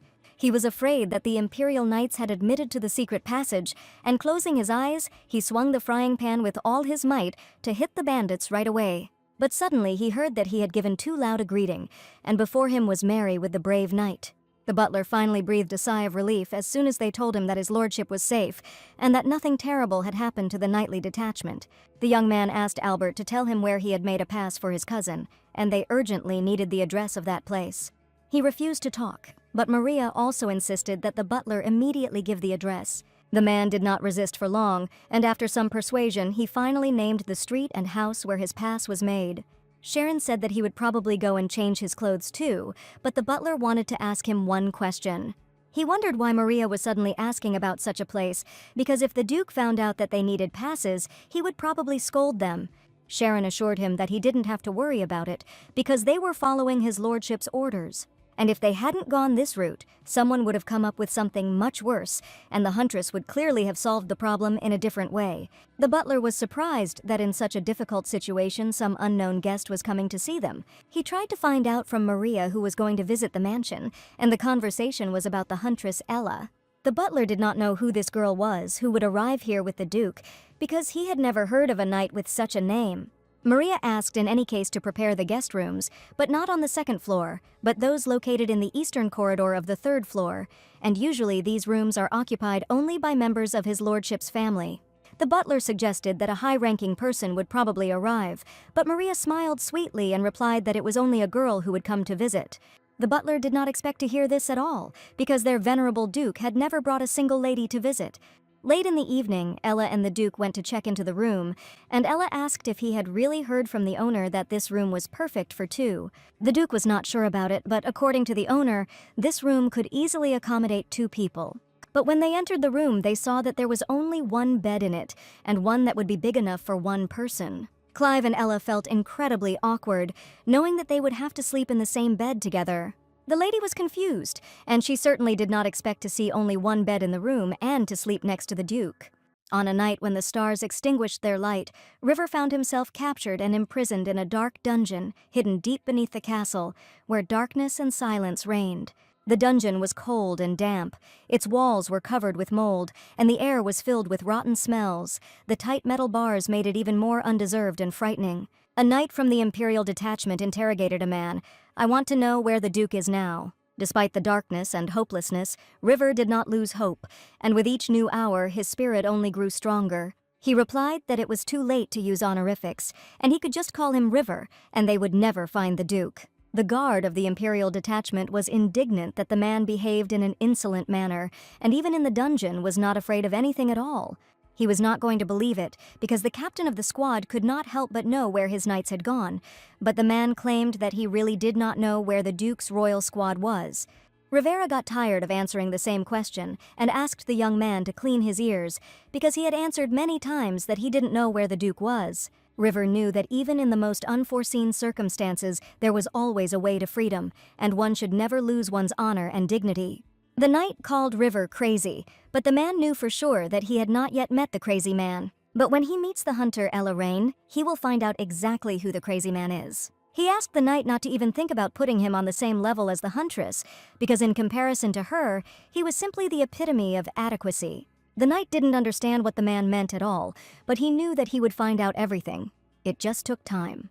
Judging by the way the knight conducted the interrogation, the others were safe, and thanks to this, the river did not feel as bad as he looked. And no matter how much the knight shouted here, nothing would change, because when River left the border, his lordship remained with the garrison. The knight of the Imperial squad assured that there was no one there, and the encyclopedia continued to spread throughout the territory, and something like this could not be done without prior preparation. There are people who protected the villagers and even gave them an encyclopedia of monsters, and the Imperial knights who are busy searching for the villagers just took the books away from them. River stated that in such a situation, the Imperial detachment would be better off hurrying and visiting the next settlement. If he doesn't want to be reprimanded by the Crown Prince, this is his only chance. River knew that even a distant hope could replace the darkness, despite the darkness that now surrounded him, and a spark of light continued to burn within his heart. But the impudent knight was sure that the River did not realize his position, and His Highness gave him complete freedom of action in relation to the prisoner. Today, in every region of the country, including the capital, leaflets with River's face have appeared, so the knights and Clive themselves will come to them when they see the notice board. River himself will later beg for mercy because his friends will be in great danger. Thinking about his supporters and those who believed in Rivera gave him the strength to fight on. And at that moment, an interesting thought came to River's mind, that he was incredibly glad that the same crazy huntress was next to the Duke. Lying on the cold concrete floor, River thought that if he ever managed to meet Ella again, he would like to sincerely apologize to her for his behavior. The knights of the Imperial squad already understood that he would not get anything from River, and all that remained was to wait. In one of the windows of the old house, the light continued to burn, like a small star shining brightly in the endless depths of the night. While in one of the hotel rooms, Ella couldn't believe that they would somehow have to fit in the same bed with the Duke. She was overcome with panic at the mere thought of having to lie down together in the same bed and spend the whole night, and she couldn't even imagine how she would fall asleep on such a narrow bed with the Duke. Ella felt her face turn noticeably red because she had been thinking stupid thoughts for a long time that made her feel uneasy. The Duke also felt uneasy, and he suddenly remembered how Ophelia had told him about a story from social circles, and the young man had the feeling as if he himself was about to become that libertine. The Duke imagined how they would lie down, turning their backs to each other. The Duke and Ella would lie down on the same bed. The sound of a beating heart would be clearly heard in the night. Then Ella jumped out of bed and asked the Duke if it seemed to him that someone was hammering on the wall. The Duke could not allow this to happen, and he was already imagining this terrible night, so he decided to look for another room. Rhine asked the young man to stay in the room because they said that the Imperial Knights were already looking for them, and if the Duke accidentally revealed his personal information, he would be in great danger. The huntress suggested that she spend the night in the carriage, but the Duke did not want to cause the girl such inconvenience because it was very cold outside. They tried to conclude that they could sleep together in one bed, and also that no one could go outside the yard, and Ella also could not spend the night in the carriage. Then they had only one option left, and the girl was ready to voice it. She suggested that someone should lie down on the bed, and someone would have to sleep on the floor, but she was sure that it was not the Duke who was supposed to sleep on the floor. She thought that it would be more comfortable for her to sleep on the floor, but the young man decided to take care and lie down on the floor. Ella suddenly asked what the Duke would like to do when all this was over. The young man planned to return to his work, and after that he would have to attend boring palace meetings. Ella asked if Clive would like to do something else now that he had managed to return from the western border alive, but at that moment the young man realized that she had never thought about such things. All this time he had been too busy trying to survive, and now he didn't even know what he really wanted. Ella sonrió y respondió que el duque había vivido una vida increíblemente aburrida todo este tiempo porque la chica misma tenía planes grandiosos para su vida futura. To begin with, she was going to go to the capital market to eat as much food as she could, and also to look at the weapons that were created with the money from the sold attributes. Then she was going to meet with Ophelia and with Gerard Acolonos, whom she so stubbornly did not want to call the Crown Prince. The heroine called him a complete psycho and was sure that it didn't matter at all what it called him. She wanted to undermine the position of the populated prince so that the Duke would be completely safe in the future. And hearing these words, Clive now understood what she really wanted. The Duke had always wondered why his safety was so important to the huntress, who spent every minute of her life desperately trying to keep him safe. This was not the first time Ella had thought about this question, and each time she learned something new and experienced different sensations. At first, she only liked the Duke's appearance, but then she liked his excessive straightforwardness and righteousness. But a little time passed, and this sweet young man sank into the girl's very heart, showing sensitivity hidden behind the appearance of severity and coldness. And smiling sweetly, Ella admitted that she now felt that she needed a duke to live in this world. After these words, Ella immediately fell asleep, and the young man for a long time could not believe that this girl had just confessed her feelings to him. A couple of minutes later, Ella was already sleeping soundly in a cozy bed, and the duke still couldn't take his eyes off her. And now it became clear to him that their feelings were probably mutual, and Ella also felt a pleasant sympathy towards him. The next day, the Duke and Ella went to the local tavern early in the morning to find out some information. They sat down at a table in one of the establishments, and Ella was sure that they would not hear any news from the knights for some time. No one was ever caught here, and if anyone had been detained, they would have had a lot of problems. The Duke was sure it wouldn't be so quiet here if something like that happened, and the information would immediately spread throughout the city. Ella noticed that the Duke looked tired today, and perhaps she had been talking in her sleep, or perhaps tossing and turning loudly. For some reason, the young man had incredibly sad eyes, and his face expressed deep sorrow. And all this was probably because of the girl's words, because yesterday she confessed her true feelings to him, and now he spent the whole night thinking about what her words meant. The nagging thoughts about what Ella's words meant continued to spin around in the Duke's head, while the huntress worried about whether she was snoring or grinding her teeth in her sleep. But the heroine was worried that she wouldn't be able to directly ask the young man with whom she spent the first night of her life about this.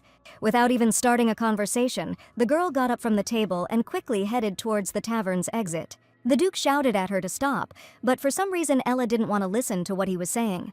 Local residents were strolling along the evening streets of the city, and after leaving the tavern, the huntress became interested in a young man reading a newspaper, whom she decided to approach. The heroine approached the first person she met on the street and said something in a rough voice, not even thinking about simply saying hello to the stranger first. Ella threateningly extended her hand and in a loud voice asked him to give up the newspaper that the young man was holding in his hands. He looked at the strange lady with frightened eyes, not understanding why she had come up to him and asked to borrow a fresh copy of the newspaper. The young man did not resist for long because it was impossible to resist Ella's gaze, and having heard her request at least once, it was impossible not to fulfill it. Stopping in the middle of the street, Ella began to read the latest issue of the newspaper, but soon she heard a familiar voice next to her. The Duke approached her and asked what had happened, and at that moment Ella handed him a leaflet with a photograph of their mutual friend and asked him to look at it carefully. The Duke took the photograph in his hands and was extremely surprised because it depicted his best partner who had spent many years with him. He didn't expect to see this, but unfortunately his friend's face on the city's leaflets was now not a dream, but a real, frightening reality. The young man stared in amazement at the image of River on the leaflets that were posted all over the city. It was hard to believe, but the photo really was of their best friend, and the information on the flyer was absolutely horrific. Ella and the Duke were still stuck in the alley where River's photos were posted, carefully reading the latest issue of the newspaper to find out at least some new information. The newspaper said that in 2 days, the execution of James River, captain of the Winter Detachment, would take place in a large square at the hands of the Imperial Knights. There was also some other interesting information in there, and the conditions were that if Clive Winterlock personally presented himself to the guards and surrendered, having gone through the process of a fair investigation and trial, James's sins would be forever forgiven and he would be able to go free. Ella was sure that this was complete nonsense, and if they had intended to do this, they would not have sent a squad to arrest him in the first place, which had already been prepared for a long time. The Duke understood everything perfectly, but he and the huntress still would not be able to enter the capital in such a short time, so perhaps everything was going for the best, and if he could make sure of River's safety. The huntress was sure that in that case the Duke would be killed right on the street before he ended up in a cell, and the Imperial detachment would definitely track him down and punish him. Ella was right in every word she said, but the young man understood that if he put everyone, including Rain, in danger by deciding to stick to the original plan, then it would be better to only put himself in danger. And at that very moment, Ella, as if reading his thoughts, declared that if he was thinking of putting only himself in danger, then the Duke needed to stop thinking about it right now. The young man was even scared for a second that he said it out loud, but the lady understood what was in his head even without words. Ella bravely declared that if the Duke tried to surrender, she would take an axe and go to the main gate, knock out all the guards, and then defeat the detachment of Imperial Knights who captured him. In that case, they had only one option left: And if the execution was in 2 days, they had very little time to hurry and save their best friend in trouble. River's life was now completely in their hands, and everything depended on the further actions of the Duke and the Huntress, who were ready to do anything to save their partner. They had to get to the capital as quickly as possible and under any conditions, and only there would they be able to help Sir River avoid the death penalty. The heroine asked why they didn't pretend to be ordinary people and get a pass that way, to which the Duke replied that if everything were that simple, then monster hunters would be walking around freely on the street. The information required to obtain a pass is much more than it seems, and it is impossible to collect it all in just one day. So they needed a ready-made pass to quickly get inside, because they only had a few days left before the Crown Prince dared to execute River. The Duke had been thinking for a long time about what to do, and with a sigh he admitted to the girl that he would still have to surrender so that his loved ones would no longer be under threat. Pretending she hadn't heard anything, Ella loudly asked when the gates leading to the capital would close. There was absolutely no one on the street, but fortunately she still noticed a young man who was definitely a local resident and could help them. The young man had already slowed down from afar, carefully looking at the strangers, and at that moment Ella, calling him a cleaner, blocked the young man's path. She asked him not to think badly of them, because they were just passing by and looking for someone for a small task that they needed to do today. The warlike Ella was so persistent in her requests that even a loving adult man would have been afraid to refuse her or at least not listen to her, so the local resident, without having time to say a word, agreed to help them with a trembling voice. In the imperial palace, everything went according to the Crown Prince's plan, and every day he did not leave the bed of Ophelia, who was chained by black magic and could do absolutely nothing about it. Her body still didn't move, but she heard every word of the cruel young man and decided that as soon as she could move, the guy would be very sorry. The young man said that today Baron Borges personally brought him that very same guide to monsters, and it looks quite impressive. The dark magician wondered if the Duke had probably made up everything he had written, but the Crown Prince had actually checked, and the methods for destroying the monsters were the same. Ophelia realized that the Crown Prince was not talking to her, but to his dark assistant, and now she knew that her brother had nevertheless released the encyclopedia, finishing it to the end. Having carefully examined each page of the encyclopedia, the Crown Prince threw the book away in anger, because he was sure that the Duke would not succeed. But somehow he managed to complete the impossible task. The encyclopedia had already been seen by many inhabitants of the Empire and knew about its existence. The young man once again made sure that the Duke was truly alone that time and that no one else was helping him, but the dark magician assured that he had personally verified that the Duke had no partners. The dark mage reported very important news, whether the young man had visited the palace last night, because the blessing flickered again and again, and listening attentively to the conversation of the Crown Prince and the mage, Ophelia could not understand what they were talking about. It turned out that the Emperor's magical energy had almost completely dried up, and the Crown Prince went to check whether the old man was alive or not. It could have been dangerous for the young man, because yesterday the angry cries of monsters were heard from the plain, but he was sure that he had done everything as needed. The Crown Prince believed that the people's discontent with Clive Winterlock was only growing, and everything would be resolved as soon as she and the Imperial detachment caught him in front of everyone. It was the Crown Prince's plan to offer the Duke his surrender in order to save the captain of the company, and he was sure that no one else would have come to stay and surrender, but that was in Winterlock's nature. This means that after the Duke appears, the Dark Mage will have to remove the spell from his sister Ophelia.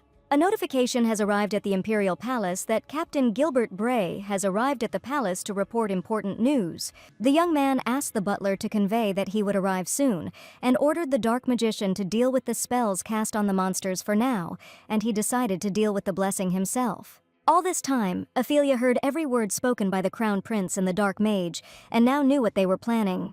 But the worst thing was that they were going to kill the Duke and her as soon as Winterlock crossed the threshold of the Imperial Palace to save his beloved only sister. The Duke and Ella needed to get to the capital in a couple of days, and the Huntress was trying to find out when the main gates closed. The Duke knew that entry through the main gate was usually forbidden after nightfall, and Ella smiled mysteriously and asked if the Duke understood what that meant. It turns out that after sunset it will not be easy for the guards to distinguish who is who, and Ella already had some excellent plan in her head. She understood that her idea would hardly please the Duke. However, if they wanted to get inside as quickly as possible, they had no other way to penetrate the capital.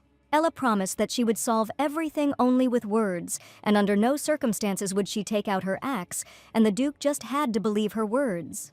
But despite this, Ella always had a powerful weapon emblazoned on her back, which she had never left anywhere for a second since she became a monster hunter. She was not at all embarrassed that the locals would be frightened by her appearance, but this was the only way she could find a pass from one of the locals as quickly as possible. It didn't take them long to get the first pass, and Ella didn't really think that just talking to people could resolve things so easily in a peaceful manner. The Duke was not sure that her interlocutor felt the same sense of lightness and security, but the main thing was that the pass was in the hands of the huntress. Another important task was completed, and now Clive also had a pass to get into the capital to help his best friend. People lined up at the main gates from early morning so that they could enter the capital as soon as they opened, and by evening a huge line of people had already lined up at the gates. The huntress and the Duke had deliberately separated to arouse less suspicion, but at some point Ella thought that perhaps they shouldn't have done that. She noticed something strange, because there were twice as many people here tonight as yesterday, and something was clearly happening. A young man in line suddenly decided to talk to her and told her that apparently such a huge number of people had come solely because of the leaflets that had recently been pasted on the walls of the town. He spoke about those very leaflets, which depicted the commander of the knights, who was going to be publicly executed in the city center. The thing is, seeing an aristocrat executed is worth a lot, so the young man was sure that if they didn't pass today, the line would get even longer tomorrow. And now Ella was really scared. Would they be able to get to the capital and save the squad captain? Because it seemed like everything was turning against them. Looking at the huge line ahead, it was completely unclear whether the Duke and the huntress would have time to get past all these people and save their partner, sneaking into the capital. She asked the stranger if there was a way to get into the capital faster because they urgently needed to get inside today. Smiling, the young man admitted that this was probably the lady's first trip to the capital, and she still didn't know many of the rules. The quickest way to get inside is known to everyone. You just need to be a nobleman or a member of a trading company who has received an imperial order. And there was one more extreme case. Finally, it was the Duke's turn, and the knight who let him pass tried to find out where the young man got this sword from. Clive insisted that he had bought it on the way, but the knight asked him not to make fun of him, because it was clear at a glance that a guy like him would not be able to buy such an expensive weapon. The knight was sure that the young man had stolen a sword from some aristocrat, and was now lying and refusing to tell the truth, but the guards' intentions were clear. They wanted to get hold of things that belonged to commoners. The sword belonged to the Duke's father, but it couldn't be helped, and he couldn't refuse to save Sir River just because of an ordinary weapon. Ella finally found the Duke in line, and she arrived just as the Duke was about to hand over his weapon to the impudent guards. Ella loudly declared that she had been looking for the young man for a long time, but he, like a fool, rushed ahead and completely fell behind the queue. She pointed to the Duke and said, "This young man is coming with her, and could the guard let them into the capital together?" The guard was sure that the girl had gone completely crazy, since it was unlikely that she would ever be able to get to the capital. But suddenly, Ella reached into her cloak pocket and declared that the young man had not gotten anything. The next second, the knight was ready to let the girl go without a word with anyone she wanted, seeing only one thing in her hands. Ella held a round silver thing in her hands and, looking at the guard, asked if she and the young man could enter the capital. She learned from the stranger in line that there was a quick way to get inside that was known to everyone. He said that one had to be a nobleman or a member of a trading company who had received an imperial order. At the moment when the young man was telling this, people on horses rode up to the palaces of the capital and rushed out of line straight to the gates. They brazenly pushed aside everyone who was standing in line and were the first to approach the guards guarding the entrance to the capital. Ella began to complain that the strangers were behaving too rudely, but the young man asked her to shut up because these people were not quite ordinary.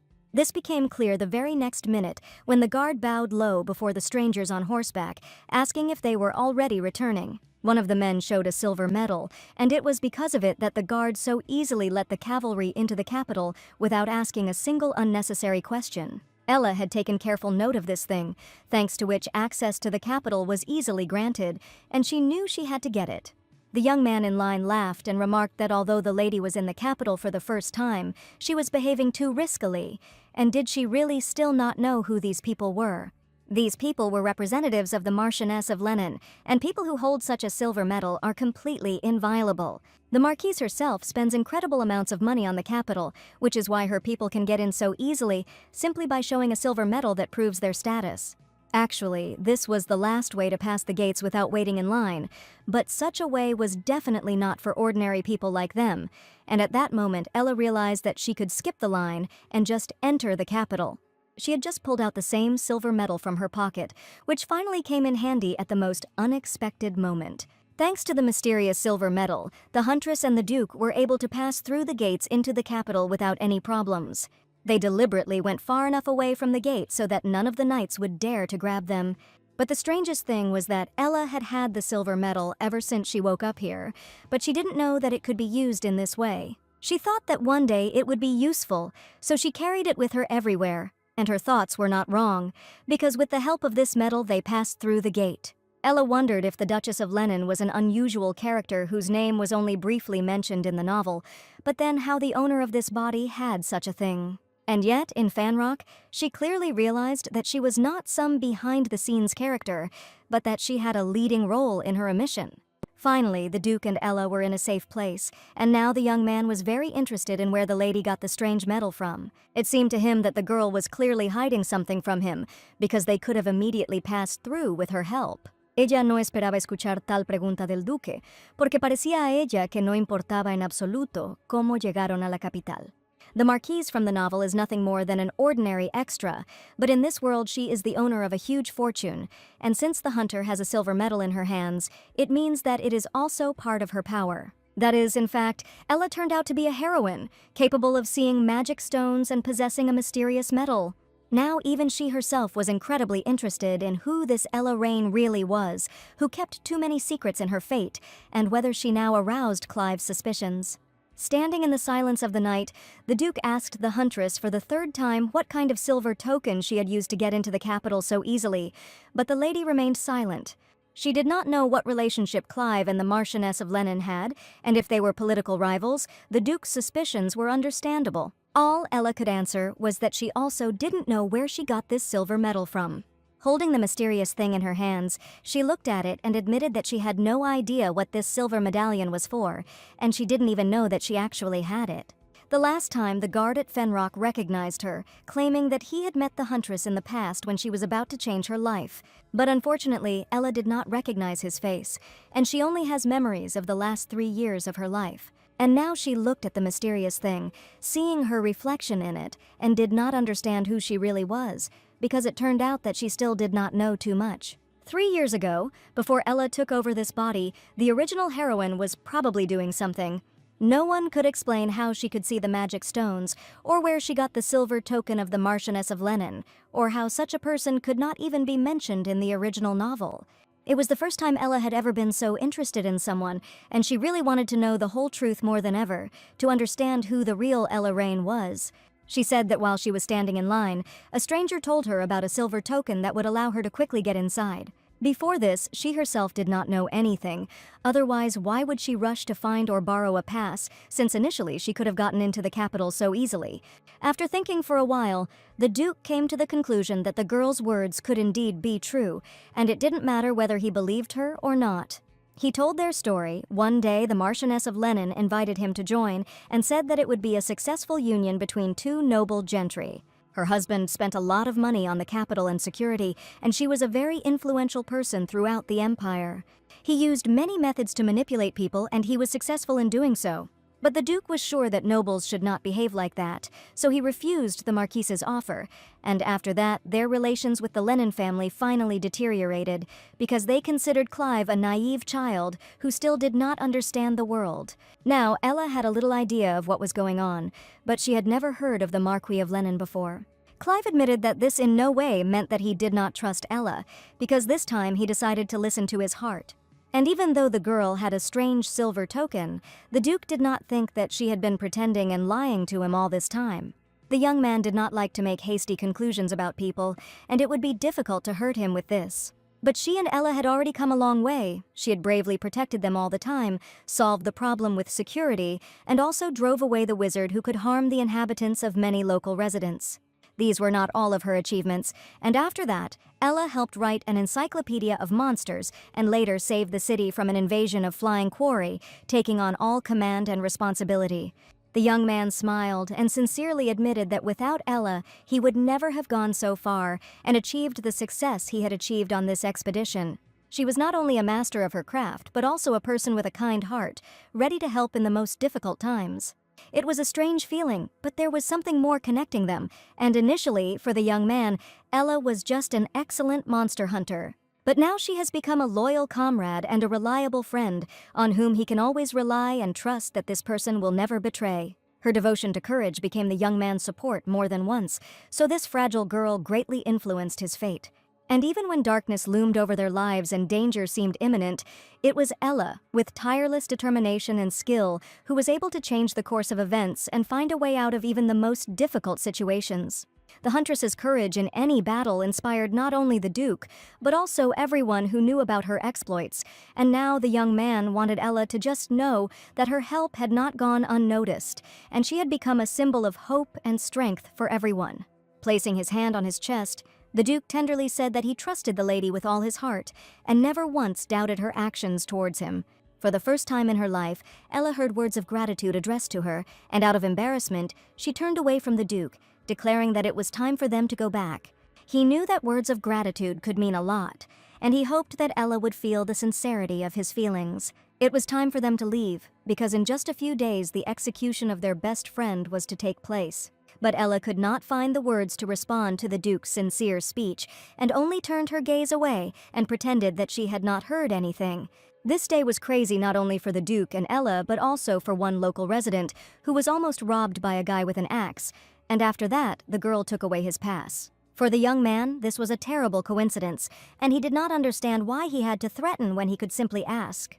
The local resident was really scared by the strange actions, and he was sure that one should not kill the first person one meets. That night, the young man was seriously scared, because for the first time in his life, a sword was brought to his throat. He decided to get drunk, but suddenly it seemed to him that someone was moving in the bushes. Having looked carefully around and not seeing anyone, he thought that he probably just imagined the strange rustling sounds due to severe stress. The young man didn't take the risk of checking the bushes, since he had already had a lot of unpleasant incidents today. This time everything worked out, but the knights almost got caught, and one of them asked the magician not to use invisibility like that anymore. One of the knights realized that this young man was probably talking about the huntress, because who else could threaten with an axe? The young man realized that it looked like this guy had finally made it to the capital, and the problem was that there were others chasing him now. While the knights were resolving other issues, the magician was still interested in the rat that was running through the bushes. They were sure that in any case, Rain already knew everything, that a big trouble could happen to Rivera soon. Ralph suggested that they move on quickly, because it seemed that the huntress was going to do a whole bunch of other things. All the knights, as well as the magician, were ready to go in search of the Duke and Ella to finally deal with the enemies and help their friends. Each of them was desperately ready to give their lives for the sake of their partner, and also to do everything possible to defeat the people who were trying to harm them together. That late night, an unexpected guest appeared in one of the palaces, whom the Marchioness of Lenin did not expect at all. Coming out to see her night guest, she said that it was quite unexpected to see him at such a late hour. The young man tried to apologize with a trembling voice, but the lady asked to skip this point since his visit here was extremely not without reason. She asked if the young man had any news, since by now reliable information should have appeared. The young man handed the Marquise a stack of papers and asked her to look carefully at what was written. She read it carefully and realized that these were records of entry into the capital, and the Marquise wanted to know if there was anyone suspicious.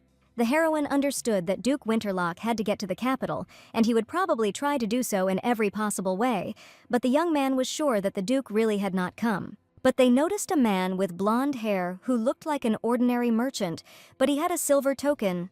The information about the blonde hair and the silver medal confused the Marquise, as if she understood who they might be talking about. While the guards were checking the pass of the brown-haired boy, the fair-haired youth, in his opinion, disappeared, and the Marquise once again asked if it was really a man. His pass clearly said Victor, but the real Victor was in Grimes and claimed to have lost his real pass. Just in case, the young man asked everyone who had silver tokens, but no one lost their tokens, and this meant that the other token seemed to have an owner. The information was extremely unexpected for the Marquise, but she seemed to understand who was being talked about, but could not believe it at all. She urgently asked to call the captain of the knights, because that night they had unexpected news. The young man still couldn't answer the question of where the man with the fair-haired youth with the token had gone, and their knights were still searching. The guard couldn't bring himself to pursue the man with the silver token, so he let him go, and after that, the young man immediately disappeared without a trace in the capital. The Marquise asked to share information with the captain of the knights and find this man as soon as possible, and she needs this man alive, because he is very important to her. Every evening, the butler at the Duchy of Winterlock waited for news, hoping that Maria was completely all right. When Mary arrived in the duchy, she brought with her a newspaper which said that James was about to be executed, and for her, this was the most terrible news. She couldn't believe that she was reading this information in the newspaper with her own eyes, and that the person closest to her was looking at her right from the photograph. She shouted loudly to Albert that she was not going to return to the duchy today, and took Sharon with her. The butler understood that they needed to make a fake pass, and only then would they be able to get to the Duke as quickly as possible, and probably be able to help James. The events in the duchy were changing very quickly, so the next second, someone suddenly called the butler by name. Right in front of him stood a young man in a long cloak, and the butler, stunned by the appearance of an unexpected guest, looked at him and could not believe his eyes. He opened his mouth, blinked in surprise, and continued to look at the young man who had just crossed the threshold of the duchy. And this was the most joyful meeting for him, because right in front of him stood the venerable Duke of Winterlock, who smiled and joyfully asked if everything was all right with the butler. Throwing himself into the arms of the master, he asked with tears in his eyes whether it was really him standing before him, or whether it was just a happy dream. The Duke understood that the butler was incredibly happy to see him, but he still asked the man to calm down a little, because he had not come alone that evening. A female voice asked who was crying in this beautiful place, and Albert was even more surprised when he heard a woman's voice. Ella sonrió, y entrando en el ducado, informó felizmente que todo estaba en perfecto orden, y había visto hombres llorar antes. For the butler, this meeting was incredibly unexpected, because the Duke had never brought a woman to this estate before. He remembered that Maria had indeed told him how the Duke was going to bring the girl, but at that moment, he didn't really believe her words. Ella looked for a long time at the stunned expression on the butler's face, who silently stared at the girl and couldn't even say hello. The Duke said that the situation is not the easiest now, but he is very glad that everything is fine with the inhabitants of the duchy, but he did not see Sharon and Lady Maria. Now the butler saw before him a grown young man who had already gone through many trials, thanks to which he had become strong and powerful in mind and spirit. But the man remembered the Duke as that little joyful boy who was still cheerful and had not yet experienced all the hardships of the imperial title. Albert thought about it because the last time he saw him so cheerful was when the previous Duke, his father, was still alive. Now the Duke definitely had a different aura about him, and something must have happened at the border, and the butler clearly felt it. Ella inmediatamente notó la mansión lujosa del Duque y declaró con admiración que había venido a relajarse en otro hotel.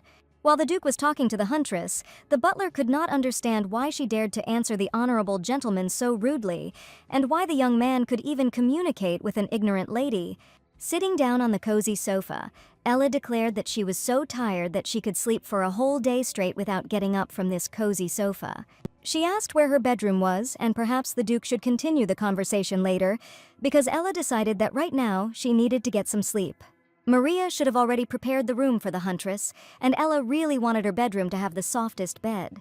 The fact that a young, unfamiliar girl of the Duke's appeared in this house for the first time made the butler completely forget about his duties. He approached the huntress and said that he would show the girl to the guest room and would definitely show her bedroom as well. Ella looked around every corner with admiration, and it was even better here than she expected, because everything around looked like a luxurious, expensive hotel. The butler said that he had to leave. If the lady needed anything, she could definitely contact him. Suddenly, the girl turned to the butler and asked him to drop the formalities, especially since he was older than her, but the butler could not simply address the Duke's guests. Ella was surprised, because even River was talking to her casually, and the butler didn't know that she had already met him. The butler asked in a stunned voice if she really knew James, but at that moment she admitted that she had come here to find and save this guy.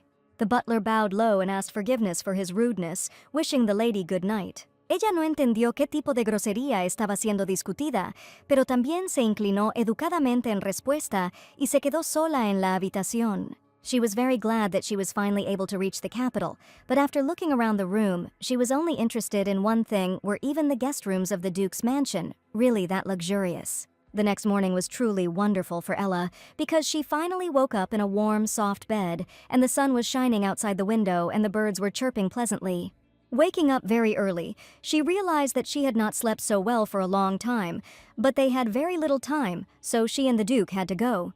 Quickly getting dressed, Ella opened the door to go down and discuss the plan with Clive that they needed to carry out in order to save their best friend. But this morning was not so favorable for everyone, because as soon as Ella opened the door, she unexpectedly hit the butler in the face with it. And it seemed that the man began to cry from the strong blow, but he insisted that this was a complete lie. The butler reported that he had come to escort Ella to breakfast in the dining room.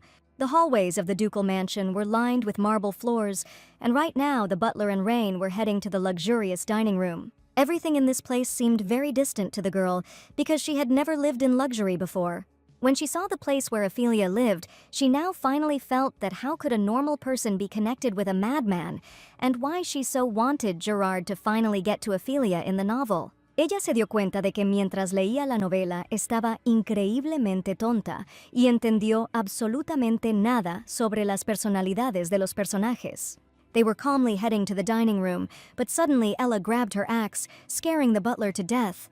He didn't understand what was happening, but the huntress looked at the door of the Duke's sister's room and clearly saw something strange there. A crimson, dark light emanated from the girl's room, which only Ella could see because it was a magical entity.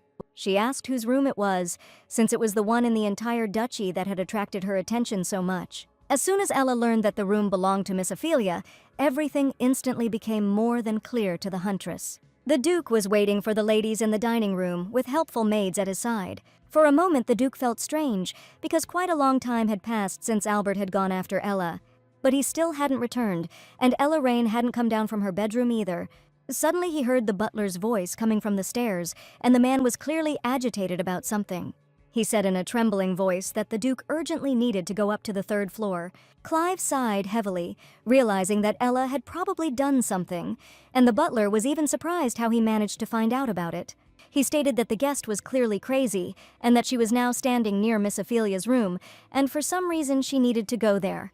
No matter how the butler tried to stop her, it was useless, and Ella, for no apparent reason, began to chop up the Duke's sister's precious bed with an axe. Before they reached the room, they saw Rain walking towards them, holding a strange wooden object in her hands and saying that they had serious problems. Holding the strange piece of wood in her hands, Ella stated that this thing would not break, no matter how much she tried. She tried to chop it with an axe, but this particular piece of wood just wouldn't disappear and was already covered in coals. The Duke asked if it was what he thought it was, and Ella confidently replied that she had found it. Only she saw that dark magic was emanating from the wooden part of the bed, which was beyond the sight of an ordinary person. At this time, Maria was trying to find out from a friend what she had paid him money for, since they still hadn't done anything without receiving any new information. While Maria was trying to find out something with her friend, a boy ran up to her with loud shouts. Seeing the strange note in her hands, the madam asked if what she thought had really happened. With trembling hands, she unfolded the piece of paper and saw a few words that made her heart beat much faster, and tears of happiness appeared in her eyes. It was an incredible relief because finally everyone knew that the Duke had returned, and all this time Maria had been at a loss because of the problems with the pass. When the Duke asked for money again, she wanted to smash his face, and frankly, she had never been so angry when she was making up the annual budget. But now Maria understood why the knight had spoken like that, because it really did take too much money from the budget. Maria asked May how the two of them ended up in the capital, and he must know something. She told everything. The Duke appeared suddenly, and he must have returned through the secret passage.